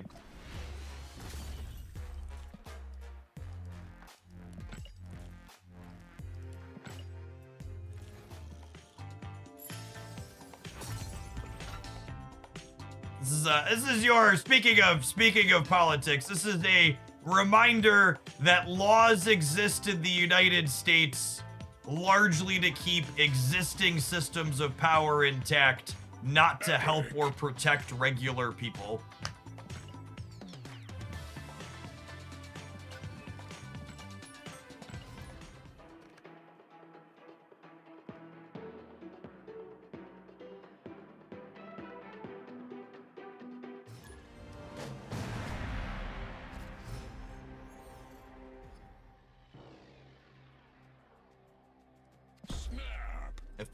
If the police existed to keep you and your family safe as opposed to protect property and keep systems of power intact, they would arrest ICE and federal agents breaking the law in their jurisdiction. But they don't do that because that's not why they exist.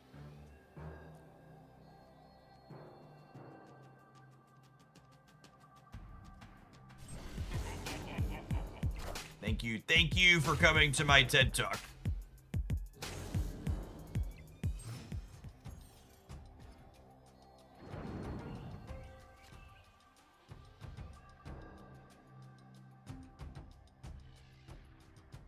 Yeah, you want to go into a life of like public service and helping people. Don't choose to be a cop. Choose to be like a firefighter or work in healthcare, nurse, paramedic. Like, there aren't any songs about fuck the firefighters in a non-sexual way, at least.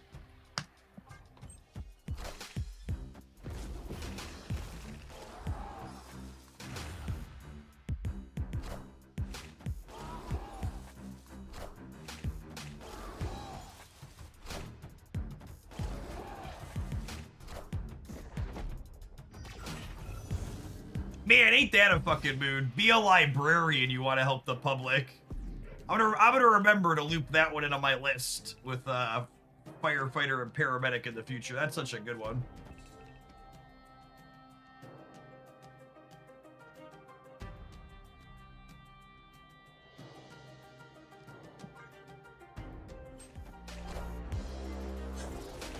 Libraries still exist. Libraries do still exist, and they are a wonderful fucking community resource.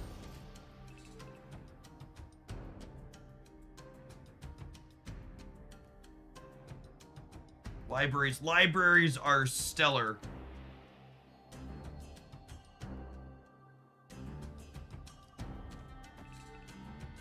All right, I think we're hoping to top keck a,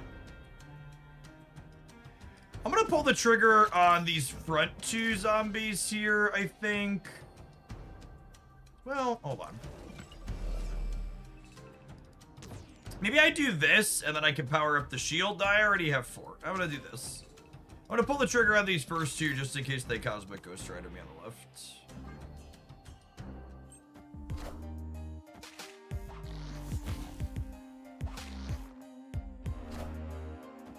Libraries will be due for a comeback once AI has completely made all online information completely unreliable. Fuck, I hate how right that is. Holy shit.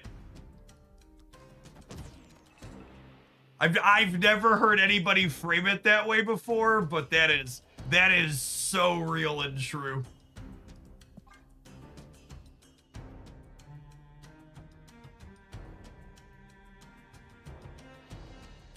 That's true too, actually. Somebody in chat said libraries are where I rent my console game from. A lot of public libraries have both movies and video game discs that you can borrow for free 99. They're a great source of entertainment past just books.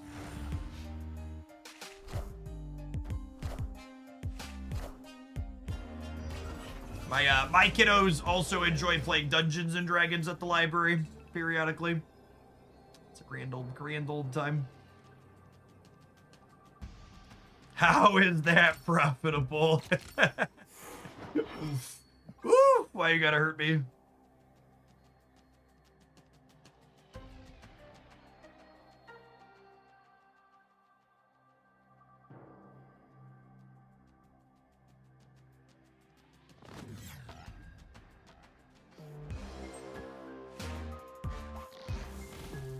I don't know if 18 is gonna be enough on the right, but it was just a flip, so let's see. Got him. Got him! Do you have a nice Phantom X stack? Yeah, actually, we just played. Don't we have Phantom X highlight up on the YouTube channel over the weekend, probably? If you look at my decks tab on Untapped, it should be in there too. I think Phantom X is super fun. I like him a lot.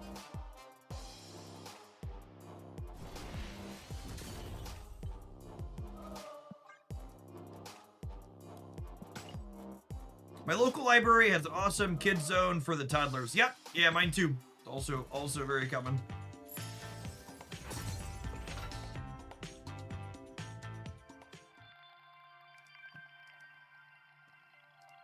My one of the two libraries in the town where I live has a board game section too, which is great.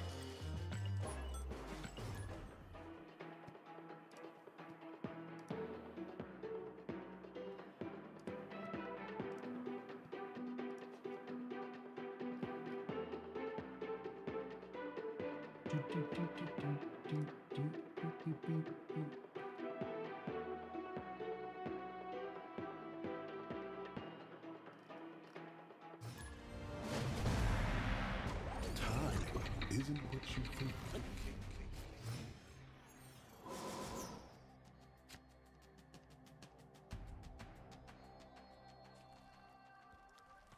Snap.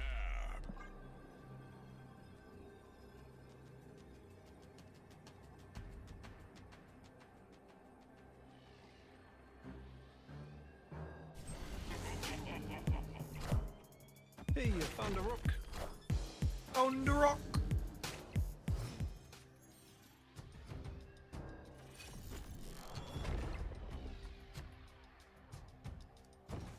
Kang with a teary. Photo is cooking.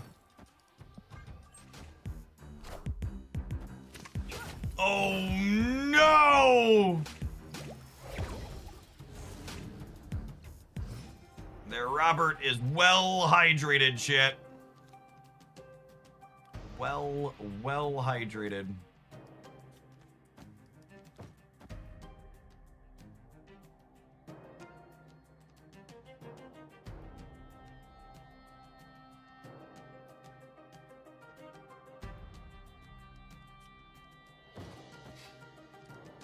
I want to make it really clear that it's not that I don't think people shouldn't own firearms.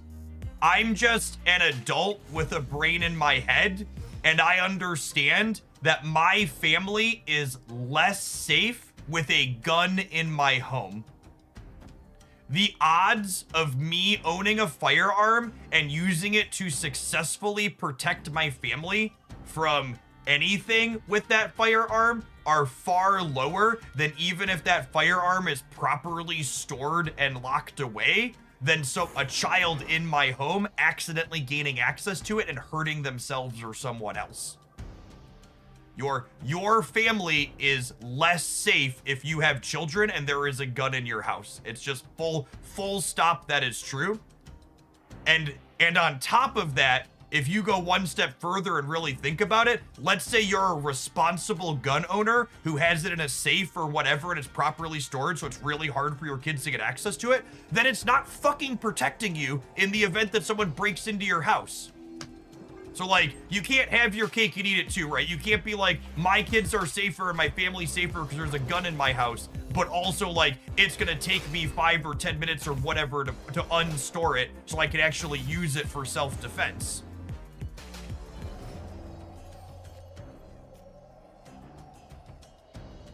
Like, it's just not how it works. There's been so many studies and statistics run on this that show that this is just the truth. This is just the reality. Fuck this location, gamers. Holy.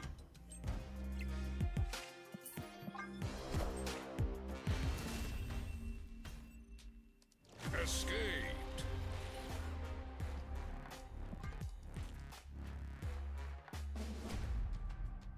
Your future is bleak.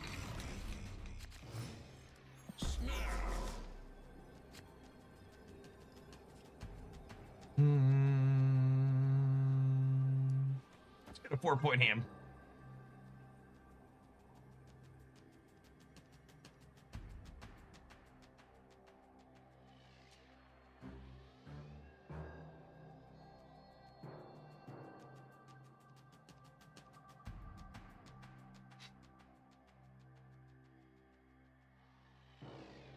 Yeah, actually, I have an incredible amount of respect for people who are like, my gun is a fun toy that I use for sport. I like shooting at targets or whatever else. The people who are like, I own a gun to protect my family and my family's safer because I own a gun. Those people are fucking deluded and stupid. They don't understand reality, and they're lying to me and lying to themselves when they say that. You want to be like, I enjoy shooting my gun? Great. Be responsible, have it locked away, but like, don't kid yourself and act like your family's safer and it's a protective tool because you own it in your home. Because that's not what it does. That's not remotely the reality.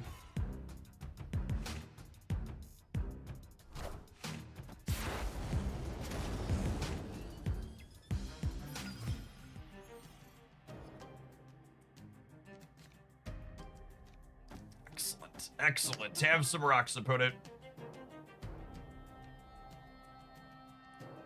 President Trump has announced a 10% global tariff on top of all existing tariffs and says all national security tariffs under Section 232, 201, and 301 will remain fully in place effective immediately. My tariffs are illegal? Fuck you. Your tariffs are illegal. Fuck all those Democrats on the Supreme Court like Amy Coney Barrett. Amy Coney Barrett's a Democrat mouthpiece. Fuck her. You can't take my tariffs away. You want to take my tariffs away? You can have more tariffs. 10% more tariffs. Neener.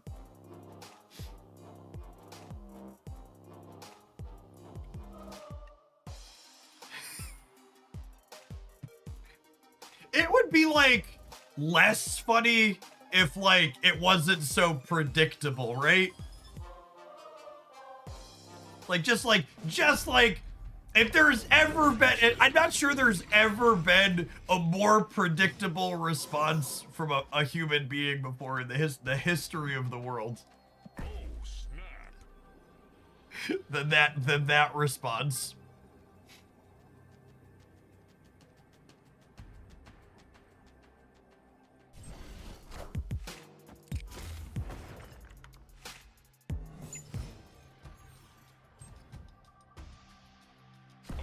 You know what? I'm just gonna keep this one. I should make a command for this one. Fuck Trump. Vote Juliana. Fuck Trump.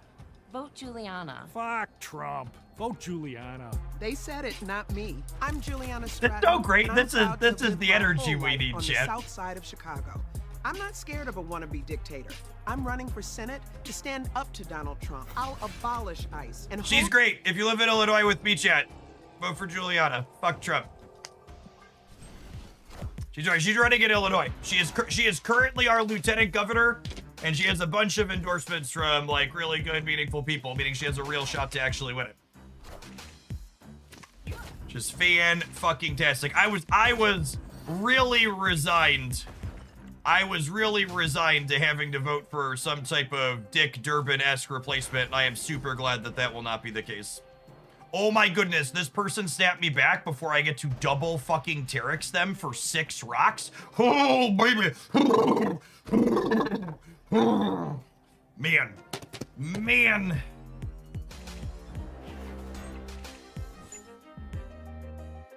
This turn fucking rocks, chat. Oh, yeah.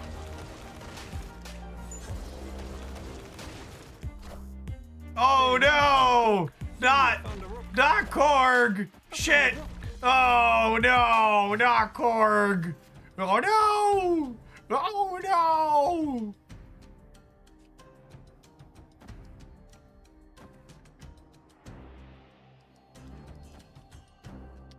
If I do this, I only have 2 Darkhawks next turn. I only have space for... That's fine, though, right? Like, once I put the 2 Darkhawks down, they're dead? Do I need room for Galactus? Is the question.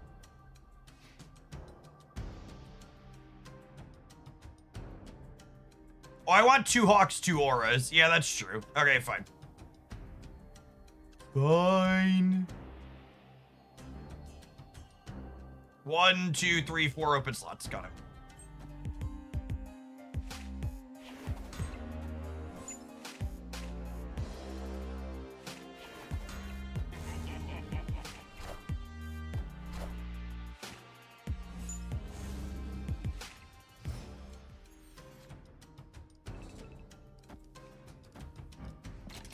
Merci, merci. Make sure King is there. He's only 3, 4, 5 costs, chat. King is 3, 4, 5 costs. Omega Sentinel here. So gonna shrink my friends a little bit, but not too bad.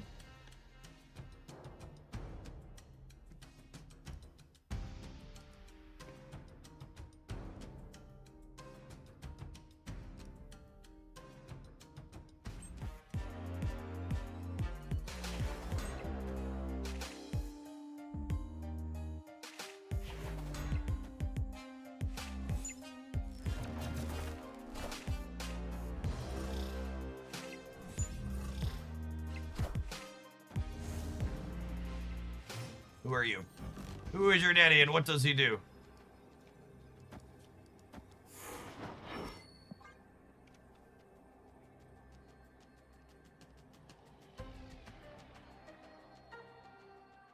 I actually don't know if Aurora or Galactus is better. Hopefully it just doesn't matter.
All right, well, you know, I like 10 decks on a high note. That's about as high a note as you can get, I think. Good, clean living. I thought we sucked through. We had a really good start, then we had like kind of a rocky middle, then we had a good finish up at the end.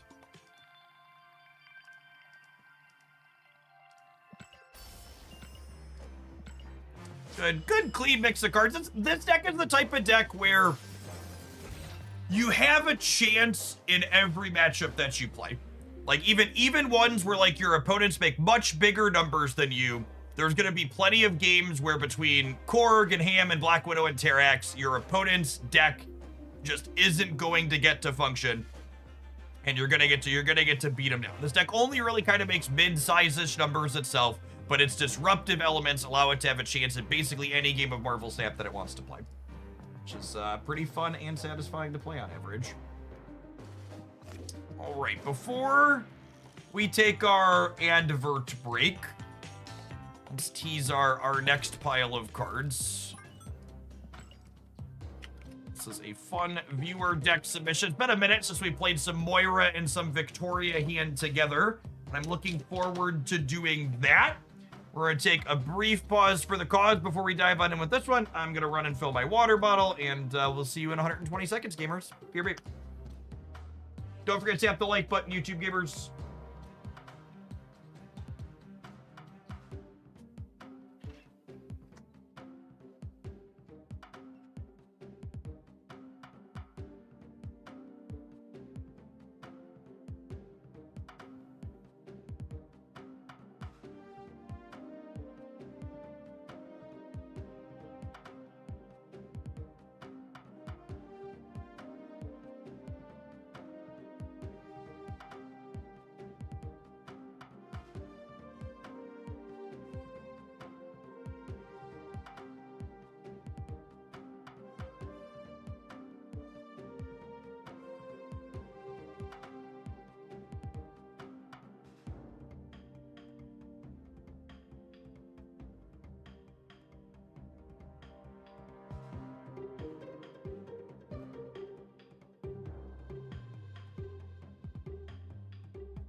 Just saw the YouTube stream title, excellent, no notes. Yep.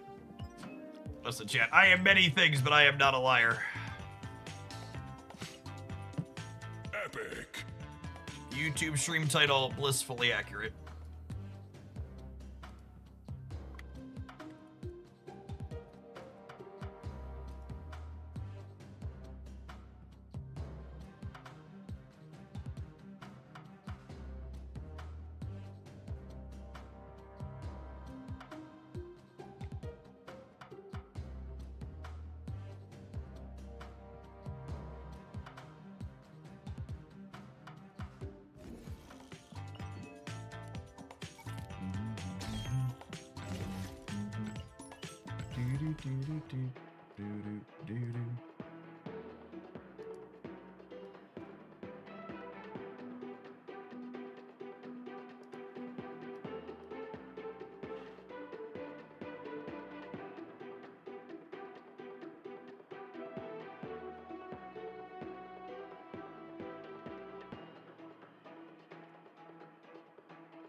Probably pretty reasonable.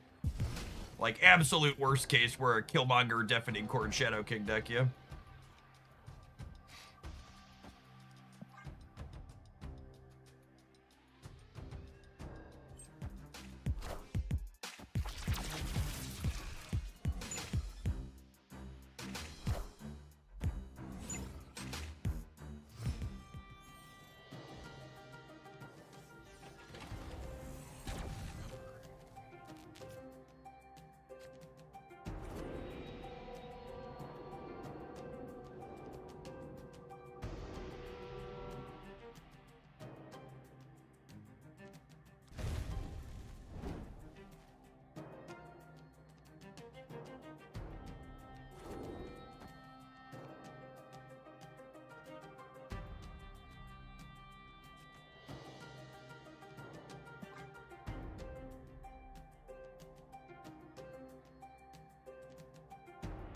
think it's this.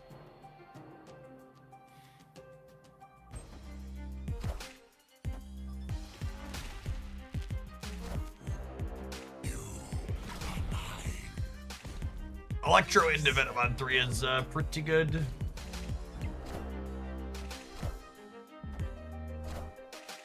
Probably some type of Galactus stuff from the opponent, if I had to venture a guess.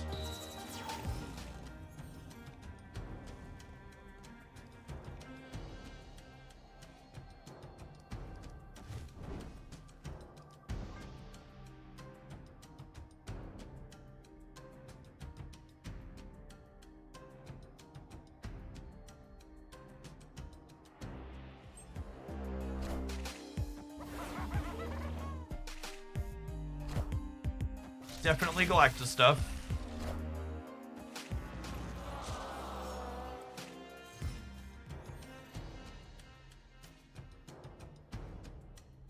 So this actually works the way we want it to, so long as they don't fill here, because this will die on their side, which is nice.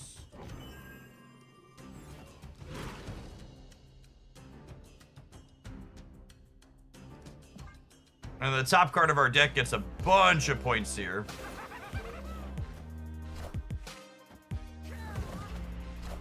Man, that sucks. I almost freaking the right too.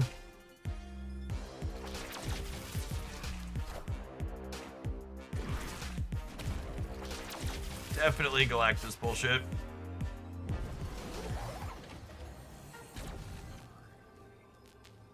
I think that's the biggest Maria Hill I've ever top decked.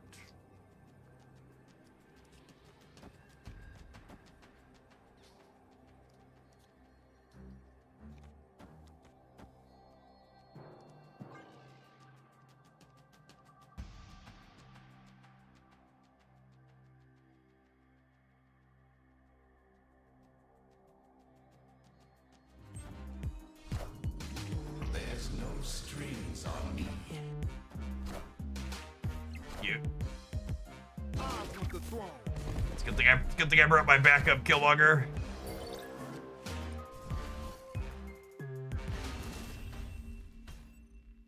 Victory.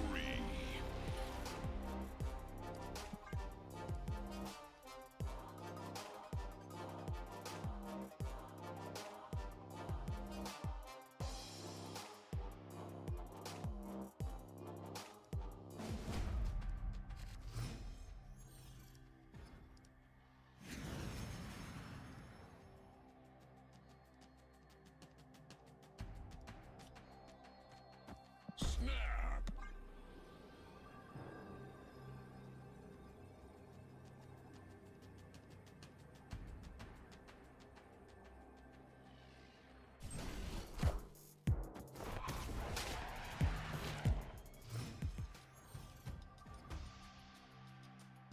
Shouldn't Fire Hair go to the other side after killing Hobgoblin? We just talked about that, Myth Dragon. When the Hobgoblin dies, it's on the opponent's side, meaning it's not my card being destroyed that will trigger with Fire Hair.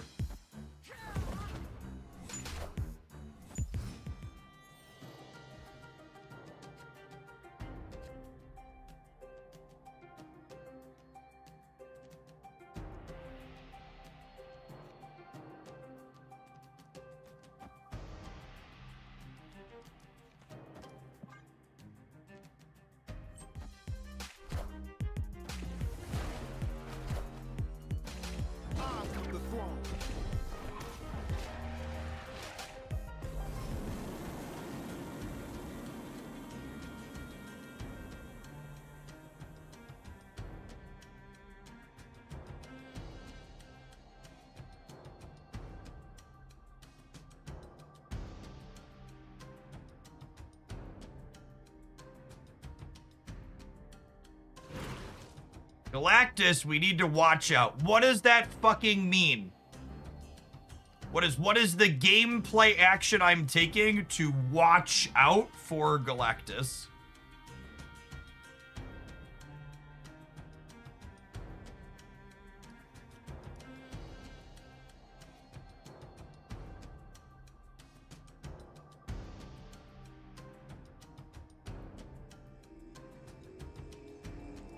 play your entire hand, something like that. Kneel before Galactus.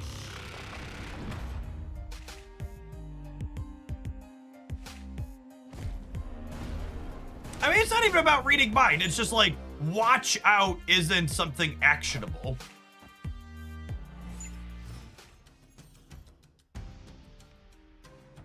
You don't want to be thinking in the context of things like, oh, I'm supposed to be watching out. You want to be like, oh, I want to do these things because they give me a better chance of winning the game.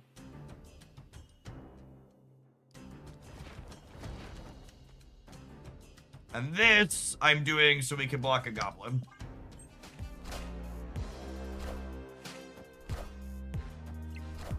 Cool.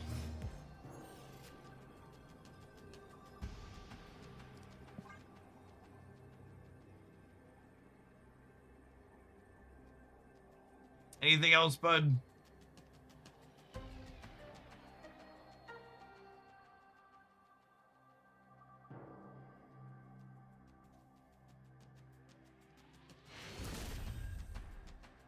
Victory.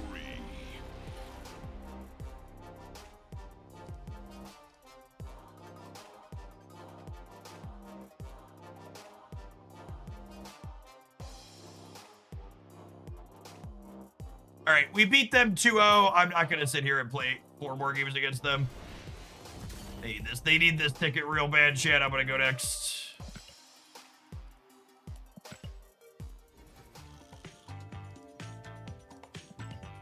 On to the next one.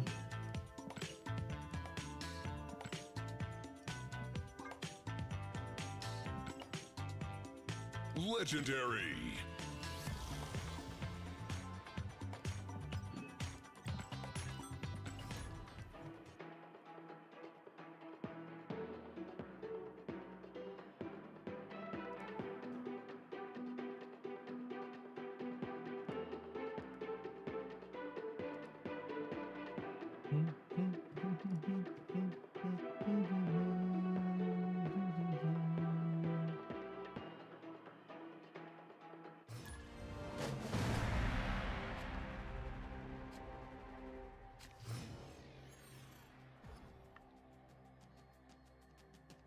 Opponent snapped. Oh, snap.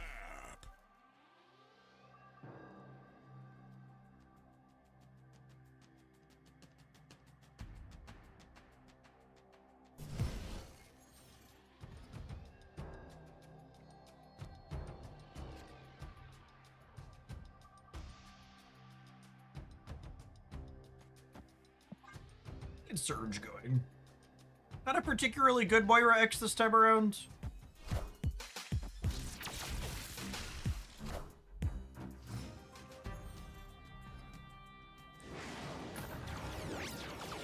Well, now I can get my misery back, I guess.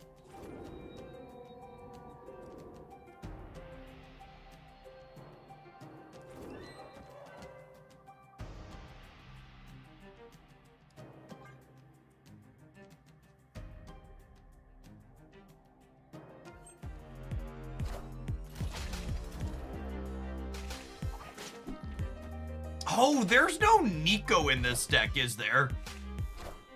Is that wrong? That's gotta be wrong. Maria should probably be Nico, huh?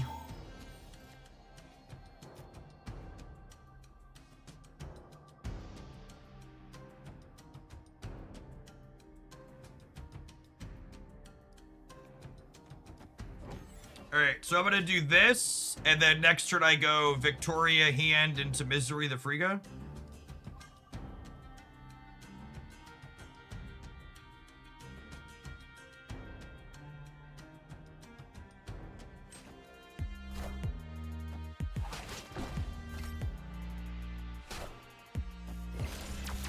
Oh, Super Giant is such a deeply boring card.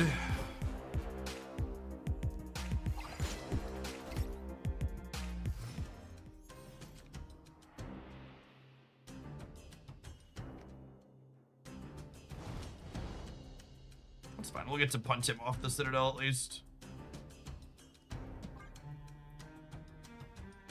And then I can end on these 3.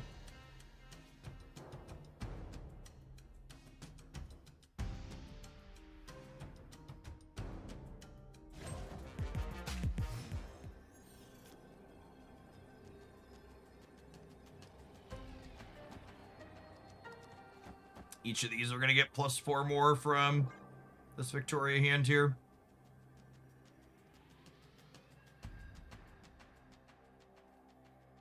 We should expect Teenage Warhead. I don't know that I expect Teenage Warhead out of the Cannonball deck. I think that's something I play around without seeing it.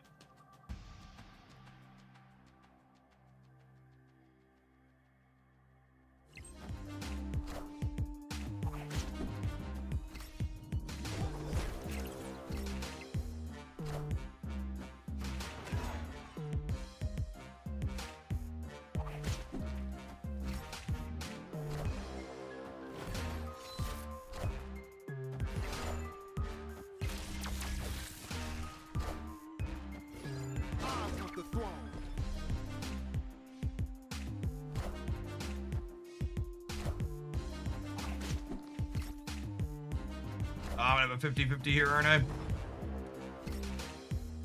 Nope. 100%er. Nice. Sweet. Victory.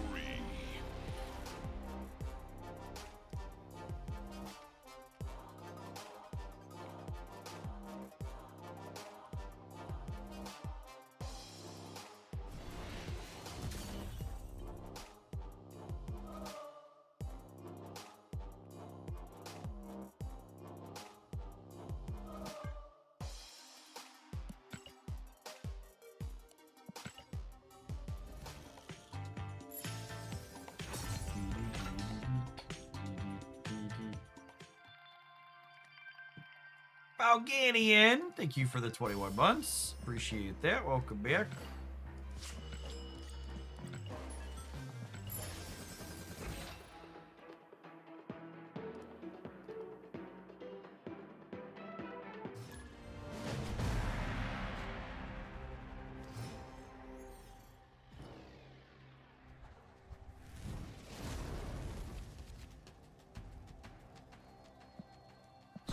Oh my goodness. Can we top deck Moira, chat? Opponent snapped. This is a Victoria Friga opener. Can I get a Moira?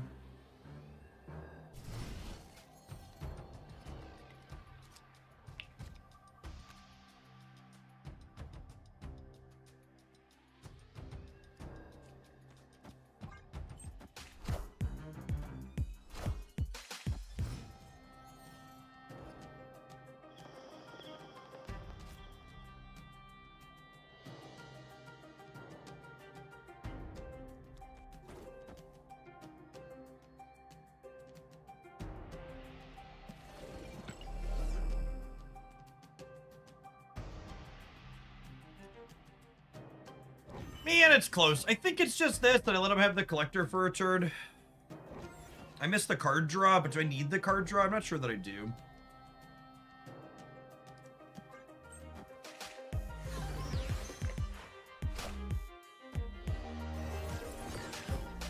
Hey, no luck since the raid. We had a good stream. We're hanging out playing some viewer decks this afternoon.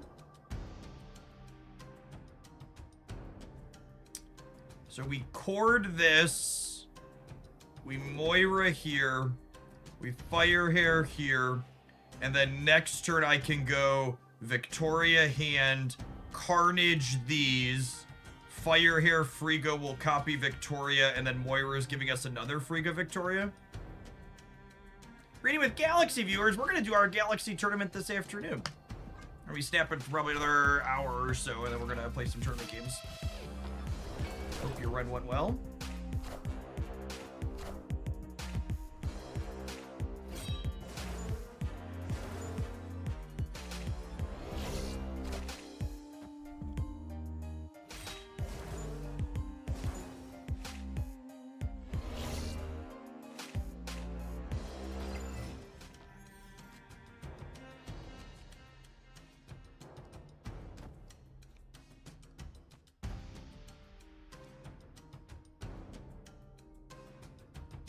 Yes, we're also getting a Friga, so we're gonna have 3 more Victoria hands here.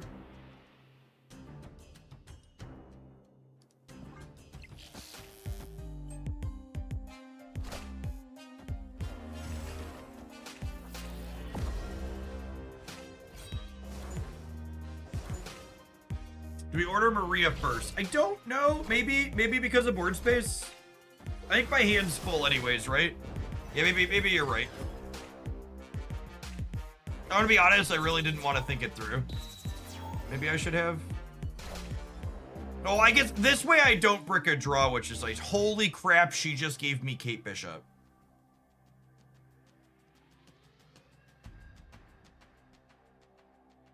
And a copy of Shadow King?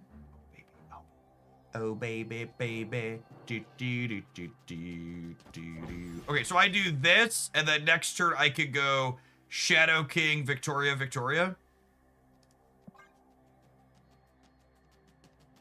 Thinking is for nerds, and this ain't no nerd stream. Truth. You won't need this anymore. Oh, you know what? I should have played to throw priority here. We might throw priority by accident, but I definitely should have played to throw priority with the Shadow King. You were bagging on Maria a minute ago. I mean, I'm actually not going to use Maria at all here, right?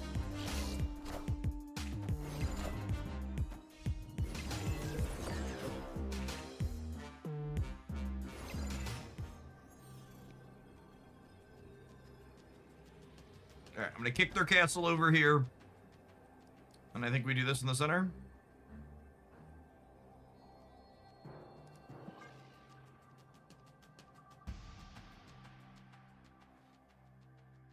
So we're adding 8 over here while also getting rid of 15 off of them.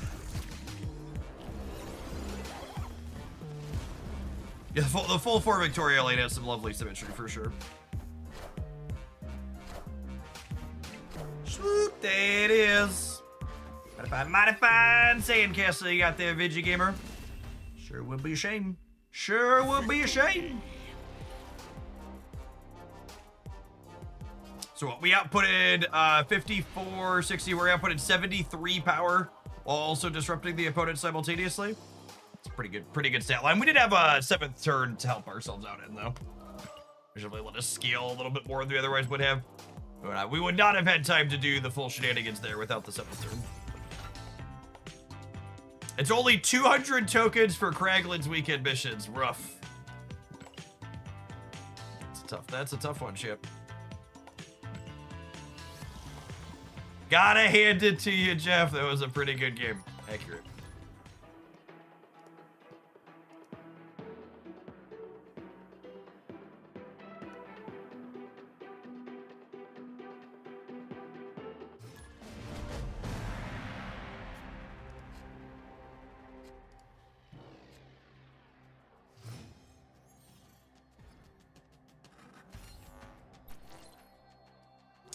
This is Moira, Frigga, Misery. Not stellar. Oh, snap. Opponent snap. Nico on Destroy Draw can be awkward with Fire here was the reason the submitter wasn't playing Nico, but...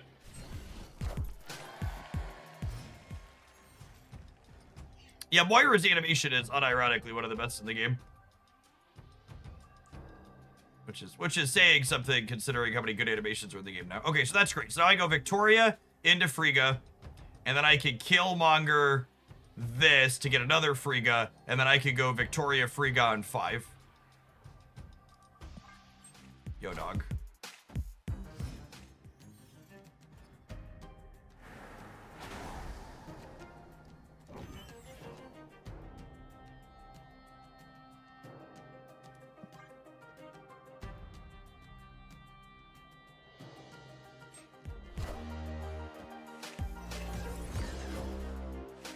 Alright, so I assume Will.i.am here is... I assume they are doing Star-Lord stuff, given the bunch of nothing they've done so far. I want the throne.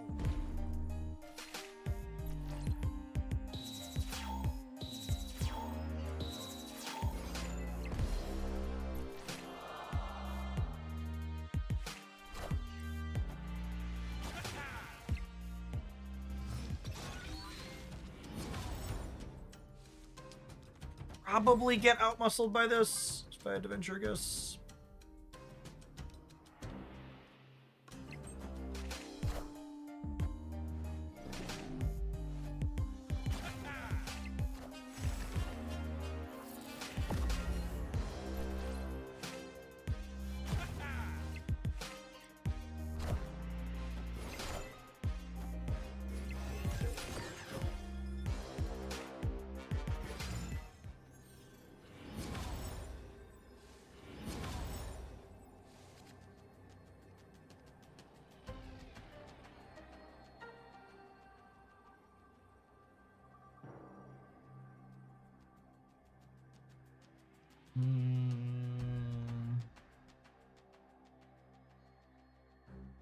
I feel like Quinjet in this deck could be very good. Why? For exactly your Victoria hand copies?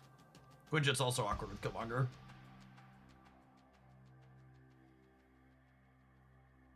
How much energy do they have? 14.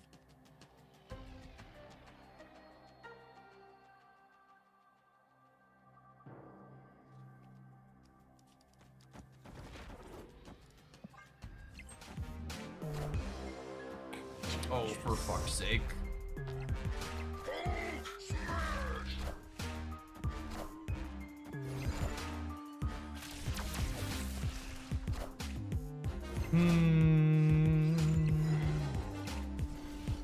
Killed in the center, most unfortunate there. Needed the ability to be able to interface, spread out.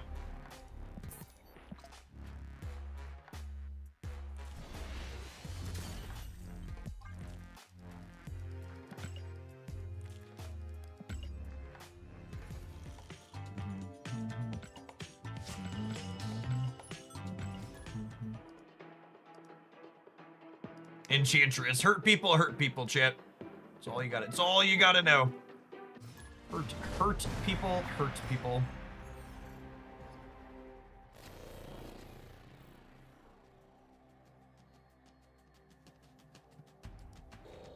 Snap.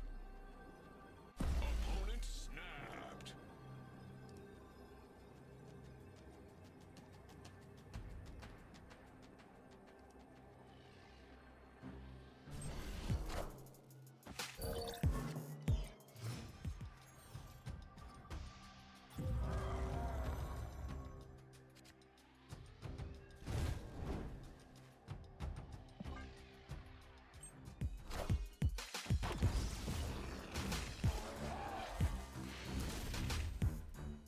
Victory.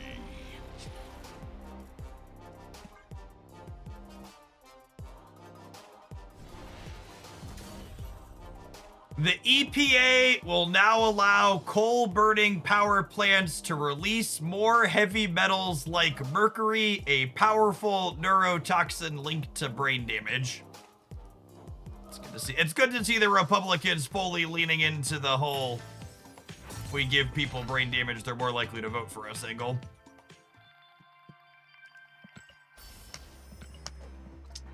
Good to see they're playing to their strengths.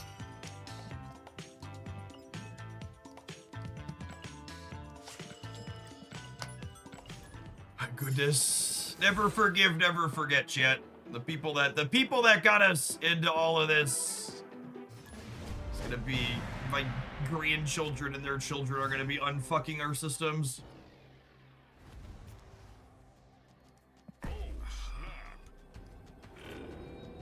Moira and Carnage from Moira is fun.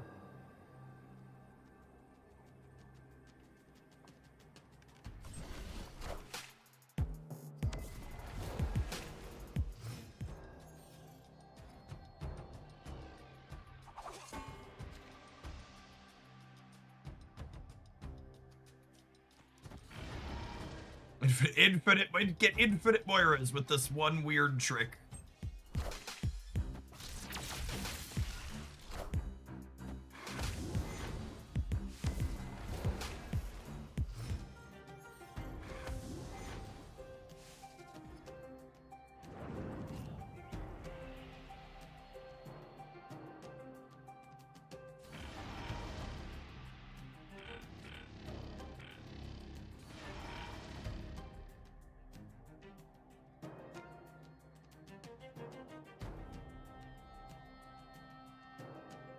So I do this. I'm gonna get one of these back to my hand plus 3 cards, and then I don't brick a draw.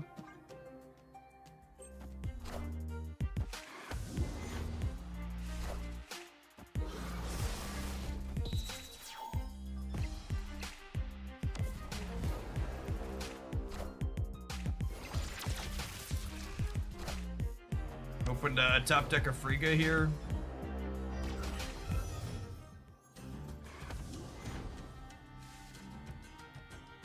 Deafening chord. That'll do, pig. That'll do.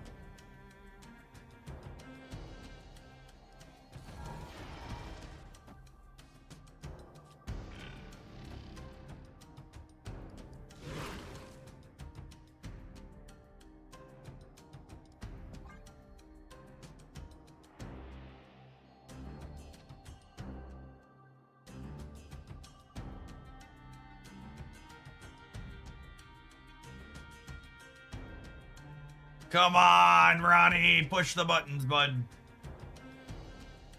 It's not that complicated. Trust me. Trust me, Ronnie.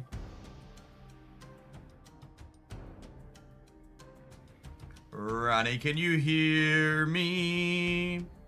Ronnie, can you play the game now?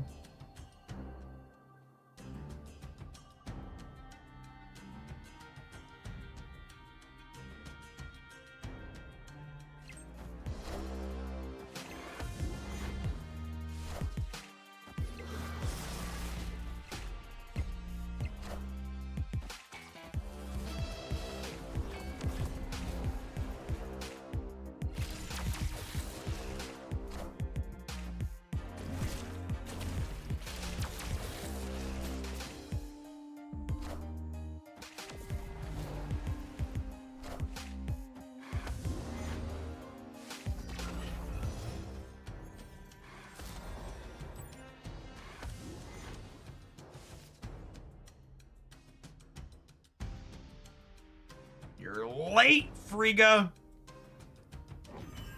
For a very important date. No time to say hello, goodbye. You're late, you're late, you're late.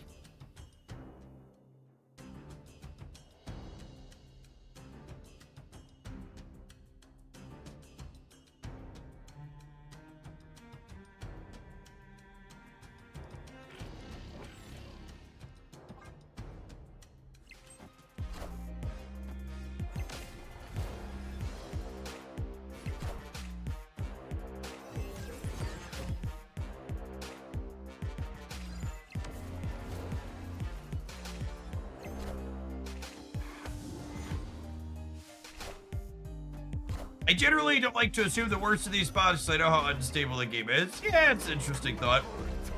I don't know though, like something we were talking about this the other day on stream, and a conclusion that we came to and realized was that most of the people that seem to have stability issues with Snap seem to be playing it on pretty old hardware.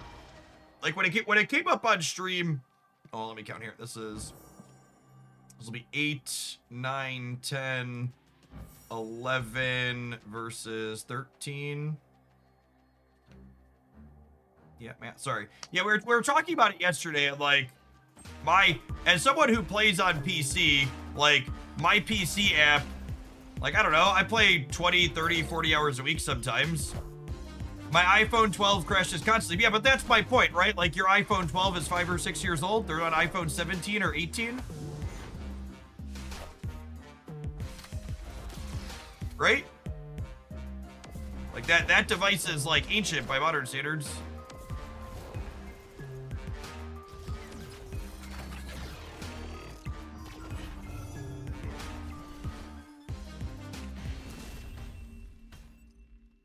Victory. I shouldn't play Snap on my TI-84 calculator. What's going on, Cinco? Thank you for the very generous tier 3. And for hanging out for almost 8 years. Welcome back.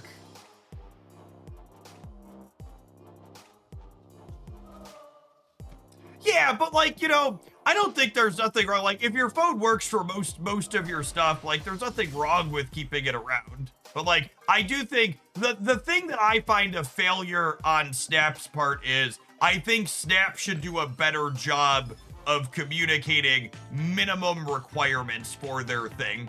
Like, it seems like they have a lot of stability problems on older phones. There should probably be a warning or pop-up for people using older hardware like, hey, you can play, but you're probably gonna have issues, right?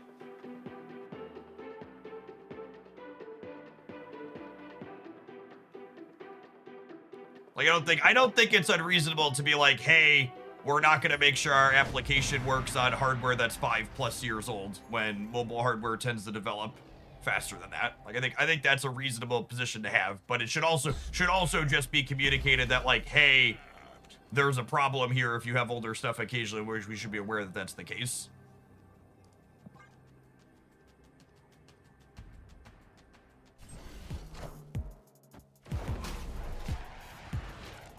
Because, like, I'll have, like, the occasional, like, we had a game disconnect earlier today. Like, that type of stuff definitely still happens periodically.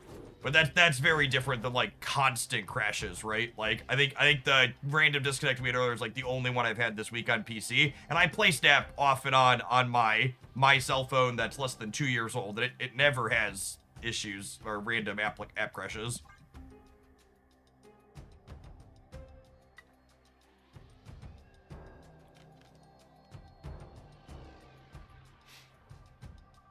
Yes, capitalism sucks at dealing with technical debt is absolutely the case.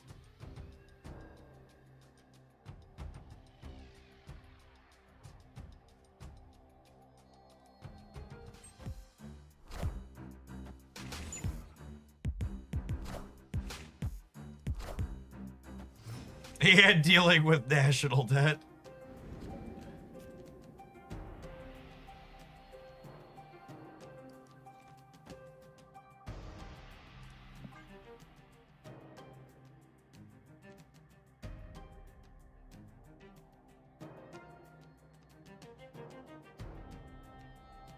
Yes, the app stores definitely support blocking certain hardware from installing your app. But I don't know. I feel like if it's functional but crashes periodically, you probably don't want to lock people out of it, but at the same time, you want to communicate like, hey, you're going to have an issue.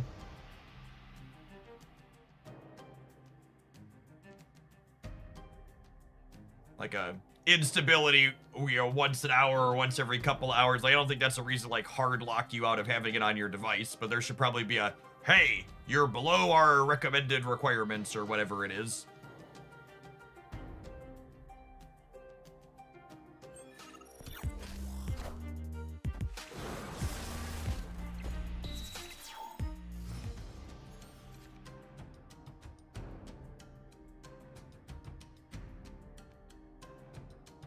And it's not us, it's you warning. Yeah, exactly.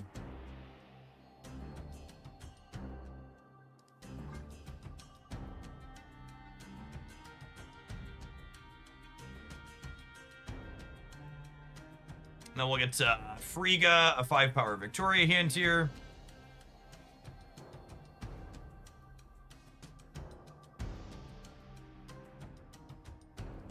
We have an app that my staff uses for their job function, and the app was replaced by a new app by the same company, and my staff was like, this looks exactly the same. Why did they make a new app instead of updating the old one? And the computer science and cybersecurity guys on our team just kind of laughed.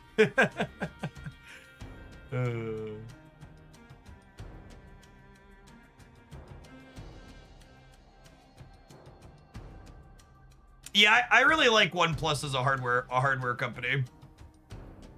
There are double-digit OnePlus phones in my house. Victory. Ranging from like I think a OnePlus 5 is the oldest one that I have in my house, and then all the way up to my OnePlus Open is the newest one. I'm pretty happy with all of those. We had ones older than that at this point, but we like gave them away or moved on as they aged. I think the 5 is the oldest one that like has a USB-C port. I think we got rid of all the ones that didn't charge, that used USB Mini to charge at one point, if I recall correctly. This build's been super fun. We can take a pause for the cause, let some adverts roll, but we're absolutely going to play some more of this when we get back. Thanks, everybody, for hanging out this afternoon. Don't go anywhere. Appreciate folks choosing to start their weekend here in Hoaglandia with us. Yeah, well, I will...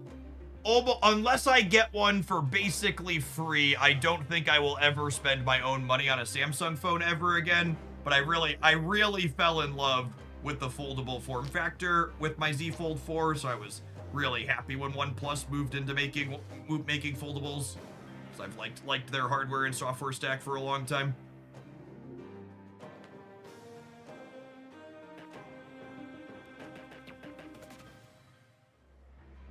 Hopefully this first foldable was reasonable for them and they end up doing a second version at some point. Not that I need one. Mine still lasted fine, but another, 2 or 3 years when I'm in the market for one. It'd be nice to be able to get a updated version from OnePlus.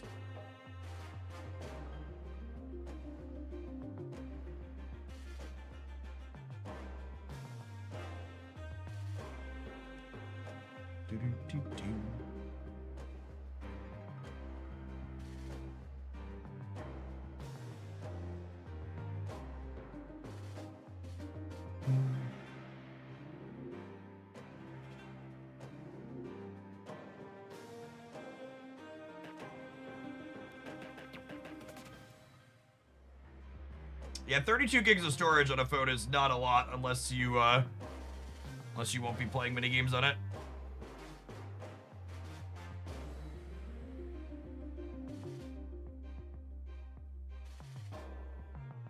I am morbidly curious about the concept of an Apple foldable, but I also feel like it's gonna cost like $3 grand, considering the price point that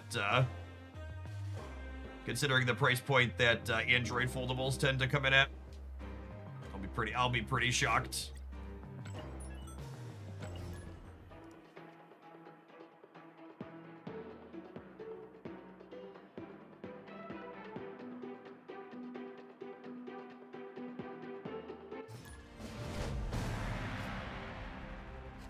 $3K seems low. Yeah, I'll be curious to see if they can avoid another Apple Vision or whatever.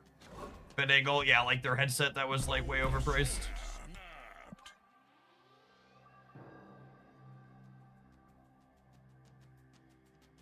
The Apple foldable requirement will be your soul as payment. I mean, quite possibly.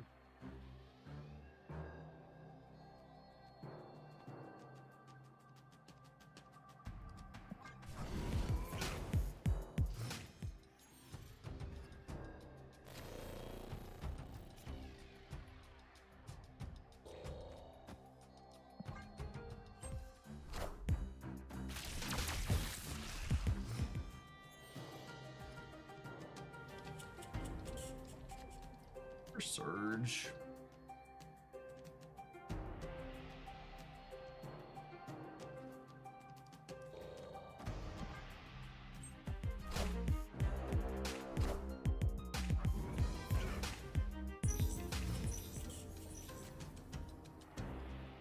Who you giving me?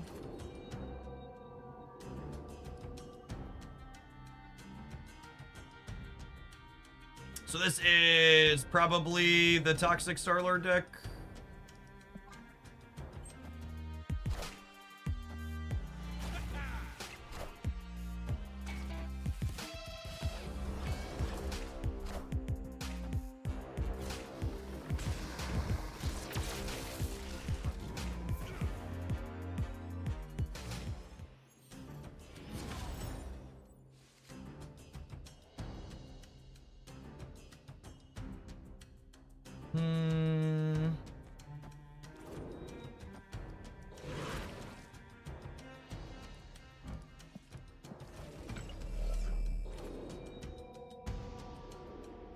Surge died due to Essex Lab. I think it's just this. Maybe I'm supposed to throw Moira into Danger Room.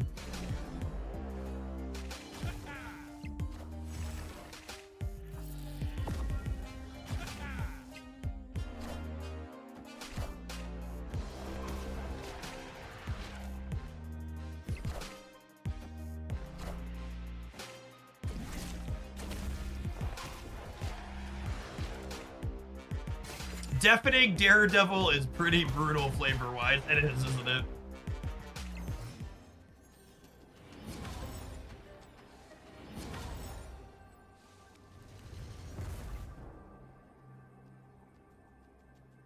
Alright, so I can Killmonger Triple Demon, or I can Shadow King Triple Demon. I think Shadow King's better, yeah? Does this beat Zola Center? Maybe I'm just not supposed to play for the center. I think I like this. I think I like this. They have like 14 energy, so we're probably dead.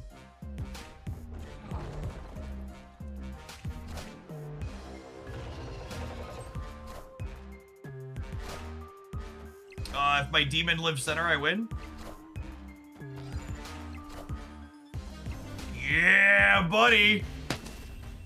Got a little worried there, champ, when they wiped my demon's text boxes away. It was very concerning. Gonna be a tough close one. I don't know what we're gonna do with textless demons.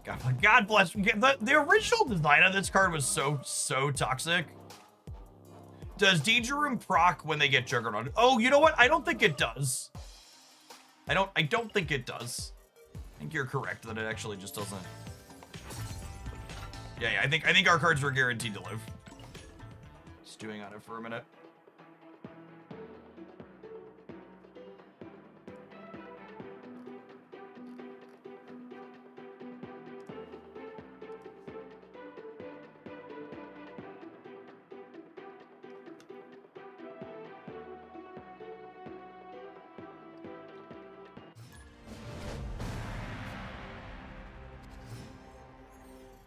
To be a good Moira Exient.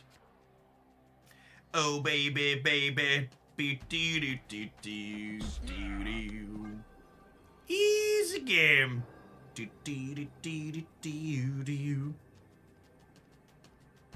Alright, have this be a location I can cartage into. And we'll go Victoria into Moira cartage here in the center. It'll be glorious. It'll be glorious. Oh, come on. Poppy needs a cartage. Poppy needs a cartage, shit. Carnage or Frigga, please. Carnage or Frigga, please.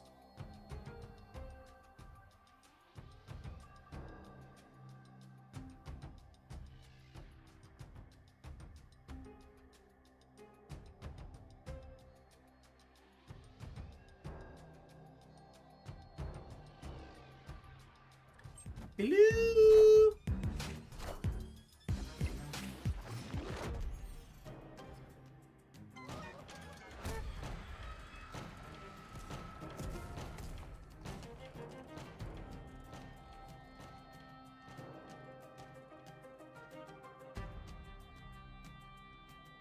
I just have too many choices.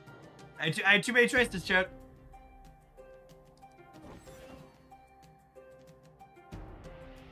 Am I murder worlding her? I'm not sure that I am. I think I might be doing this.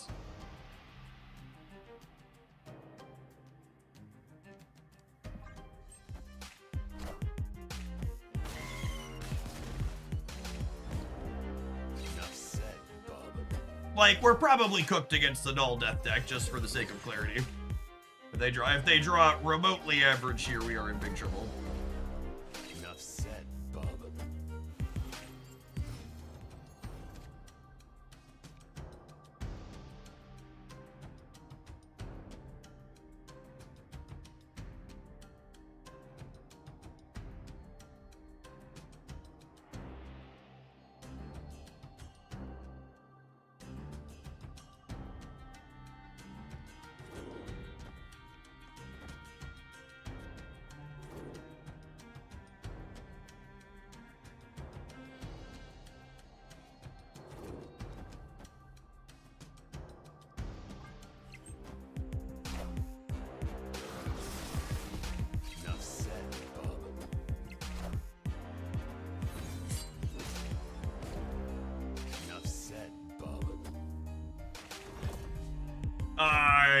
Canonical fastball special.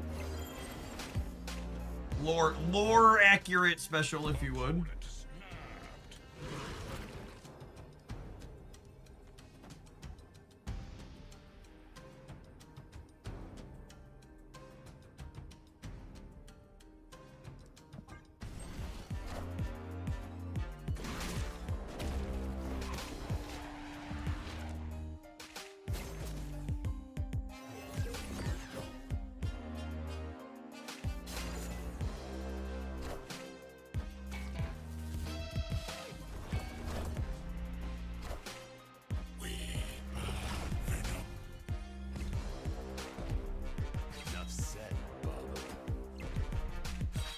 Alright, I mean, Wolverine landing center is really good for the king, yeah?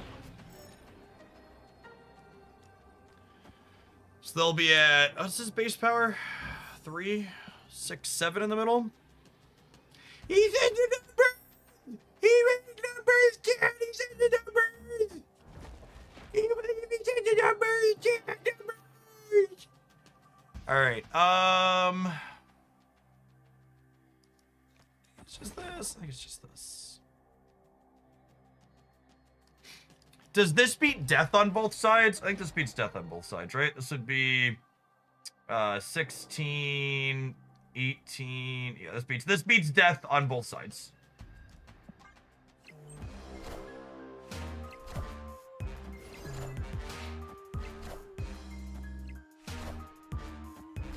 Ah! Damn. So close. Rip. Honestly, super happy with that. Super happy with that.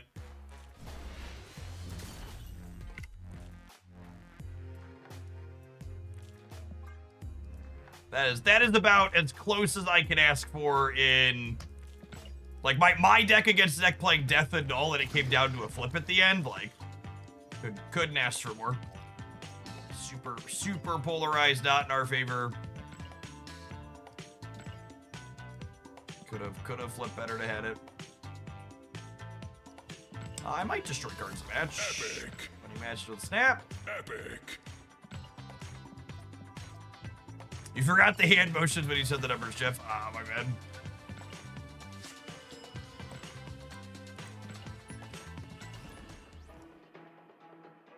That's on me.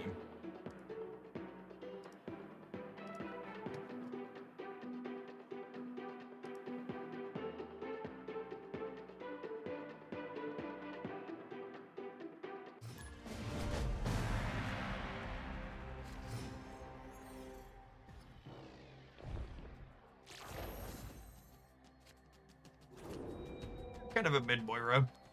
Oh, snap. Opponent snapped.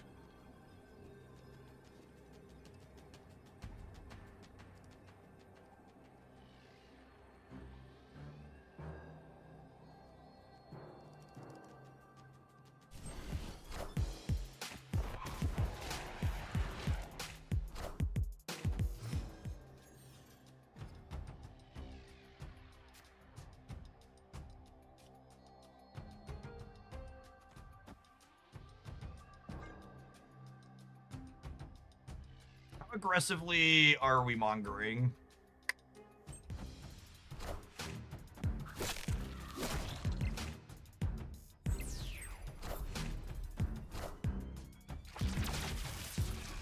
I think very is the answer.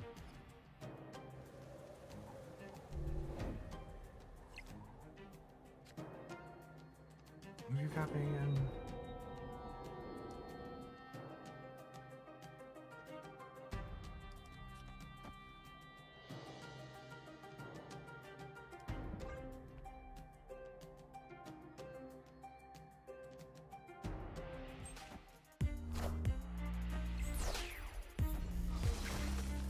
What a fucking dick. Ugh. I would feel bad, but they just did this to me, so I don't. Capable of feeling bad about it.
Beep, beep, beep, beep, beep, beep, beep.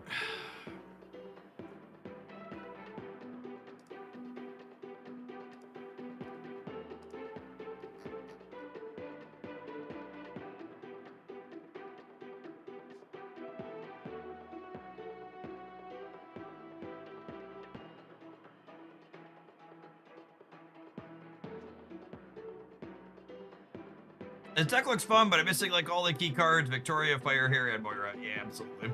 Those are definitely keyed ones. Whichever you do Galaxy, probably after this deck, whatever that is. We'll see how where the session takes us. We're gonna do at least an hour or two of Galaxy to wrap up today. Oh, snap. I don't have a hard stop time. The kids have no extracurricular activities this evening, chat. It's very strange. Very strange.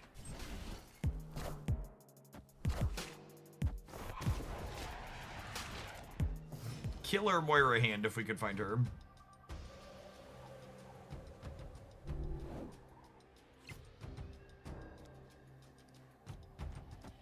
I don't want to play Victoria here because this is my Carnage path.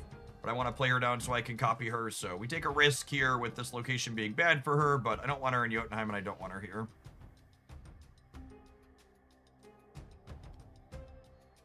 Moira and Phantom X seems neat. Not sure I've seen much exploration in that. Yeah, you're just like never copying Phantom X proper and playing two of them most likely. It's very clunky to play 2 4-cost activates in a game. Copying Wild Child's okay.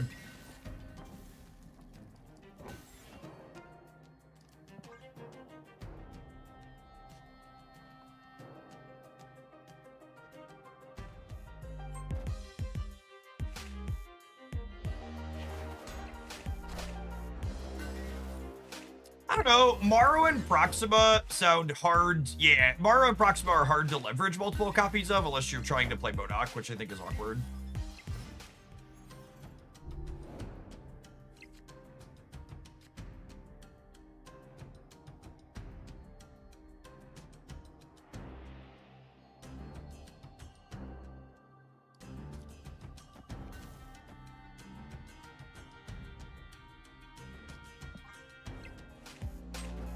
I'm gonna wait one more turn before playing out a 1-drop because if I top deck Moira, I can Killmonger her next turn, which will give us a 3rd Victoria hand, which would be nice.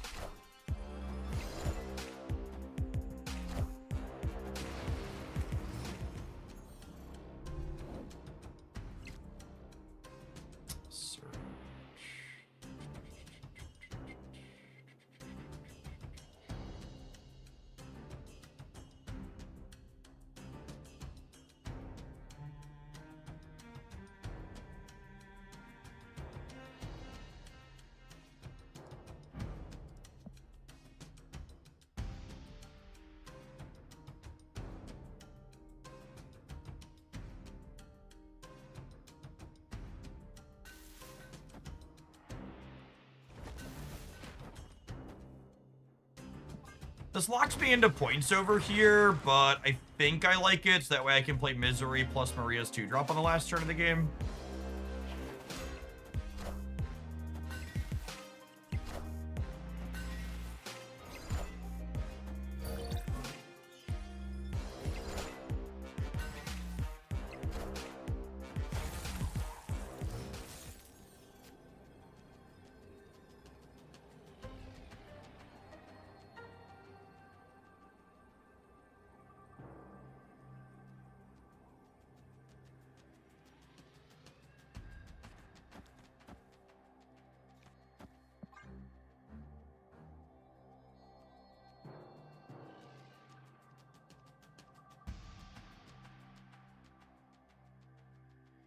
Yeah, definitely a Shulao deck.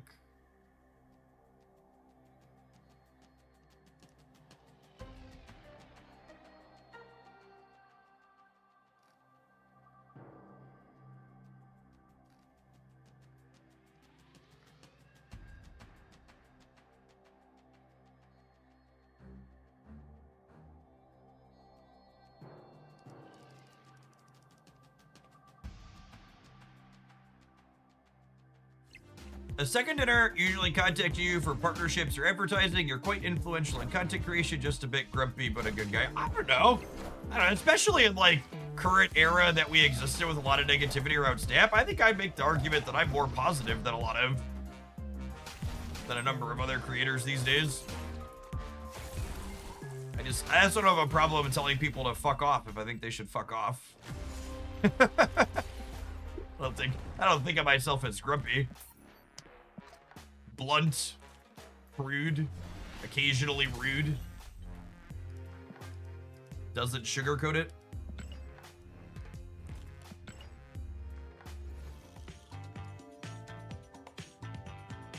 I don't mind my P's and Q's, as they would say. There's definitely pearls to clutch. If you aren't a fan of mine.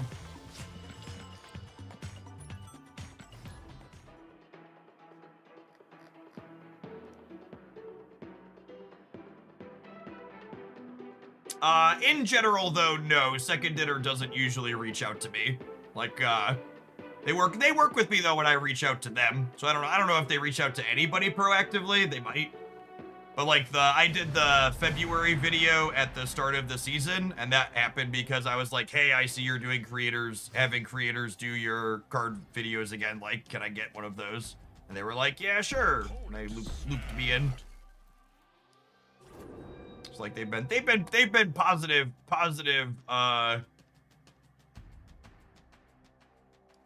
They've been positive towards me to work with whenever I've approached them. It's the TLDR.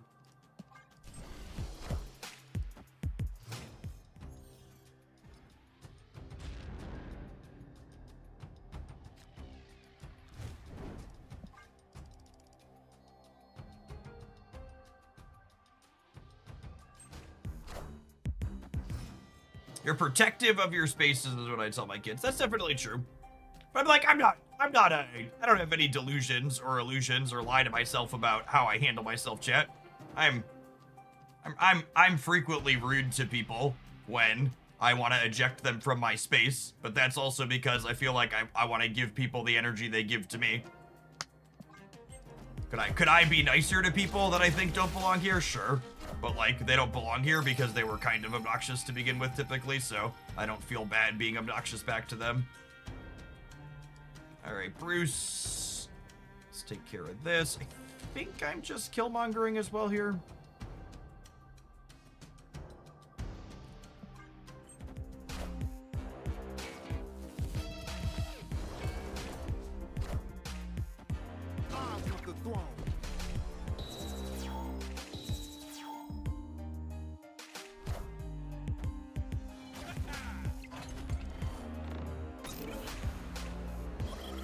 They probably have a sunspot for a Killmonger. We're gonna get another one. Always bring your backup Killmonger, gamers.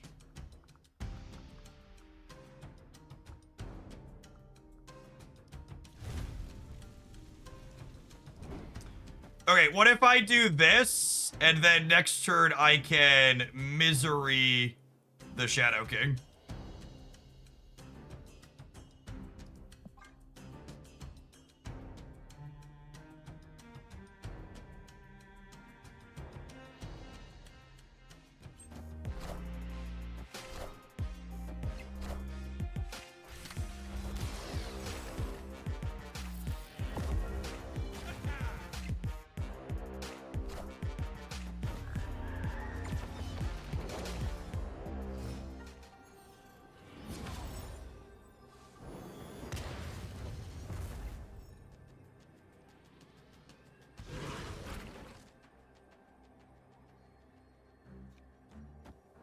Yeah, this is a created card.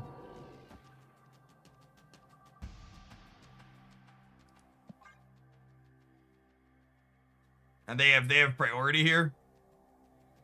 So we get to Shadow King all 3 lanes. Says local man about to be Eliath. Oh, it's not gonna be enough, is it? I think we're short in the center. Edge.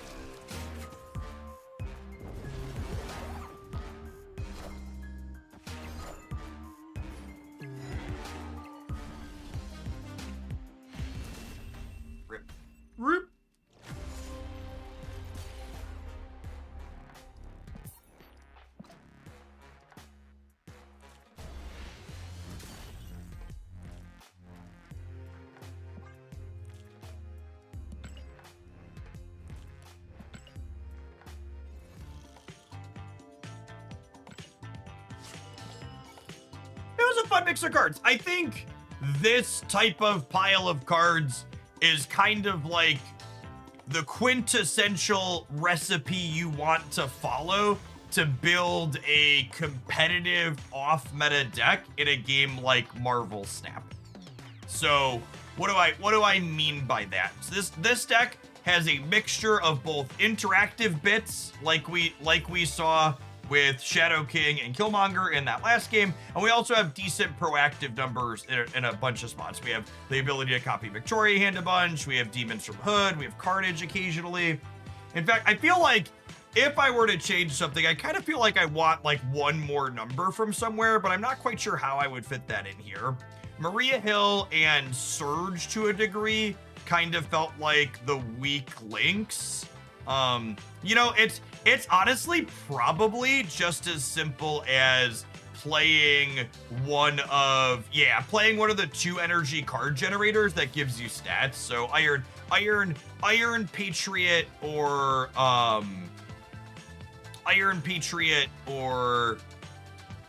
Valentina could both be decent considerations for other cards to play. It didn't seem like you were losing a lot to stat changes. Maybe Shadow King could be better as Shang-Chi. I think that's a reasonable consideration, Aliyah. Like, Shang-Chi's more energy, but Shang-Chi's definitely markedly better than Shadow King against the Star-Lord decks. I think Star-Lord is really, really reasonable at the moment. Jack Flag could slot in here. I don't think that's true. Jack Flag doesn't individually put stats to the lane, which is what I'm looking for. Major Victory only sort of /S. I mean, unironically, he is a Victoria Hand card generator that gives you numbers, but probably worse than Valentina and Iron Patriot. Yeah, I feel like just to put this one in the deck editor, I feel like if I were to like, okay, what are the core cards or what are ones I'm thinking about? Like, I think I liked these 11 cards. I think these felt like a really good mix of things, and I think like your Cord and your Killmonger lets you cover a lot of matchups, and I think you want Shang or Shadow King, but I think thinking on it a little bit, I would lean Shang. And then I don't know what exactly is optimal for these last 2 slots. I think I would lean towards, I think not having Nico in here is probably a mistake. I think Nico copying Victoria Hand randomly wins you a ton of games and you should play her. And then probably Iron Patriot for numbers. Because even when you don't get his discount, he's still gonna get you across the finish line a lot of the time, I think is the case.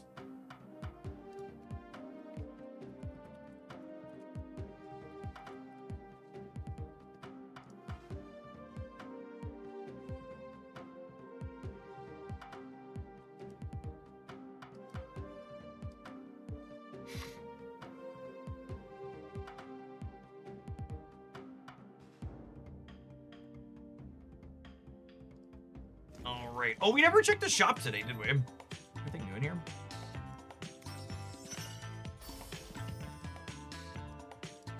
We do want to upgrade Zombie Galacti. He's missing a blue background. Hey, thanks for the submission, XO. It was a fun deck. You think you can fit Death in that deck? I don't think you make Death cheap enough consistently enough, but maybe you do. Oh, look, a variant for Kraglin. Let's go get that. Should have enough boxes to get a variant here.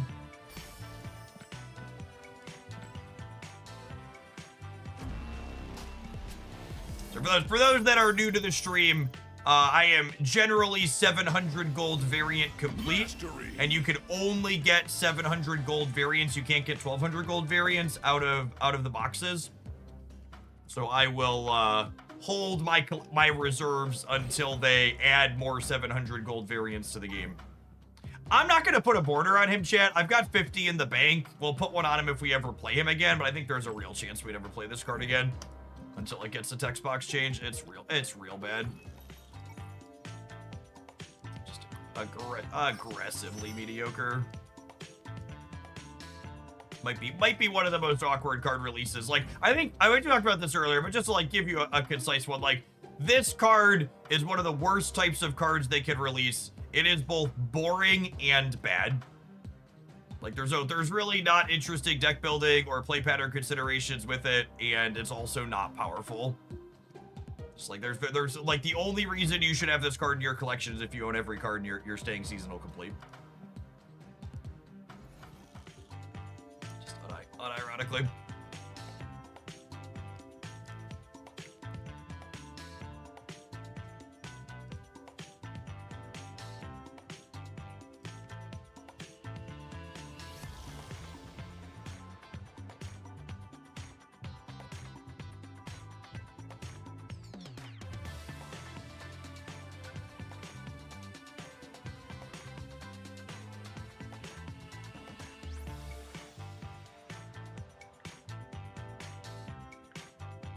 Gamers, for the last leg of the stream today, we're gonna do a little bit of variety stuff. Shout out to Once Upon a Galaxy for sponsoring the content.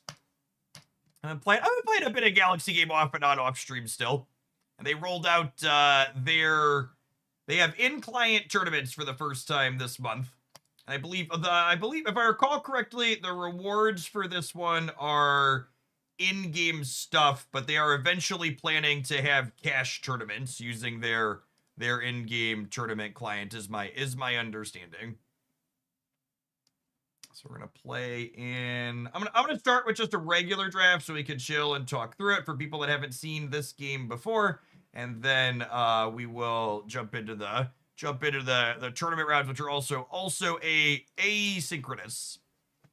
For people that haven't seen this before, this is a drafting auto battling game, meaning that your characters bump into each other on the board auto-magically, but there's a lot of strategic depth in which cards you're picking and then where you're positioning on the board before you bump into things. So candy cards are what I'm going to be looking to force. I think those are definitely still the best thing around with the treasure-based things tending to be the second one. Charlie Potts, I've drafted a bit of off-stream. He is very good. When you get your 5th treasure, you get a golden ticket, and then the golden ticket lets you cast 3 random candy spells, and it makes all of your legendary characters into candy. So I've got some candy friends. I don't think I want Daddy is. So this is a drafting game. So you don't have the same cards every single game that you play. However, you have a deck that is kind of like, if you're familiar with a game like Magic the Gathering or other traditional drafting card games, think of your deck in this game as a custom booster pack that you're bringing with. So there's a shared pool of cards that everybody drafts from, and then each player has a separate pool that is just their own that they will also be drafting from. I haven't adjusted this one here in a second. I don't like him. I want Lemonhead as an early payoff for candy stuff. Not having Lolly Fairies, probably wrong. I don't love these two in here. Let's get the fairy in as a good cheap one. Candy Claws is okay. This one helps us get treasures, so it should probably be in here for our captain that wants us to get treasures quickly. Let's do that. All right, so there's 3 cards in the lineup in front of you when you play. Do I have the music on? Oh yeah, it's just low. Let's turn it up.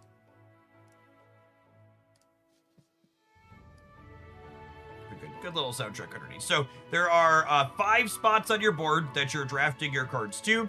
Each character has an attack and a defense, and then they have various text modifiers here. So all of your early game cards tend to be ones that are not going to stay with your draft for a long time. So I really like cards like Nesting Scrubfowl that give your slots or some type of permanent bonus that lasts with you after you replace the card off your board. So this is a 1/1, but it gives my first slot here +2 attack permanently, and that modifier will carry over to other units after the fact. Daughter of Athena gives us a quest, which we meet the requirement to find artifacts, and our captain here wants us to find artifacts. So I think we're going to put her there, and we'll draft some heroes. When we click fight, we bounce into each other, and we saw all of our cards traded there, so nobody loses any hearts. There are 6 people in each draft. You all have 3 hearts to start, and you play until you've eliminated all of your opponent's hearts or until they've eliminated yours. You can see these cards are glowing because they are hero cards, meaning that they trigger this Daughter of Athena who wants us to recruit heroes to eventually get a treasure. It looks like we're gonna lose this combat. When you lose a combat and your opponent has 1 or 2 units left, you lose half a heart. If they have 3 or more, you lose a full heart. And Pumpkin Spice Latte is exactly what I want to see here. This heals my cracked heart and gives me a bonus shop, so it's like heal my cracked heart for free. And then, I'll take the Katamari here. It counts as all types, so it triggers Daughter of Athena, giving me a treasure, and fortification sounds lovely early, giving all of my units extra 2 defense. Recruit 3 candy characters, get the thing. We're gonna take this. She's a pretty decent stat line, and we're gonna want to be recruiting candy characters. Put my your units. There is no cost. You're just drafting 1 thing from each shop. There's no resources or gold that you're spending. Your units on board start with the first slot, and they attack 1, 2, 3, 4, 5. And they attack into your opponent's front row at random first, and then once the front row is gone, they attack into the back row. So this card, for example, has a when I attack bonus. So your cards that you want to have the best chance of attacking, you want to put them in the first slot, because it's random who attacks first, 50-50. And then this one is guaranteed to attack first. So 5/6 of the time, basically, this is gonna get to attack before it gets attacked. So half the time I go first, and then it attacks right away. And then the other half of the time my opponent goes first, but they're gonna hit one of these 2 instead of this. So high probability this gets to attack, and then it did, and then it got its bonus permanently, which is nice for us. We are unfortunately come up a little bit short here, but again, they only have 1 unit left, so only lose a half heart here, so very, very close fight for us. Buffs for my Fae, give +1 for the rest of the game. The next character I recruit is 4/4. I think I'm gonna Twinkle, and hopefully we find a good candy character. Puck's not bad. Puck is a support character who gives a positional bonus to the things in front of him, giving them +3 attack. However, Hungry Hyena is probably the one I want. Every fight, this gives all of my animals +1 attack in their slots. You can see I have 3 animals on board, and this is an animal. So I'm going to replace that one, and then at the start of my turn, all of these are going to get +1 in their slots, and slot bonuses are better generically than giving a specific unit a bonus, because the slot bonus is going to carry over between units. So all of these units are kind of weak ones that I'm eventually going to upgrade out of, and animals are a good early draft because they allow you to get bonuses on them that transfer to your other things later. Mama Bear is an excellent pickup here. Each slot, she gives all my animals 2/2, which is quite good. The next character I recruit gets 1/1, sweeten my candy. So sweetening my candy is a mechanic that's often good. Any cards that have candy type, when you sweeten, their modifiers get bigger. I think I'm gonna do that because long term we're probably gonna want to pivot into candy stuff. One of the nice things about a half heart is when you win a combat at a half heart, you get to heal it back up to a full heart, which is why those close losses are nice early. Drafting a silver or second copy of a unit does not take up one of your 2 drafts for the turn. It's just a free upgrade, basically. And then when you eventually hit that 3rd heart, or the 3rd copy, the gold copy, you get to find a treasure with it. Jaws here is lovely. When he sees 15 characters attack, he finds us a Jaws Breaker, which is a candy that gives our characters a bonus. So every time we sweeten our candy, the Jaws Breaker bonus gets better. I'm going to put Jaws in my back line here because I want him to live to see as many things attack as possible each turn. Recruit. Give your characters 2/2, double this bonus for candy characters. Nice. So these are candy characters, and he's a candy character, so it'll give a nice solid bonus here. And recruiting a candy character triggers this. So I recruit 1 more candy characters. I recruit 1 more candy character, and then we'll get to trigger this quest. So this first tournament that they're doing is not open entry. You had to qualify based on rank from the previous season. So everyone at the top rank for the previous season as the tournament feature enabled. You get to the equivalent of mythic or whatever it is from the previous season. Like a legendary, maybe.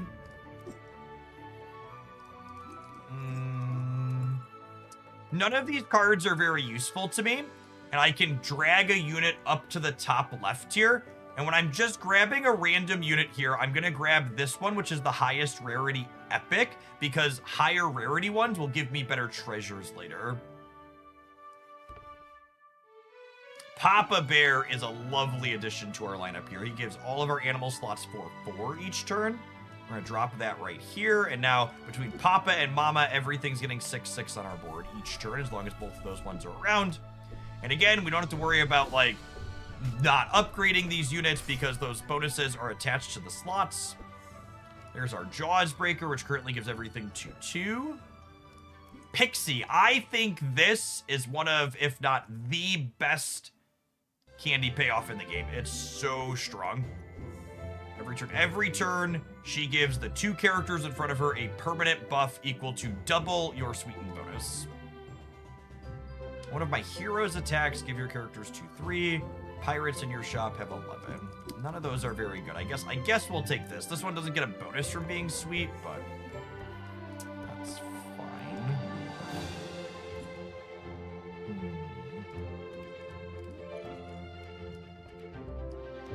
Oh, this is actually pretty good with all of the animal bonuses we've gotten. This pays the back slot buffs forward.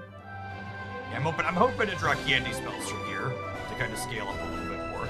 Our draft is like not that good generically right now, but proportionally to everybody else's drafts that we're playing into, we're in a pretty good spot position, I think. So like if I was like rating our draft generically against other drafts I've done, I think we're probably like a 5 or a 5.5 out of 10. But the other people we're drafting against don't have particularly good drafts, so that's fine. I think I just want to cast candy spells to sweeten my candies. That way Pixie's bonus scales here. Pixie's gonna be real solid at that. I don't love any of these. I actually think Titania's worse than Boon Willow. I don't know. I guess she gives a permanent bonus. This is giving 14/12 temporary to the things in front of it, and this is giving plus 20 health permanently. This is probably better, but it's close.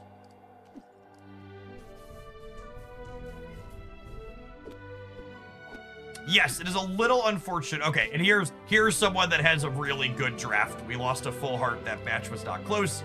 So if we're going to be able to win this, I'm gonna need to actually hit some good cards and have our draft stop being terrible. Oh, there is no candy stuff in sight. All right, Starburst, give us 3/3, sweeten our candy. Sounds great. I need 2 treasures too. If we can find, yeah, we're probably cooked. All right, everybody else hit their scaling, and we did not. Sad. Oh.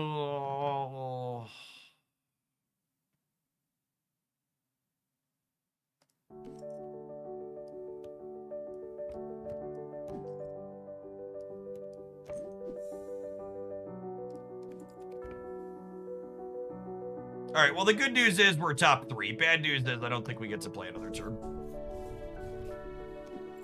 Stroke of Midnight hit their worst possible card it could hit. I don't even think we're getting a close loss here. Are we? Stroke of Midnight got us a close loss. All right, chat. I just need to hit 1 treasure for pots to pop here. Come on. I need 1 treasure.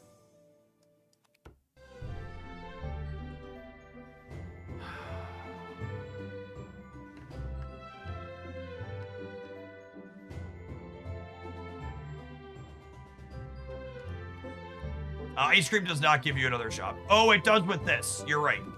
You're right. Because of Friar Tuck. All right. So you're saying there's a chance. I don't know.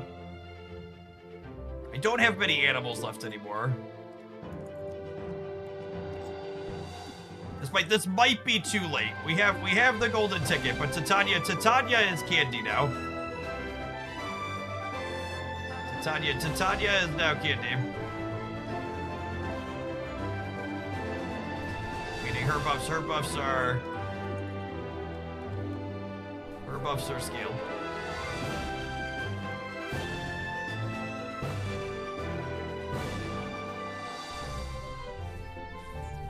I think we're too small. I think it's too little, too late. Yep. The draft format is very aggressive. You gotta get points early. Keeb is an excellent pickup. That's actually super exciting. I would like to put Keeb in this deck.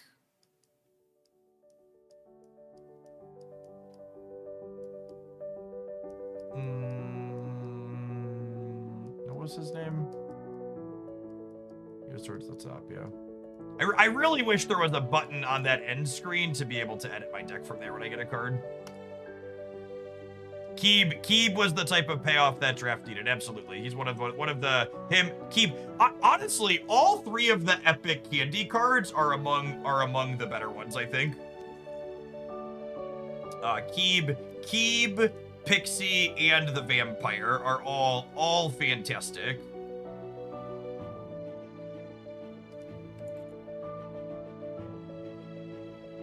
Yeah, I think I cut Getatui. I like the Pastier better than this one, I think.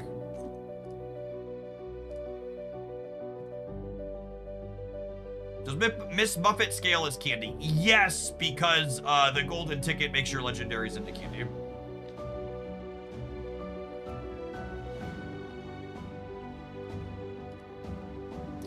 If you have your ticket, she does. All right, we need to run a quick advert on Twitch. I really need to run to the restroom, and then we'll dive on into our tournament runs here and see how we can do. Hopefully they go a little bit better than that one, huh? BRB gamers.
I like to put Vampire in the back because he gets to snipe their weaker support units a lot of the time. You know, that's interesting.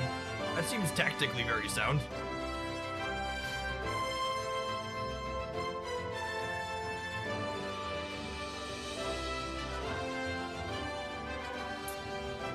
Ends at midnight Eastern tomorrow. Advance through 5 rounds to qualify for D2.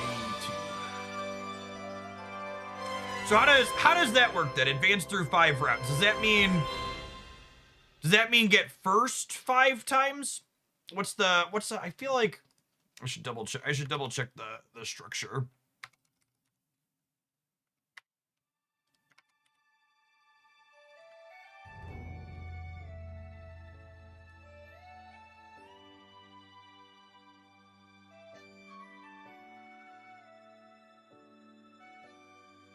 You have to get 5th or better, then 4th or better, then 3rd or better. So you do play multiple drafts, is what I'm understanding. Each round. So there's 5 drafts.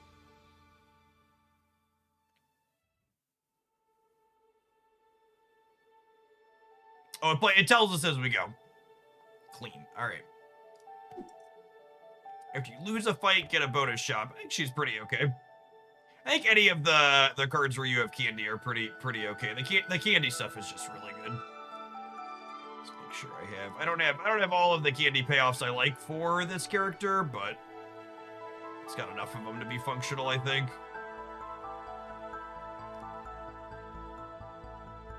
Round 1, top 5 to advance. Says it very cleanly there. That's nice. I like puck to open. Gives you a better chance in the early game.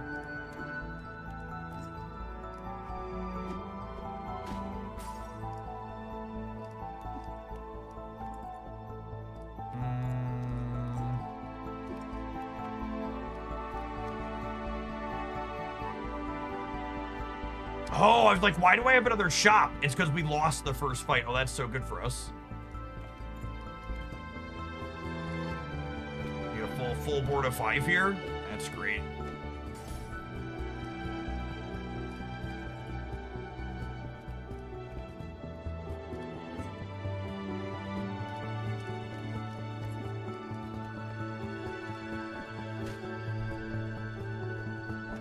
I guess Gingerbread House is actually kind of mediocre with the way we're set up. I gave her a bonus at least. Holy Fairy. We're just looking to force candy stuff. It's the best of the business. When we replace Gingerbread Witch, we sweeten our candy.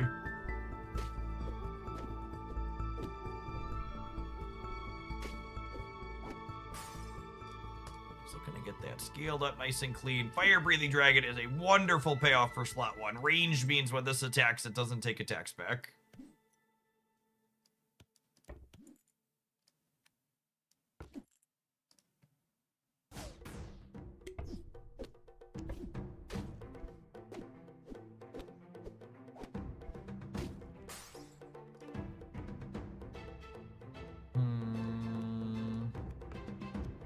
This is probably pretty good. It doubles these buffs up.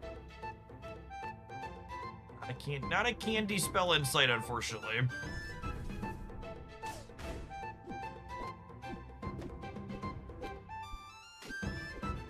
Alright, close loss means we get an extra shot. Oh, I forgot to tag the Discord when we switched over. Good call.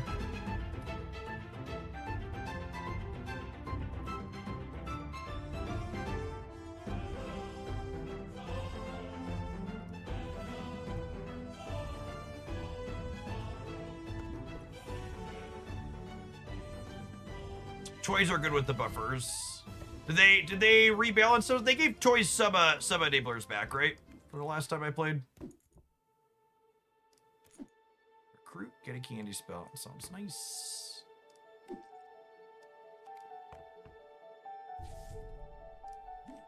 Ooh. Oh wait, that's real good too. Yeah, I think that's the play. Sweet Mama Bear is real good. Probably not keeping Fire Breathing Dragon for long. Yeah, Cheshire Cat sounds great. Candy Kiss! Alright, fine. Twist my arm.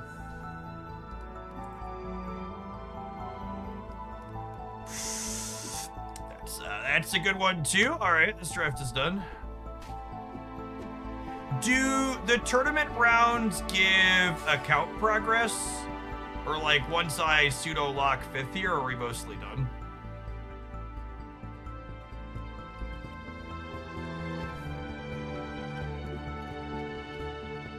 Or are we just going through the motions?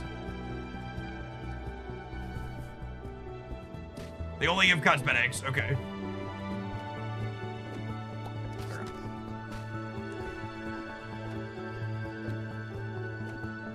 It's gonna take a minute, but I would assume that this is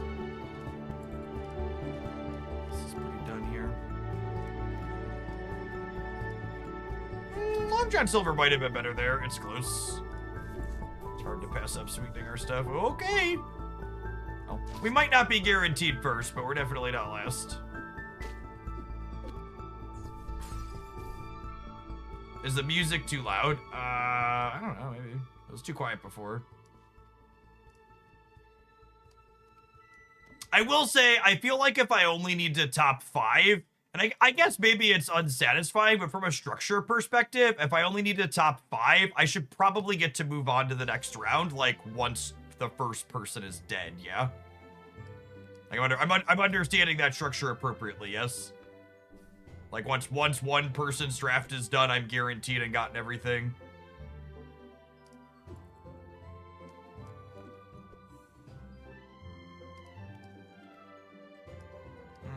None of this really matters.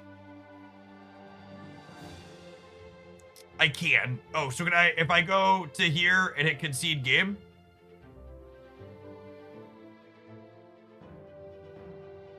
Okay. That's, I don't know how I feel about that. I feel like there should be some type of incentive to actually win my draft. Like it feels weird to be like, okay, good enough, draft's half done, I'm out. Even probably just as simple as like tying regular progression into the rounds that you're playing. Oh, all these animations are cute. I don't think I've seen those. Nice little touch. I've liked Legends of Loxley in my drafts, but Candyman is cracked, so we'll draft him.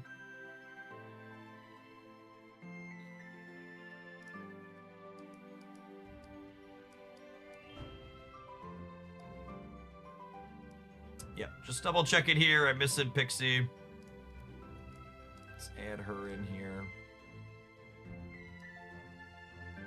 The Candyman can... Tippity Dude's not a terrible payoff either, honestly.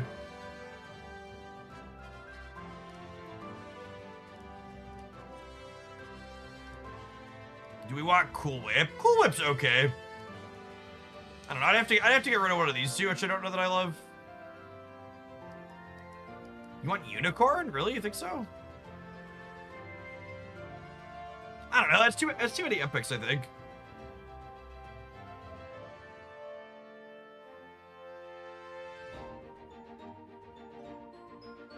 It's a mage? Sure, what do I care about that?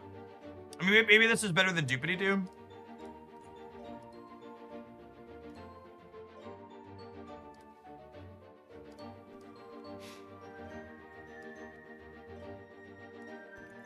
One of the kind of feedback things that's tough to like, as someone who like likes to play games to get better at them, I feel like it's hard for me to understand like when I'm losing a draft because of drafting mistakes and when I'm losing a draft because like I'm missing key staples for the archetype I'm trying to draft.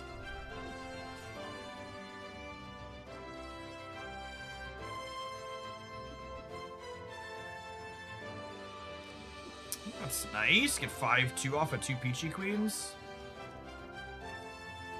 Love the laser shortcut print here.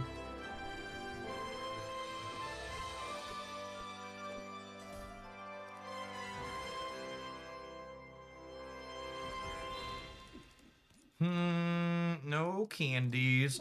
Presents the back. I like buffing my back left slots. That way if we find a Boon Willow later, we can have her pay off.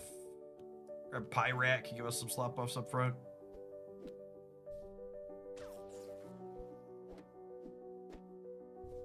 Yeah, it's possible I should draft Hamstar more aggressively, for sure. I usually don't draft him unless I'm solidly into animals, which might be wrong. I want to draft Lemonhead, but I might just not see any candy spells. Thank goodness.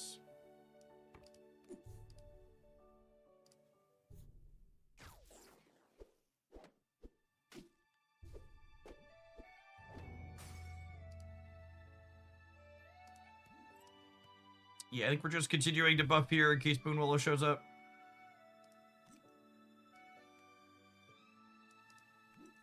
Next character you create is 4/4. Honestly, I kind of like this better than Pirate. Well, maybe I'm supposed to replace Peachy Queen there is probably the case.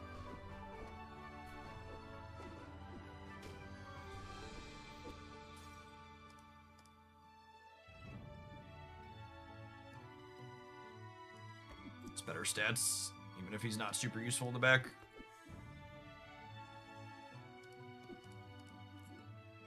Man, none of those are exciting.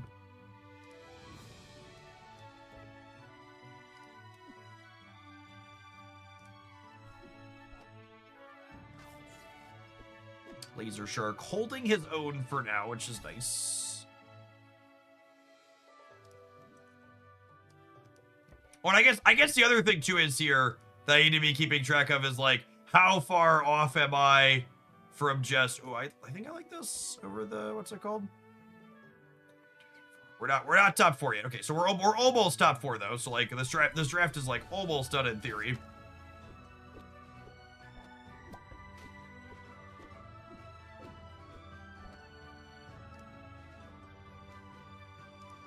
Hey, look, there's the Boon Willow I've been drafting towards the payoff. O-Fudge is probably better, though. This is... Anybody who's played this a lot, do you feel like this is one of the highest variance swings in the game for such a low-tier spell? I guess it's an epic spell. This really feels like one of the best candy payoffs in the game to me. Like, anytime you hit either of the wands on this, you just go... insane. Lemon is better here. Nah, I mean, this is just like an I win button. It's like flip a coin, win the game. Like you hit either of the candy spells on this, and it's great. How many of these did you order? Because this is how I found this on the porch. 3. Well, there's 3 in there, so. Okay. Perfect. But it was just ripped open completely. There we go. Look at that, chat. I won my coin flip. Lots of common treasures beyond the candy wands are also good. That's true. So like there's a number of hits that are good. You can low roll and have it do effectively nothing, but hitting one of the wands is a win the game on the spot.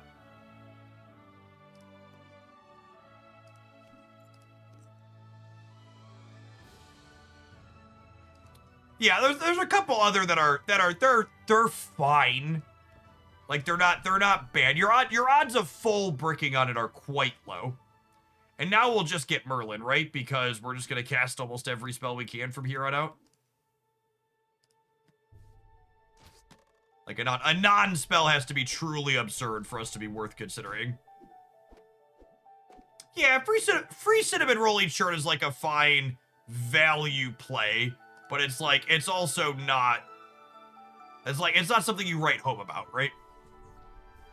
It's not, oh, I'm gonna win the game on the spot now, which is like what this is if we find like any remotely serviceable amount of other things.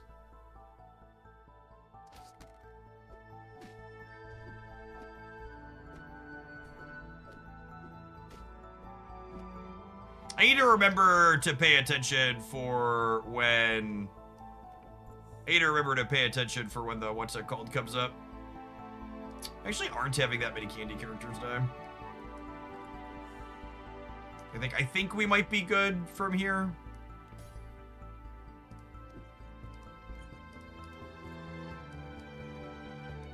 Honestly, it's probably just this. All right. So again, like I'm supposed to just stop playing here, right? Like there's nothing else extra I get from continuing to play this draft. There's 4 of us. It's round 2. I'm top 4. There's no reason to continue playing. Other than if I wanted practice. I just want to make sure I'm not missing anything.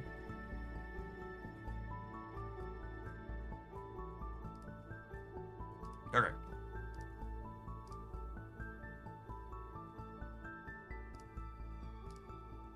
Okay. So now we have to top half. Do these count towards MMR? I believe they said it didn't.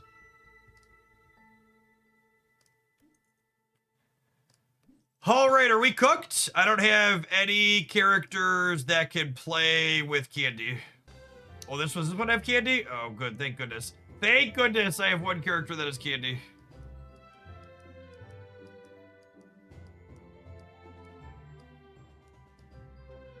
Yeah, that deck looks good enough.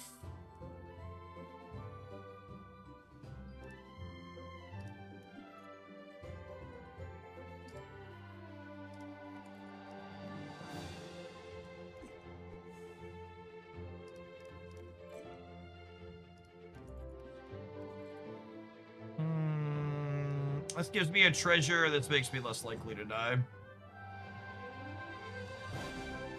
And I'll put him in the front slot so he can get himself up to 3 attack ideally here.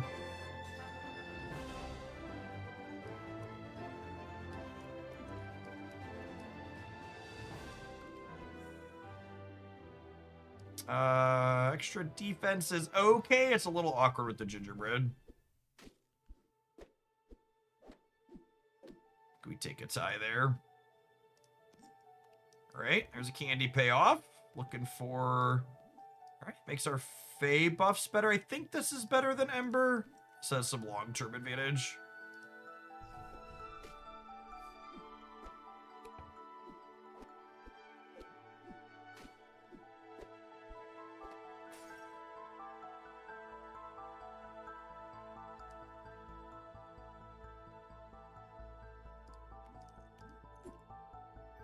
Is the candy officially better than other strategies? I saw the devs saying it wasn't based on their internal data. My anecdotal experience is I feel outclassed when I'm trying to draft things that aren't candy.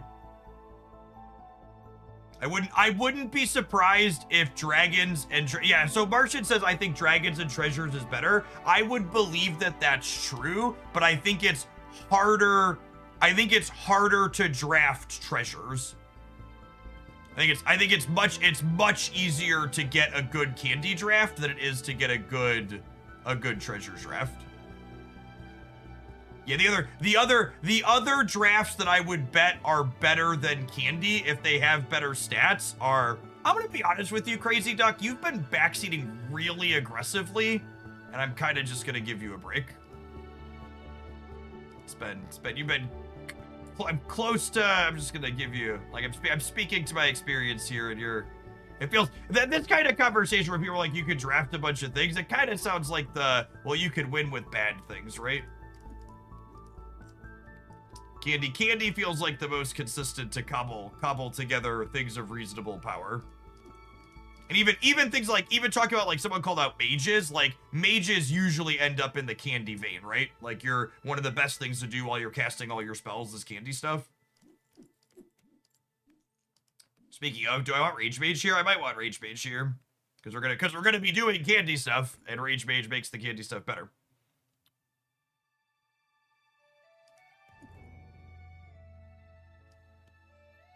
Yeah, toys were one of my favorite things to draft in their first, what's it called? Their first draft format.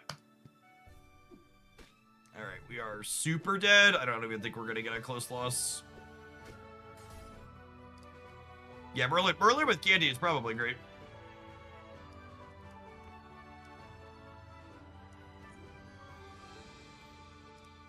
Oh, I'm glad we hit Peter here, because I really need a good spell to double. I really need a good spell to triple. That just does not qualify, I don't think. I don't think I can cast What Big Teeth and Good Conscience here, right? I think I have to, though, because otherwise my things just kind of suck. I really needed a candy spell here, but this is my last strat. I could, like, you know what I could do, and this is a little scuffed. I could draft the Tin Man, eat shit, and then grab a treasure and hope to spike a candy spell next turn. So it's a little high rolly in our hopes, but like our odds of getting a candy spell are like not 0, right? I think that's a good line to like set myself up to like do well.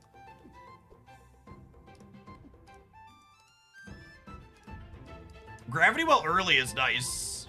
Yep. See, I swung and I missed. Yeah, I think I'm just dead when I missed here. Like my captain sucked. My draft has been bad. Like, yeah, I don't know. I'm gonna do this and hope for the best.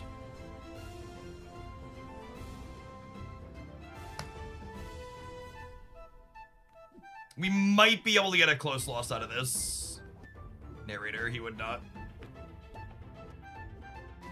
Oh! Alright, alright. There's our chubby.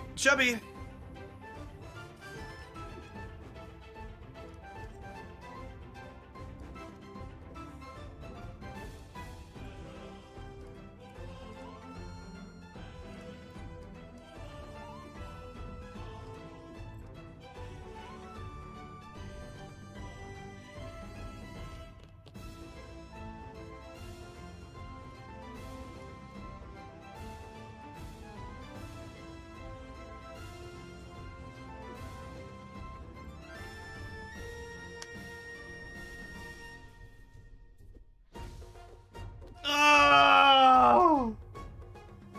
We do it? Or we did it. Alright, cool.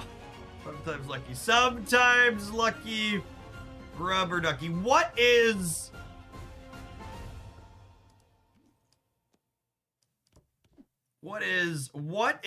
a candy spell, chat?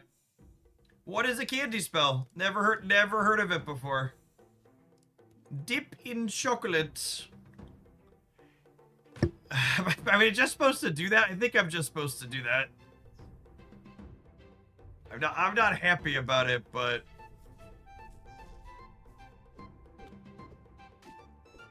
them having their ranged character in slot 3 is incredibly good for us. Are we good? Are we top half? I think that puts us top half, right?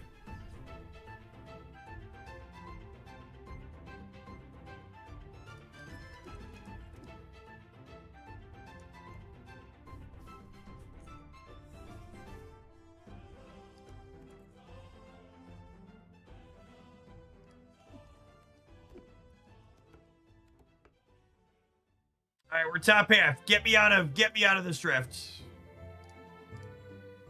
Get me out.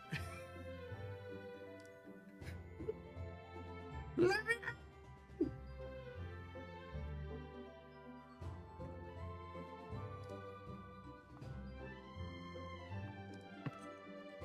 All right, old McDougal chat.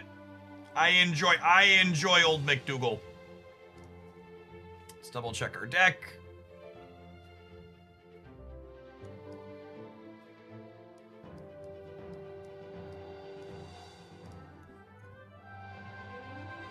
That might be okay. Let's check our candy payoffs.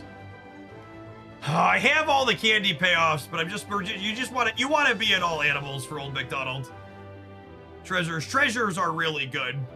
Like the people talking earlier about treasures being better than candy, I agree with that generally. And this deck is the best mix of both. Do you want Monstro? Hydra. Maybe Hydra's a fine card. We don't like Carble? I don't know. Carble hitting any of your slot scaling payoffs is insane.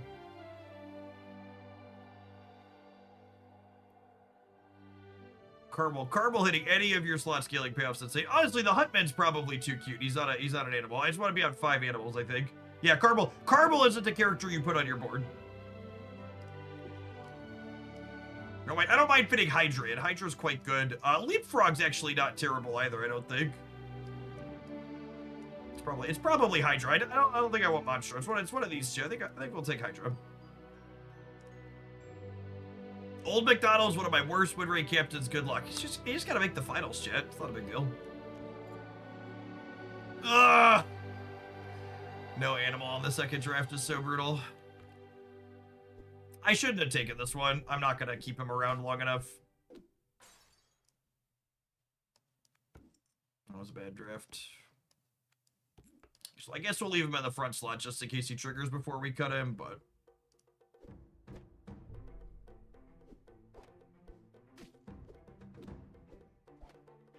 Alright, I just need to win.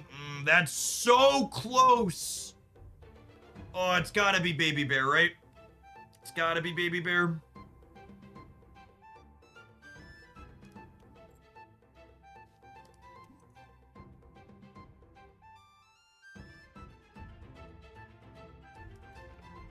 Oh, Katamari is probably better than one of the ones I already had on my board. Fuck me. Hate everything. Those 1 in 6s are some of the most frustrating interactions in this game. Where you're just like, I made this choice and it's bad if I lose this 1 in 6, and then you get murdered on the 1 in 6. It needs 10 power now, right? Yeah. I should have taken Hyena there instead of this guy. Alright, didn't lose the 1 in 6 again. Got that going for me. Lost that 50-50 to lose a heart, though. Oh, I did not get any global buffs, which is unfortunate for my whole board. Philip! Oh, chat, we've had such bad luck so far. Assuredly, Philip is going to be on our side.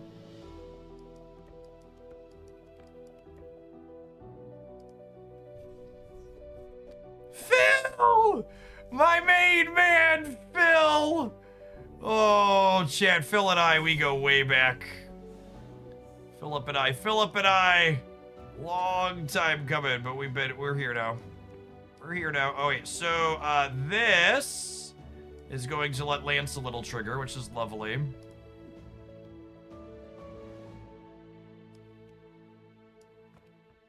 Philip has a good strong back. Listen, chat, if you are lucky, Philip is the best card in this game.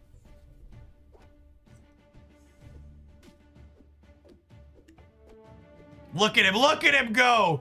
You put this turd on your motherfucking back and you get us that close loss, Philly.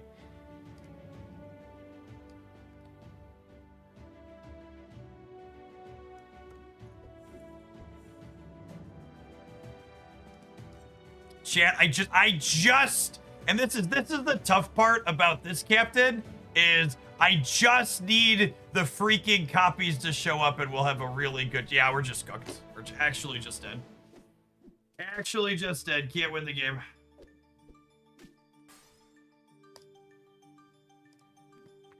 Alright, I need this to hit Baby Bear.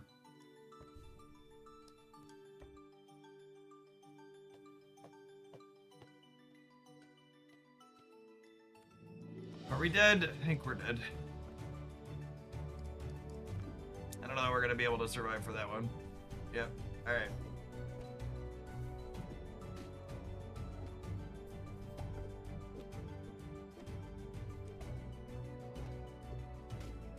It's one of those ones where you just need one of them.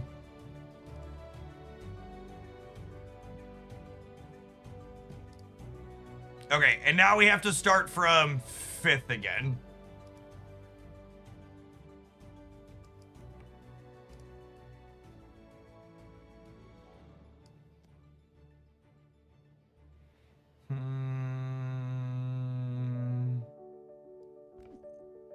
God, part of me almost wants to draft different because I only have to...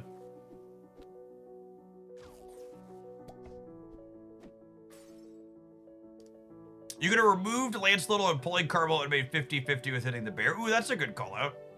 I think we still die. I think even if we hit the bear, it doesn't matter. We didn't have enough candy things to sweeten. But you're correct that that's the correct play.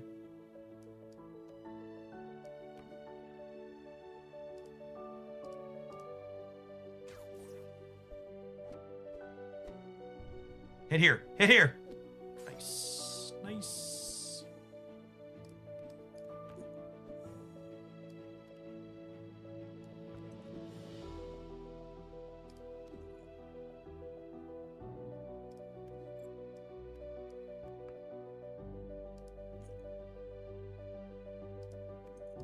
Hamstar's probably fine, honestly. That hitting her center is lovely.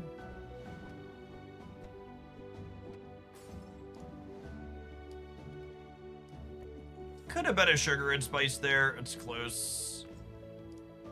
It's only giving 2-2 gumdrop. Yeah, let's drop the lolly fairy. Is this a little bigger?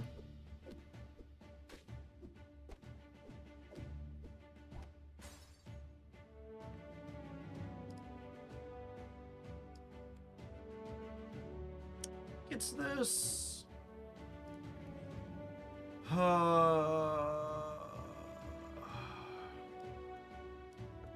It's such a weird dynamic of like being in a line of thinking where I don't need to actually win the draft. I just need to beat one person. Feels deeply strange.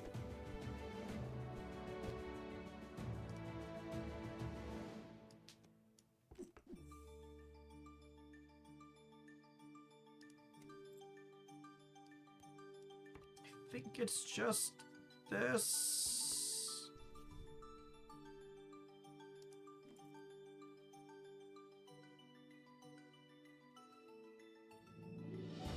My kingdom for a good spell. Yeah, maybe I should have kept hamster with reach beads. It's a fair call.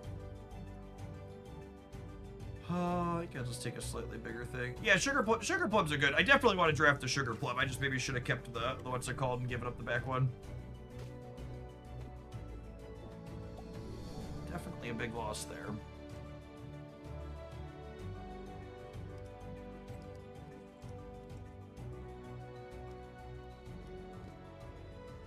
All of these are terrible.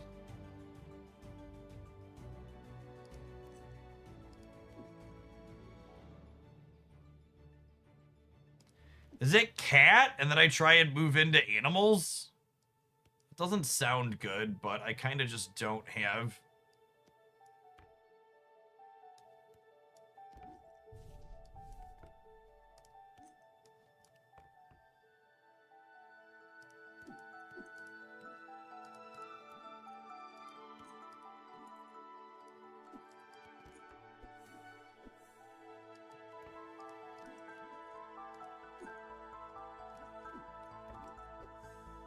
Alright, well, we have some payoff for our candy stuff.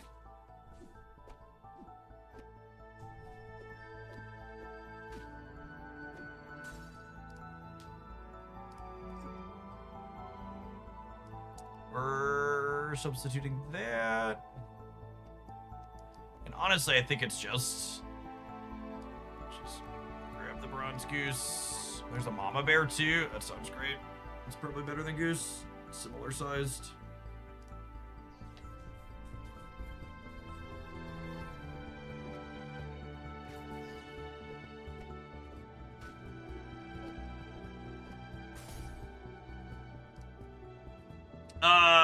I wish it would tell me if I was top 5, but we just beat that person, right? So we're good to go.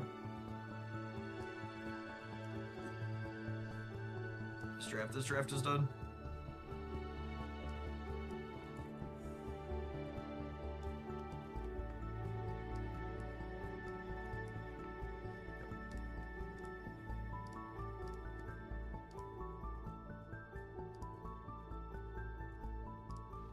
Oh, I've liked this one. This one seems quite strong. And he has candy cards, so it's hard to go too wrong. Oh, this deck is a mess, though. I'm not playing Pixie or Count.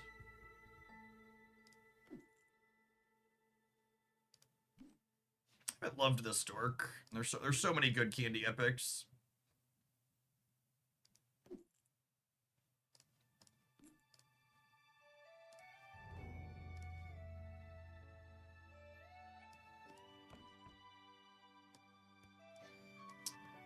I think we just take Itsy Bitsy here, so we have slightly stronger things early, since we just gotta, like, not lose.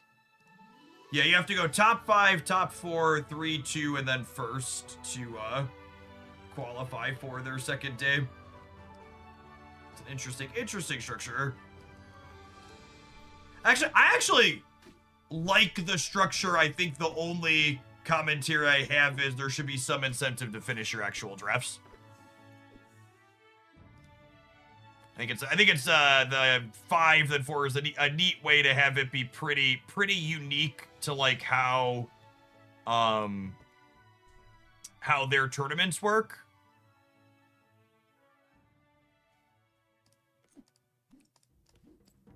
Or how the tournaments like complement the core structure of how their drafts work really nicely. But it just feels weird to be like, oh, I'm crushing in this draft. I'm gonna concede I beat one person, or I beat 2 people. This is deeply rude. Start there, 2 ranged units. Gross. Who's in the tavern? Peter Pan. I can go to the bin. And Shadow. We are struggling to get mid-sized things here. Thankfully, this person's draft is dookie.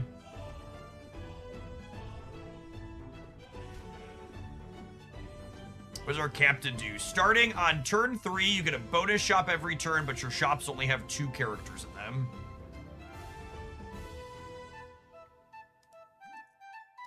Sweeten my candy twice? Absolutely.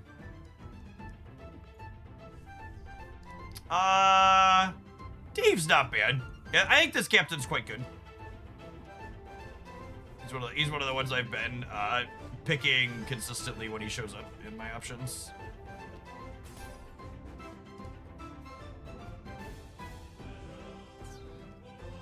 Am I gonna kiss Dave?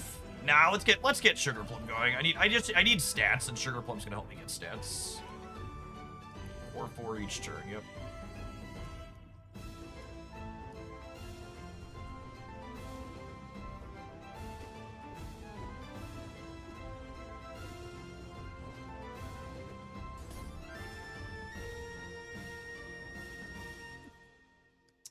We'll tuck that for later. Yeah, there's the count. All right. He drains 12 from the enemy across from every turn, which seems quite good. This is ready to go. Maybe we just grab that for the treasure.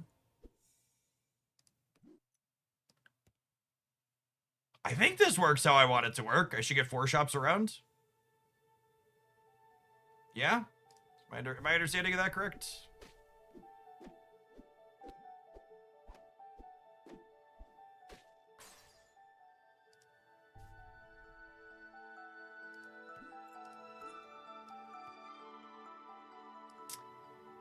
I mean, we're probably not keeping either of those. Man, these are terrible. This spell is so awful. I don't understand how this one is an epic spell. By the time you get epic spells consistently, 15 is like never killing anything.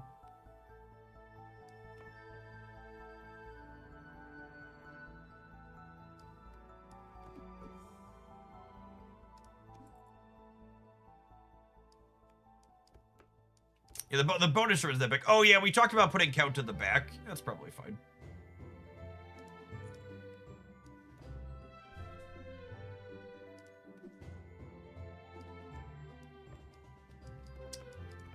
Honestly, I think I just want a bigger number than Rage Mage at this point.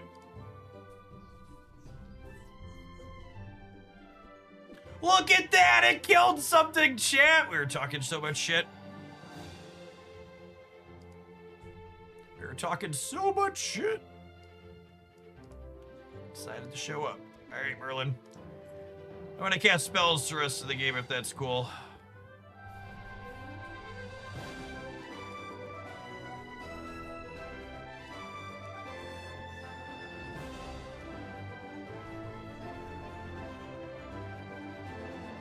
Alright, not top 4 yet, but should be cruising in that direction.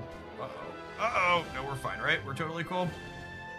No big deal. No big deal.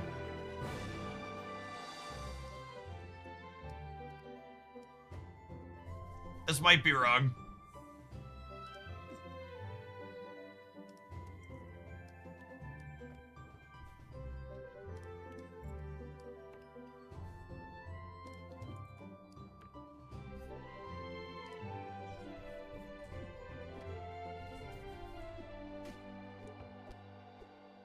If kissing Merlin is wrong, then I don't want to be right. That's what I tell Christy all the time.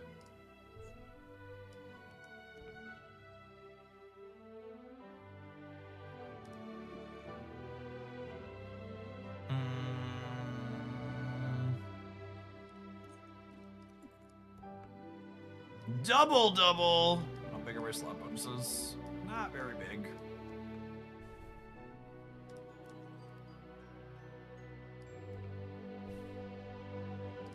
The Candy Dandy.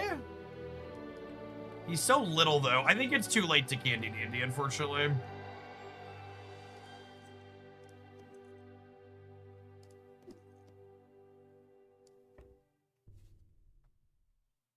Oh, and we're top 4, so we're done. So it's much too late.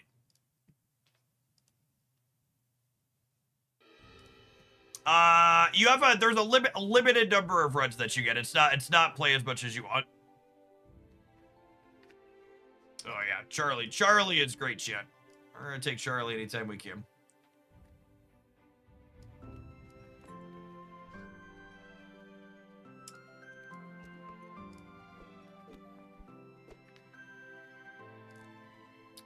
Charlie Dubs. Yep.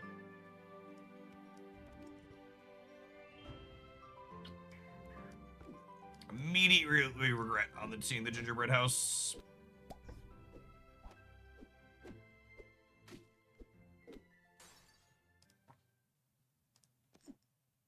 The number of runs you get is determined by the number of victories you had at Legendary the season before. Okay. So Charlie triggers when you get your 5th treasure. Then when you get your 5th treasure, your legendary characters become candy, and then you get to cast 3 random candy spells. Slappy doing work. He's a pretty good lad, chat, honestly. Don't mess with Slaps. Put a little defense on him. Uh-oh. Oof. That's a tough big loss. There's a candy payoff.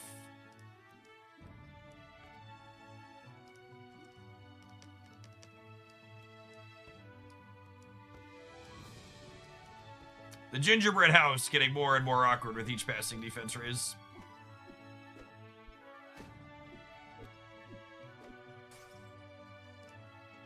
Yeah, that's true. Katamari might have been the pickup.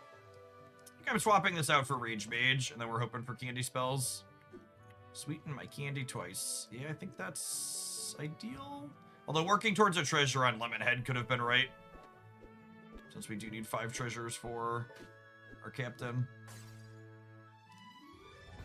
Someone is dead already on turn 6.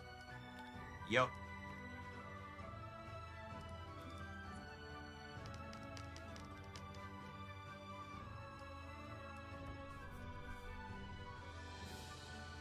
One at 1 heart, too. Thank you for your service, gamer. Yeah, mood. Alright, there's another one on turn 7. Double the stats of our next friend. Honestly, like Scarecrow. It's probably fine. Alright, we just gotta beat one more nerd down, chip. One more nerd.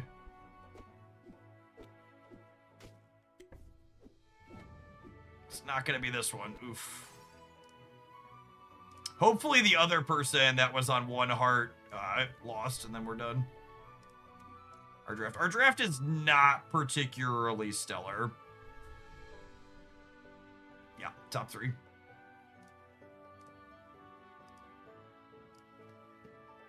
All right, this is as far as we got. Let's see if we can do another, shall we?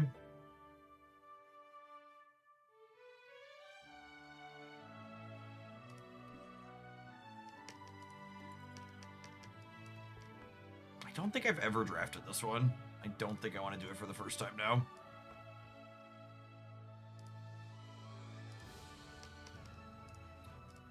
Oh, is Frowny candy? I think Frowny's candy.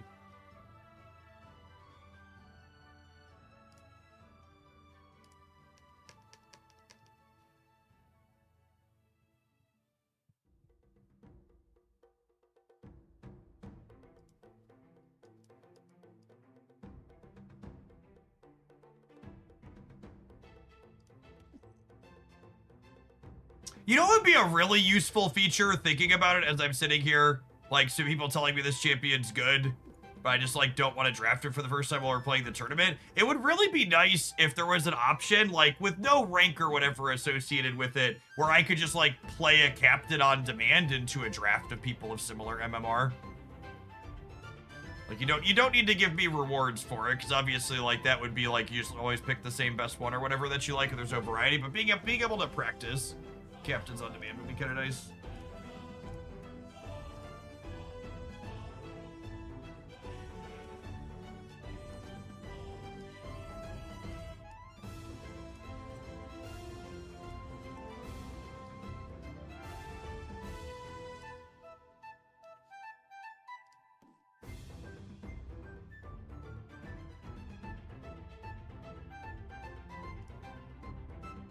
All right. Lowest attack 1, trigger frowny. Lowest attack 1, trigger frowny.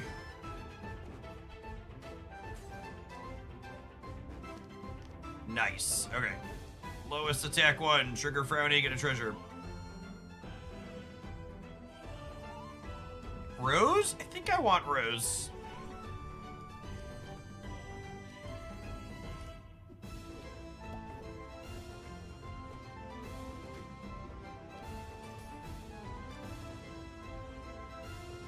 These are some good lowest attack ones. These are some great rolls. The lowest attack character being a reasonable playable character consistently here is great. Royal Invitation's fine. Oh, I should replace Gingerbread, which just sweeten my candy. We are gonna get cooked here, absolutely, yeah.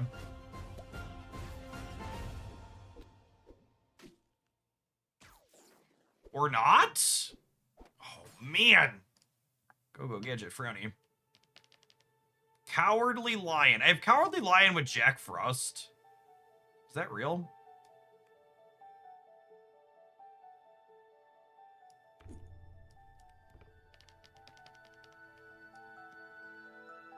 The Ann picks. That's true.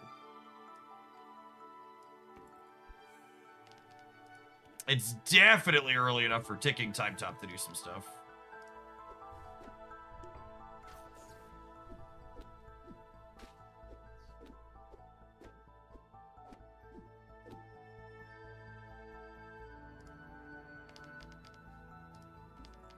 Yup.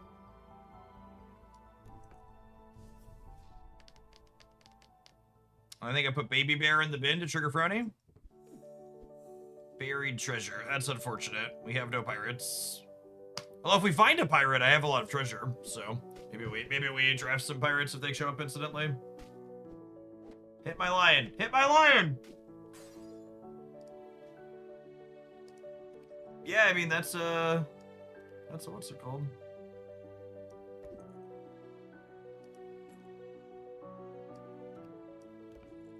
I want to leave Lion in the center for one more turn, so he has the most health possible to try and get him to trigger.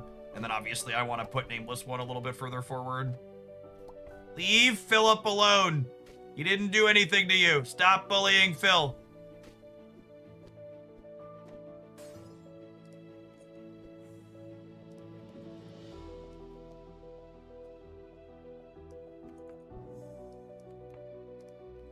Right, I mean, I don't have...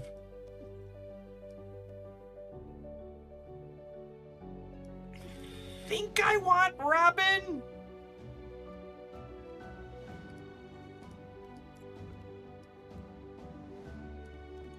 I have way too many characters that want to hunt and have reach at the moment. Passing Pixie is tough, but I don't have a ton invested into Candy right now. The problem is the problem is the pirates aren't going to scale well. Is the issue we're gonna run into.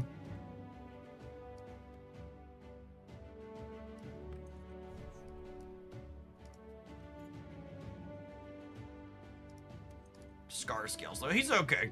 Robin's scaling a little bit. They're not like they get bigger, but they're not like hyper scalers for lack of a better term, right? They're not like something that like goes crazy. Yeah, they don't scale big enough for like I need the finals, right? This is where we're at top 2 territory. Now, Kraken, it might be early enough that we could do something with Kraken.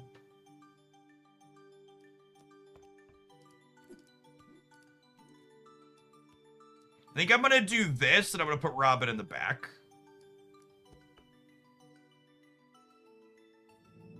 Oh man, Oberon's good too though. I think I do this now and we like do this.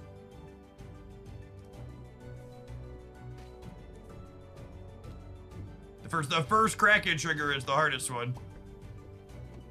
And this is like a higher variance part of the game, right? Where like my first turn with the Kraken, I queued into someone's board who I was able to beat.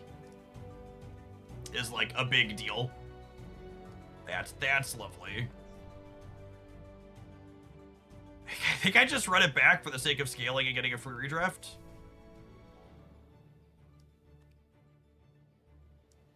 Oh, right. I'm technically still triggering Frowny in all of this, too.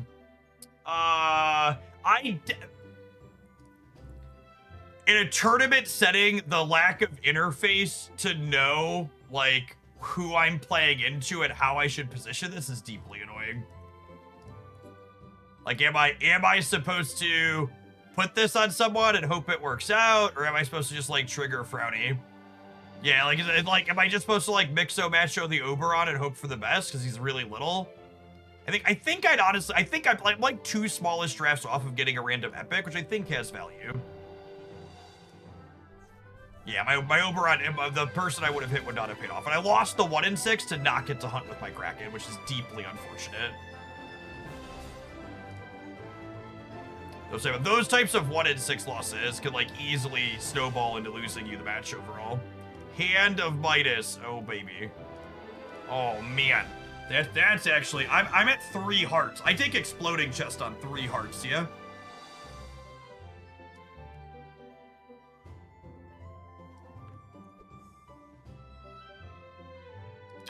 Ooh, and that's an Angelica? It's just not very good on my board.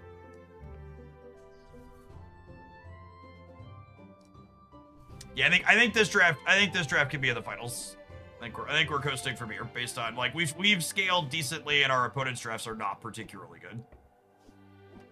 Oh my god, did I just hunt with the Kraken twice? Oh baby. Oh baby. Oh baby.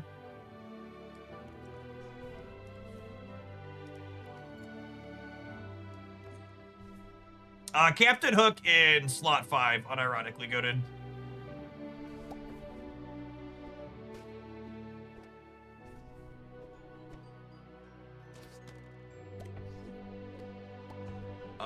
Uh-oh. Well.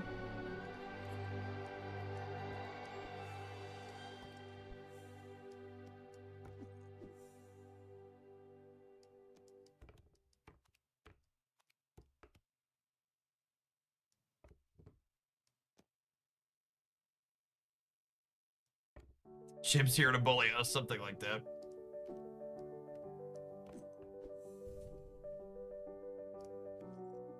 This is not very good against, what's it called? I'll grab Golden Fountain. All right, if we beat this person, we get to move on. Which I think we're beating this person. I do have 3 villains, so maybe that was fine. This is not a treasure that's very good against Troy. Generically, that treasure was very good with my draft, but against the drafts I'm playing into, it's not very good. Okay, so we're good then, yeah? I've made the finals.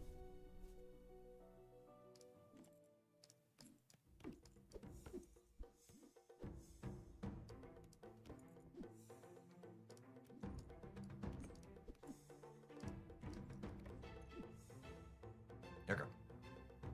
I'm gonna finish the draft, chat. I want to see if we beat this chip on the ship. It's honestly close. With Philip hits like these, you know, probably not. Philip! God damn it, Philip!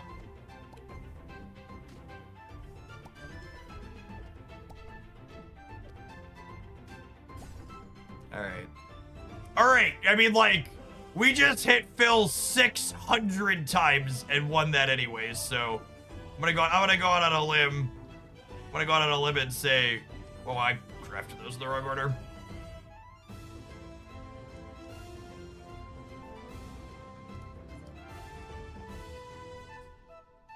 Yeah, the hook in the back there, doing exactly what we talked about with that hook slot in the back, quite good. Hook in slot 5, goated, as we said earlier. Oh, look it! We're not attacking Phil. That's nice.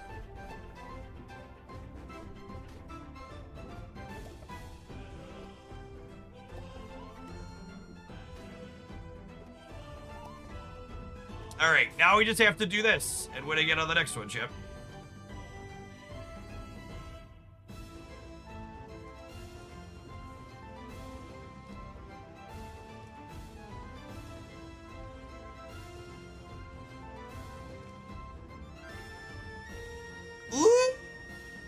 Ooh. That's a good one, yeah.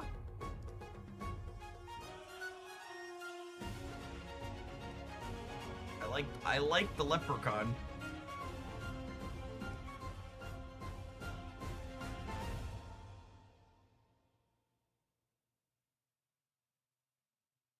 Am I happy with my deck? I think I'm happy with my deck.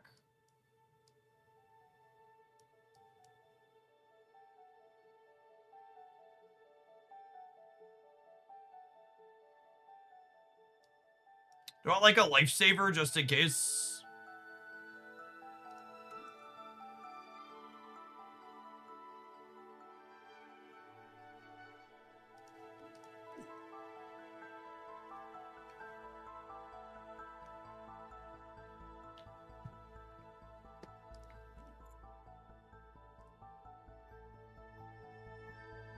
Yeah, I don't like giving it to you. All right, we need to run an advert on Twitch, and then we're gonna play the finals, gamers. Thanks everybody for hanging out. If you want to draft some Once Upon a Galaxy, check them out. They're on PC and mobile. Don't go anywhere.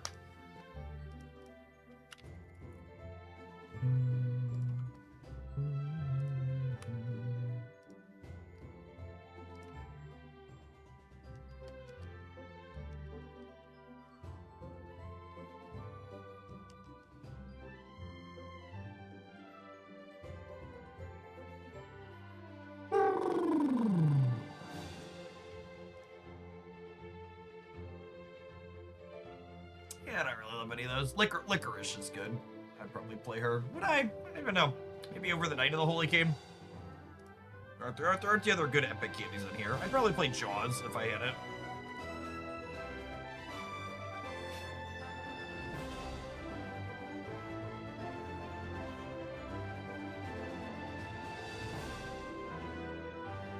I do wish engaging with, while the starter decks tend to be competitive fairly frequently, I do wish it was a little bit easier to engage with the deck building aspect of this game. It's very, very tough to get specific cards.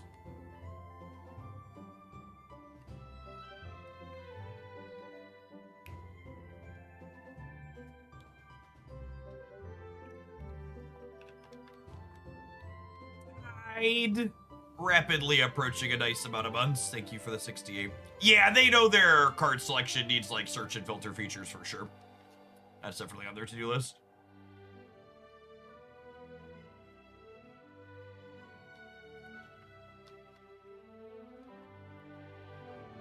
Oh, Fakins! I missed your comment from earlier. Is Galaxy good right now? The candy stuff is still... They made toys a bit better, but they still seem a little bit tough. My anecdotes are, I've been enjoying drafting candy, but candy and treasures definitely feel like the two things to be drafting. Yeah, that's true. Getting exactly first, that's like any tournament or game with variance, right? Like getting exactly first is a high variance endeavor because it's not just about your draft. We got a good captain here, which is exciting, but it's also about like how good are your opponent's drafts going to be is a real consideration. Like your are you getting first is just as much about like how did your opponents do compared to how you ended up drafting. I'm gonna take Dragonling, I think. All right, I didn't lose the 1 in 6.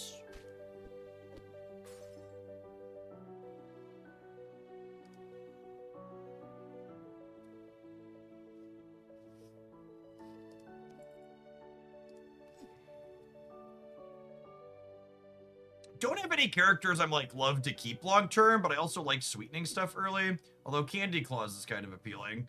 But Candy Claws doesn't have a great slot on my board because I kind of want... I guess I could, like, do this. Pumpkin Spice is welcome. We'll take that.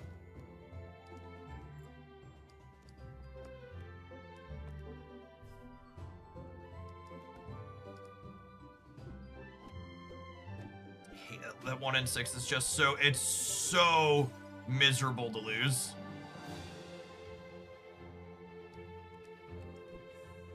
It's like you're keeping this card explicitly for that one thing, and every time you lose the 1 in 6, it puts your entire board a turn behind. You're like, okay, I have to keep this card that's kind of mediocre for an extra turn because I lost a 1 in 6.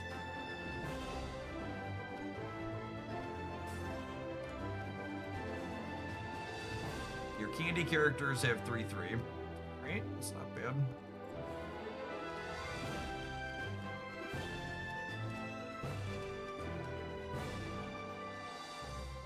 Okay.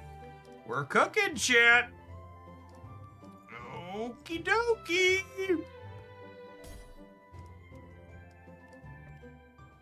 Alright, can I just not lose this 1 in 6 again so I can get rid of this stupid Dragonling? Thanks. And we didn't attack Philip prematurely? That's great. Turn to the streamer client on, exactly.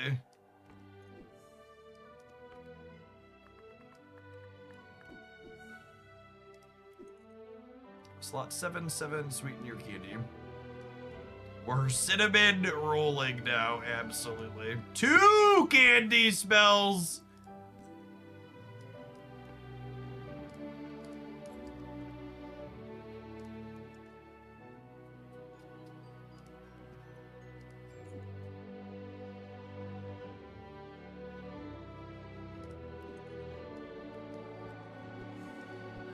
Yeah, duplicator before 10 seems good, yeah. Oh, and this person's cooked. Okay.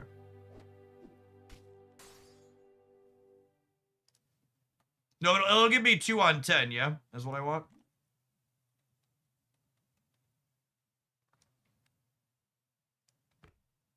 And it'll make it so I sweeten my candy an extra time every time I golden something.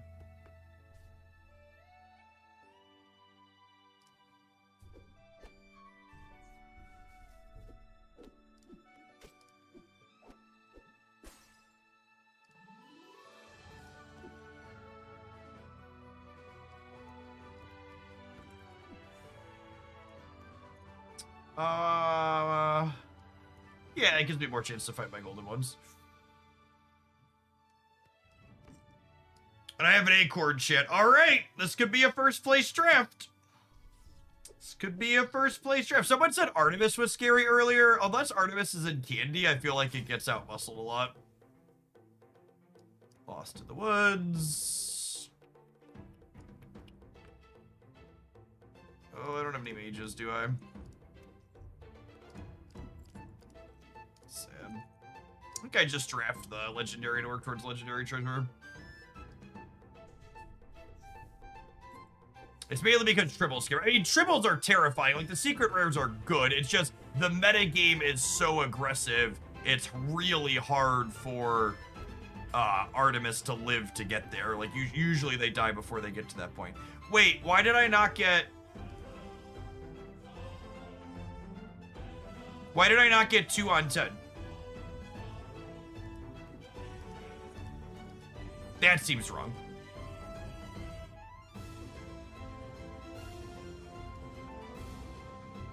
I mean, it's still, like, I still get 2 when I golden something, so, like, it's not a complete waste, but that is a little sad.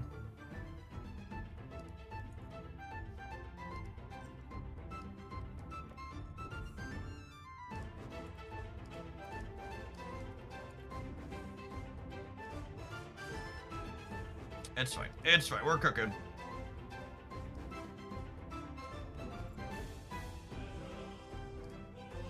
Pixie's giving 56 a turn, Chip.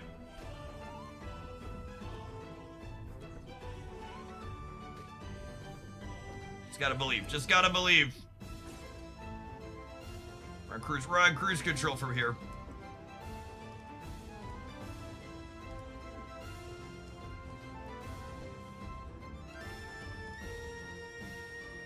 Your support characters impact themselves. They sure do.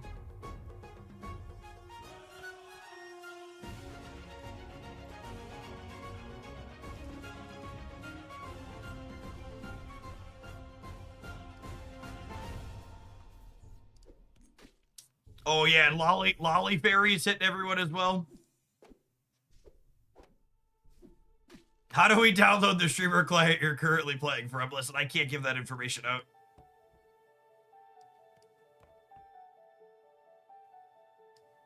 Ain't mixing or matching nothing, gamers. Give my characters 2 attack! Oh, baby.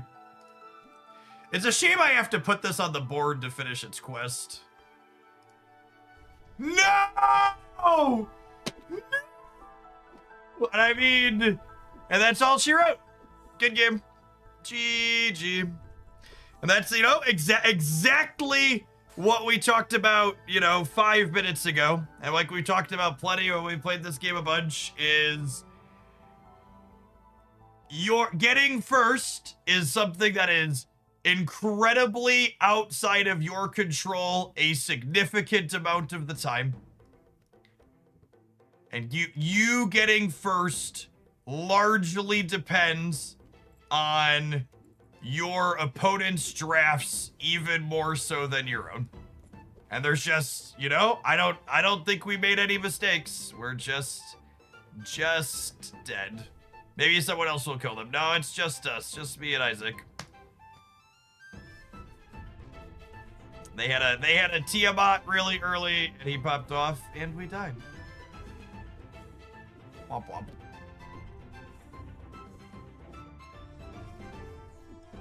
Yep. Our draft was like a really solid, like 8, 8.5, maybe even a 9 out of 10. Their draft is a 10 out of 10, 11 out of 10, whatever you want to call it. Very. I think the person in chat who said earlier, candy isn't actually the best, treasures is. I think I agree with that in my experience playing. But I also, like we talked about, I think the candy stuff is, it's so difficult to put together a big swing draft like this. It's far less consistent than what we're able to do. All right, gamers, shout out to Once Upon a Galaxy for sponsoring the end of the stream today. I don't think I have more runs in me. I don't think I do. We've been live for 7 hours. It's 3:30 on a Friday afternoon. I think I'm gonna go ahead and call it an end to things.